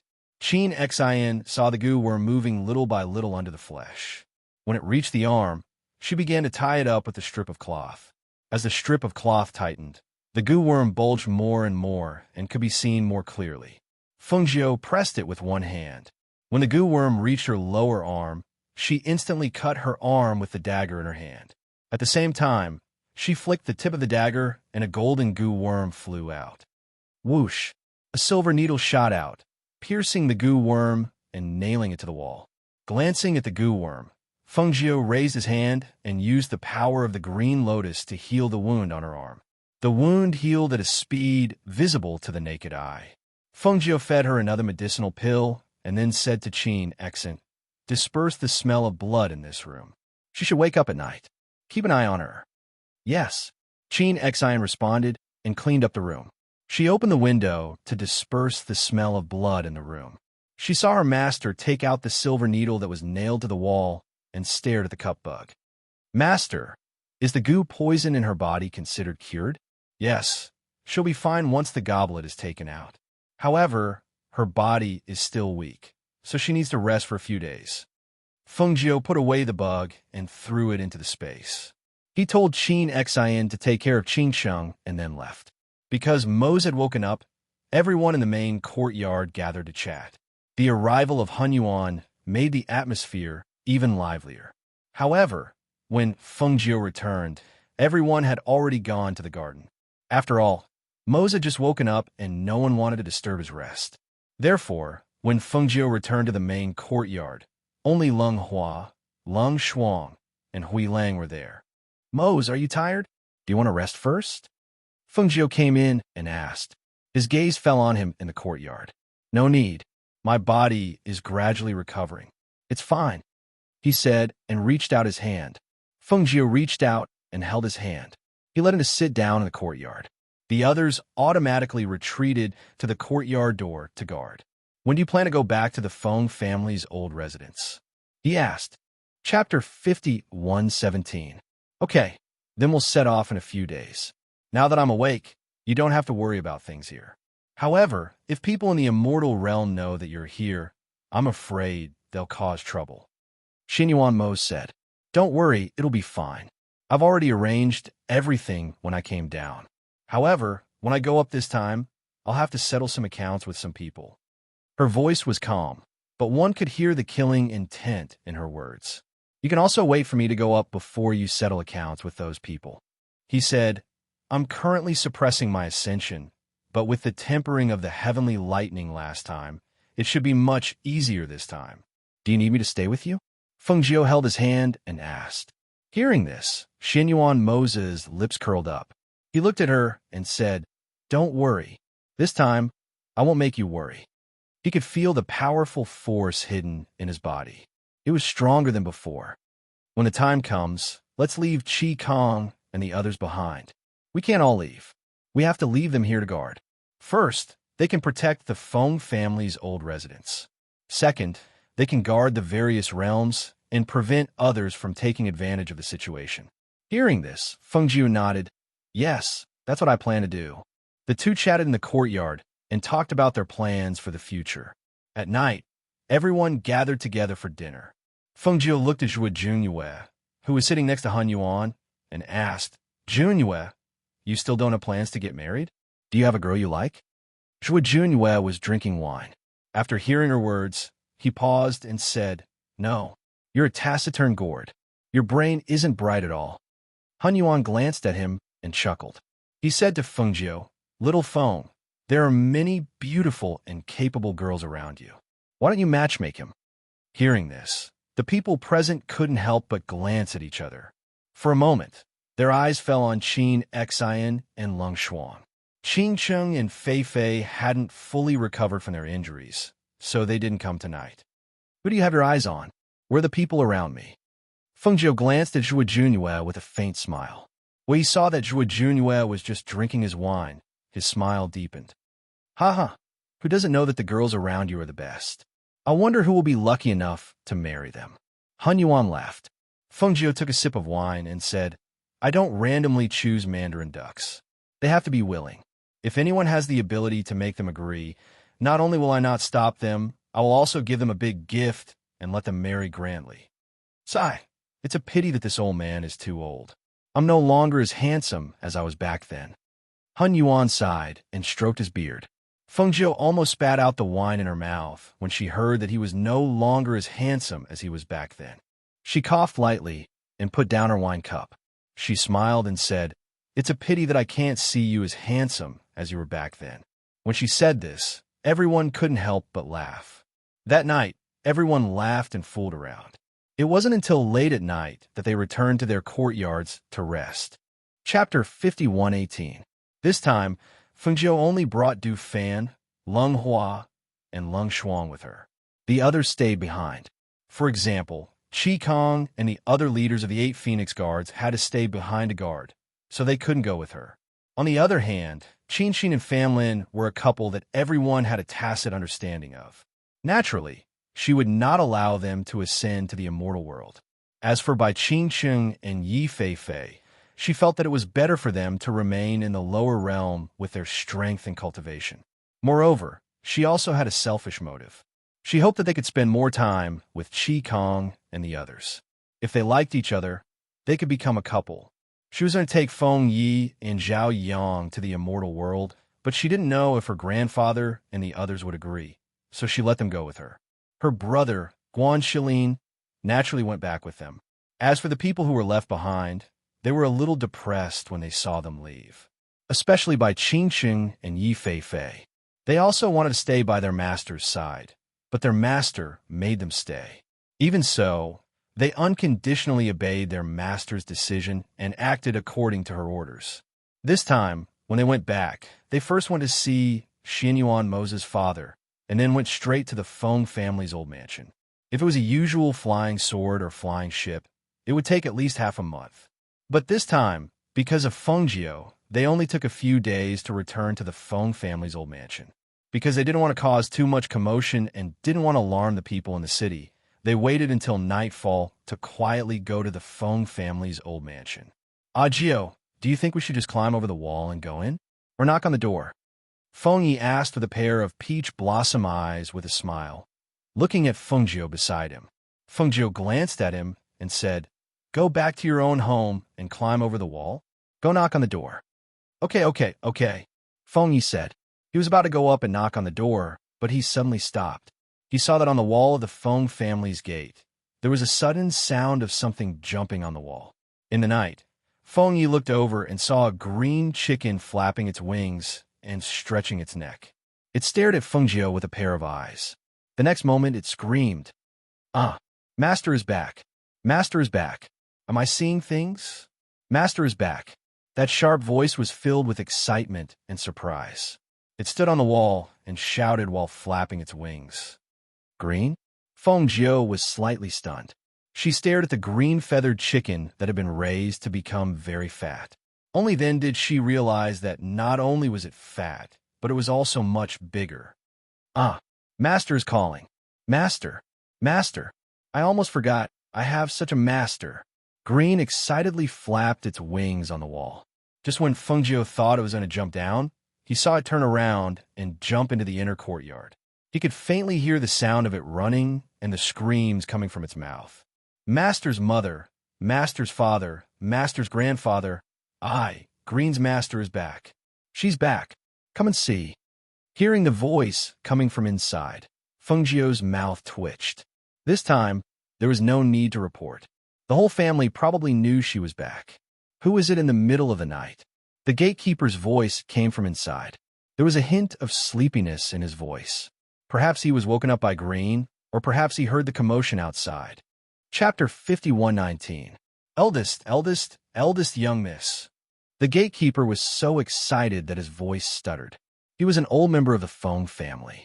Even though he hadn't seen her for many years, he still recognized Feng Jiu at a glance. Eldest young miss, son-in-law, second master, you're all back. I'll immediately go report to the family head. I'll immediately report. Saying this, he didn't even wait for them to speak before excitedly running inside. Feng Jiu faintly smiled and shook her head, saying, It seems that I've disturbed grandfather's good sleep tonight. She knew that coming back at night would disturb their sleep. However, if she didn't come back at night, it would be too conspicuous during the day. We haven't seen each other in so many years. Now that you're back, you definitely won't be able to sleep. Xinyuan Mose hugged her waist and walked inside with her. Guan Shilin and the others also walked inside. It was also because Green Hair was running around crazily and shouting nonstop that almost everywhere its voice went, the lights were lit up. The originally quiet Feng family became lively because of their arrival. The commotion in the middle of the night, in addition to Green Hair's shouts, naturally alarmed some of the families near the Feng family. Feng Sanyuan heard Green Hair's shouts, put on a coat, and hurriedly left the room. Once he left the room, he asked, Is Feng Girl back? Is Feng Girl back? Family head, eldest young miss is in the front yard. A hidden guard quickly came out to report. Also, son-in-law and second master have returned with eldest young miss. Good. It's good that they're back. It's good that they're back. Feng Sanyuan said excitedly. He strode out of the courtyard while shouting behind him, Su Shi, Feng Girl, and the others are back. I'll go to the front yard first.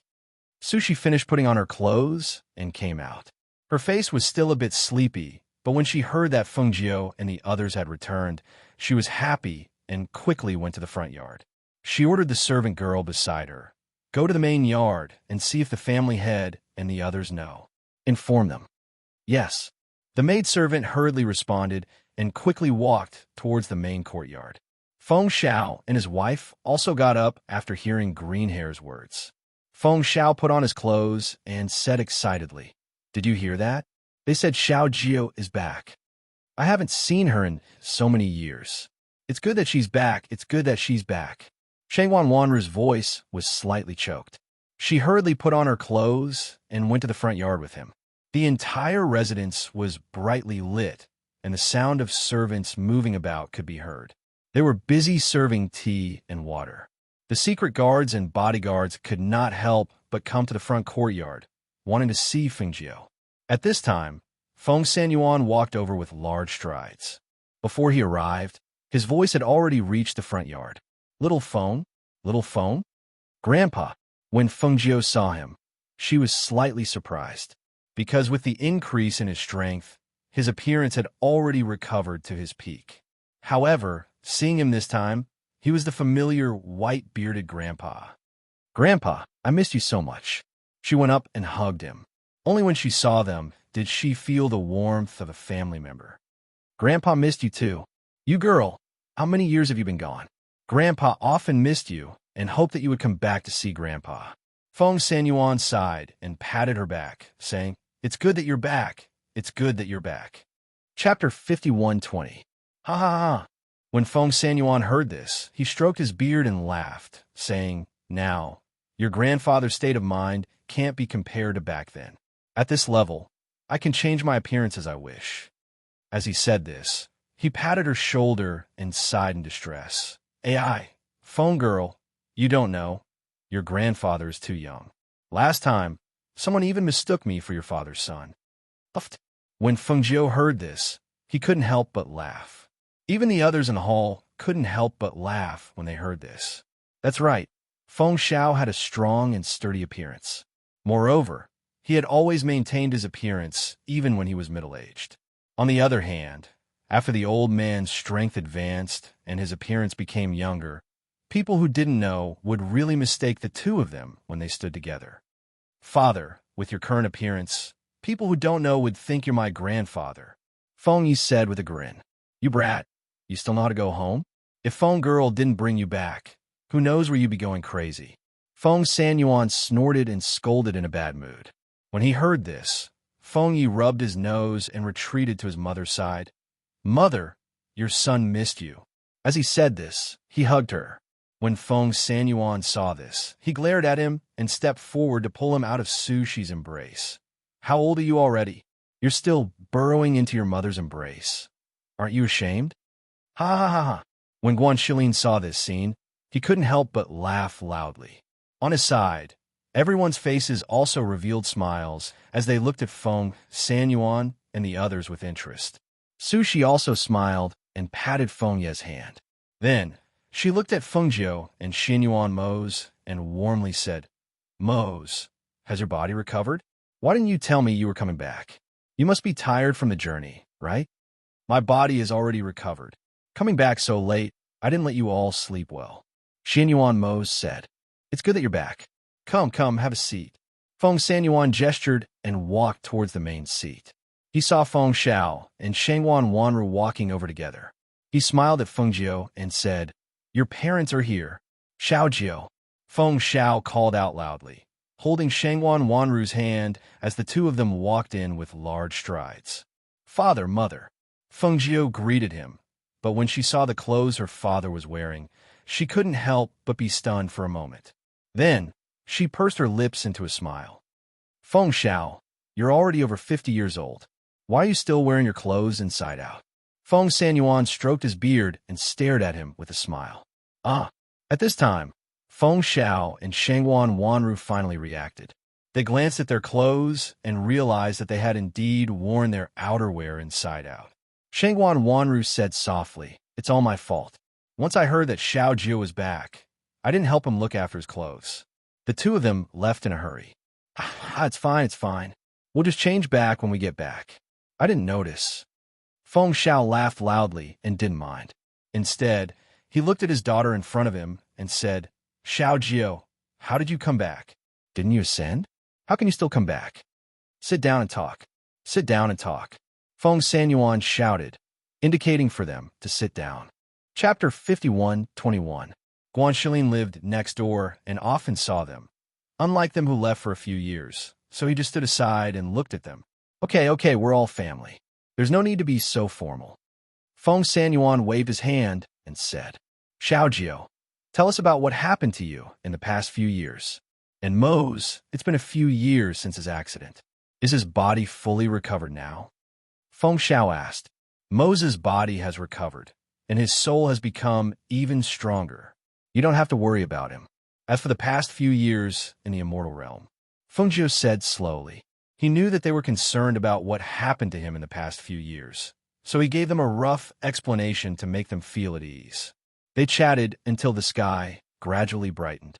"So this time, I'm preparing to set up this transportation array at the Peach Blossom Cove. Also, I want to bring Feng Yi and Zhao Yang to the immortal realm. What do you think?"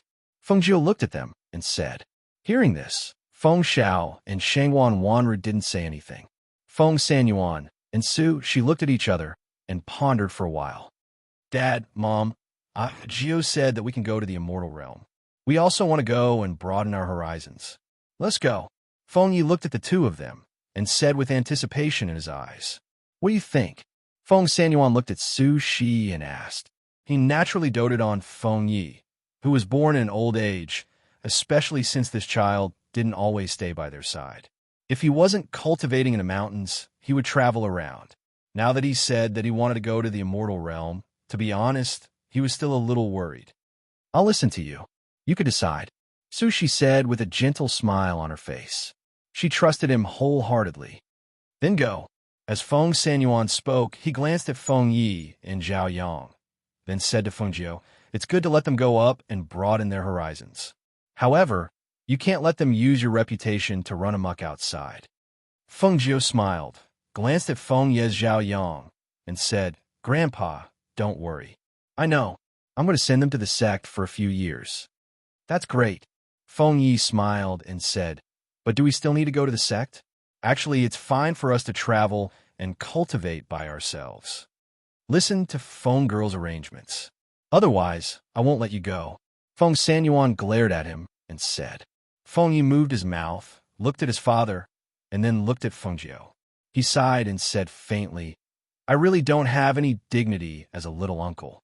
How can a little uncle listen to his little niece?" Feng Jiu laughed and patted his shoulder, saying, "When you can beat me one day, it'll be my turn to listen to you." It would have been better if she didn't say this. Once she said this, Feng Ye's shoulders slumped, and he said weakly, "Then I have no hope." "Ha ha ha!" In the hall, everyone laughed. Laughter came from the hall, and the guards outside heard it. They couldn't help but be curious about what was going on inside. "I've asked someone to prepare breakfast. Eat something and go rest first," Shangwan Wanru said and looked at them. Okay. Chapter 51:22. Guan Shilin returned home first, while everyone else went to eat breakfast first. The servants, secret guards, and guards in the manor followed everyone out of the hall. When they saw Feng Jiu, who they hadn't seen for a long time, they were all excited and wanted to go up and greet her. Although the Feng family didn't spread the news, the other families in the city also faintly heard the news. However, even if they were curious and wanted to visit, they didn't dare to suddenly disturb them. After breakfast, Feng Jiu accompanied her grandfather for a walk in the manor, while Mo Zhe went to rest first. Feng Sanyuan saw her looking around while walking, so he asked, "Little Feng, you haven't been back for a long time, right? Do you feel unfamiliar?" Feng Jiu smiled and said, "How could that be? I've lived here for so long. Even if I haven't been back for a few years, I'm not unfamiliar with this home." She smiled and held his hand. "I'm just looking for green hair. I haven't seen it since last night." You're talking about that green hair chicken. After you left it here, it's been raised by your mother. It eats good food every day. Did you notice that it's strong and fat?" Feng Sanyuan smiled and looked around. Usually, when you're not home, the house is very quiet. However, this green-haired chicken would jump out and bark from time to time. Although it's a bit noisy, it's also livelier. As the two talked, they didn't notice that green-haired chicken poked its head out from the flowers not far behind them and looked at Feng Jiu. It didn't know if it was shy or something, but it actually shrank back and hid. With Feng Jiu's strength and cultivation, she could sense green-haired chicken following behind them. However, it didn't come out, so she didn't call it out. Instead, she accompanied her grandfather for a walk and smiled. "I originally wanted to take green hair and little black with me this time, and go to the immortal realm to be companions with other contracted beasts. However, since I can't find it, it's fine. I heard from brother that little black is guarding the Peach Blossom Cove. Master, bring me along, bring me along. I want to go too, I want to go too." Hearing Feng Jiu's words, green hair immediately rushed out from behind the flowers. Not dodging anymore, Feng Jiu raised his eyebrows and looked at the sturdy and fat green fur in front of him. If Mia were to see it, she would probably think that it would be best to use it to make soup. "Master!" Green Feather wiggled its butt and squeaked. Feng Jiu couldn't help but laugh when he saw this. He squatted down and touched Green Feather's glossy green feathers. "Little Feng, from what you've said, Moses' body still has the mark of the ancient Black Lotus. With this Black Lotus on him, will something bad happen? Can he control this Black Lotus?" Feng Sanyuan remembered what she said and was a little worried about Xinyuan Mo's. Hearing his words, Feng Jiu stood up and said, "If it's a blessing, it's not a curse. If it's a curse, it can't be avoided. Now that the Black Lotus is with him, it doesn't matter what happens. The only thing we can do is to face it. AI, Feng Sanyuan sighed. Looking at her, he patted her hand and said, Outsiders only know that you guys have boundless glory, but they don't know that your journey is extremely difficult. It's really been hard on you. Feng Jiu smiled and said, Grandfather, you don't have to worry about us. We'll be fine. No matter what kind of difficulties we encounter in the future, we'll overcome them one by one.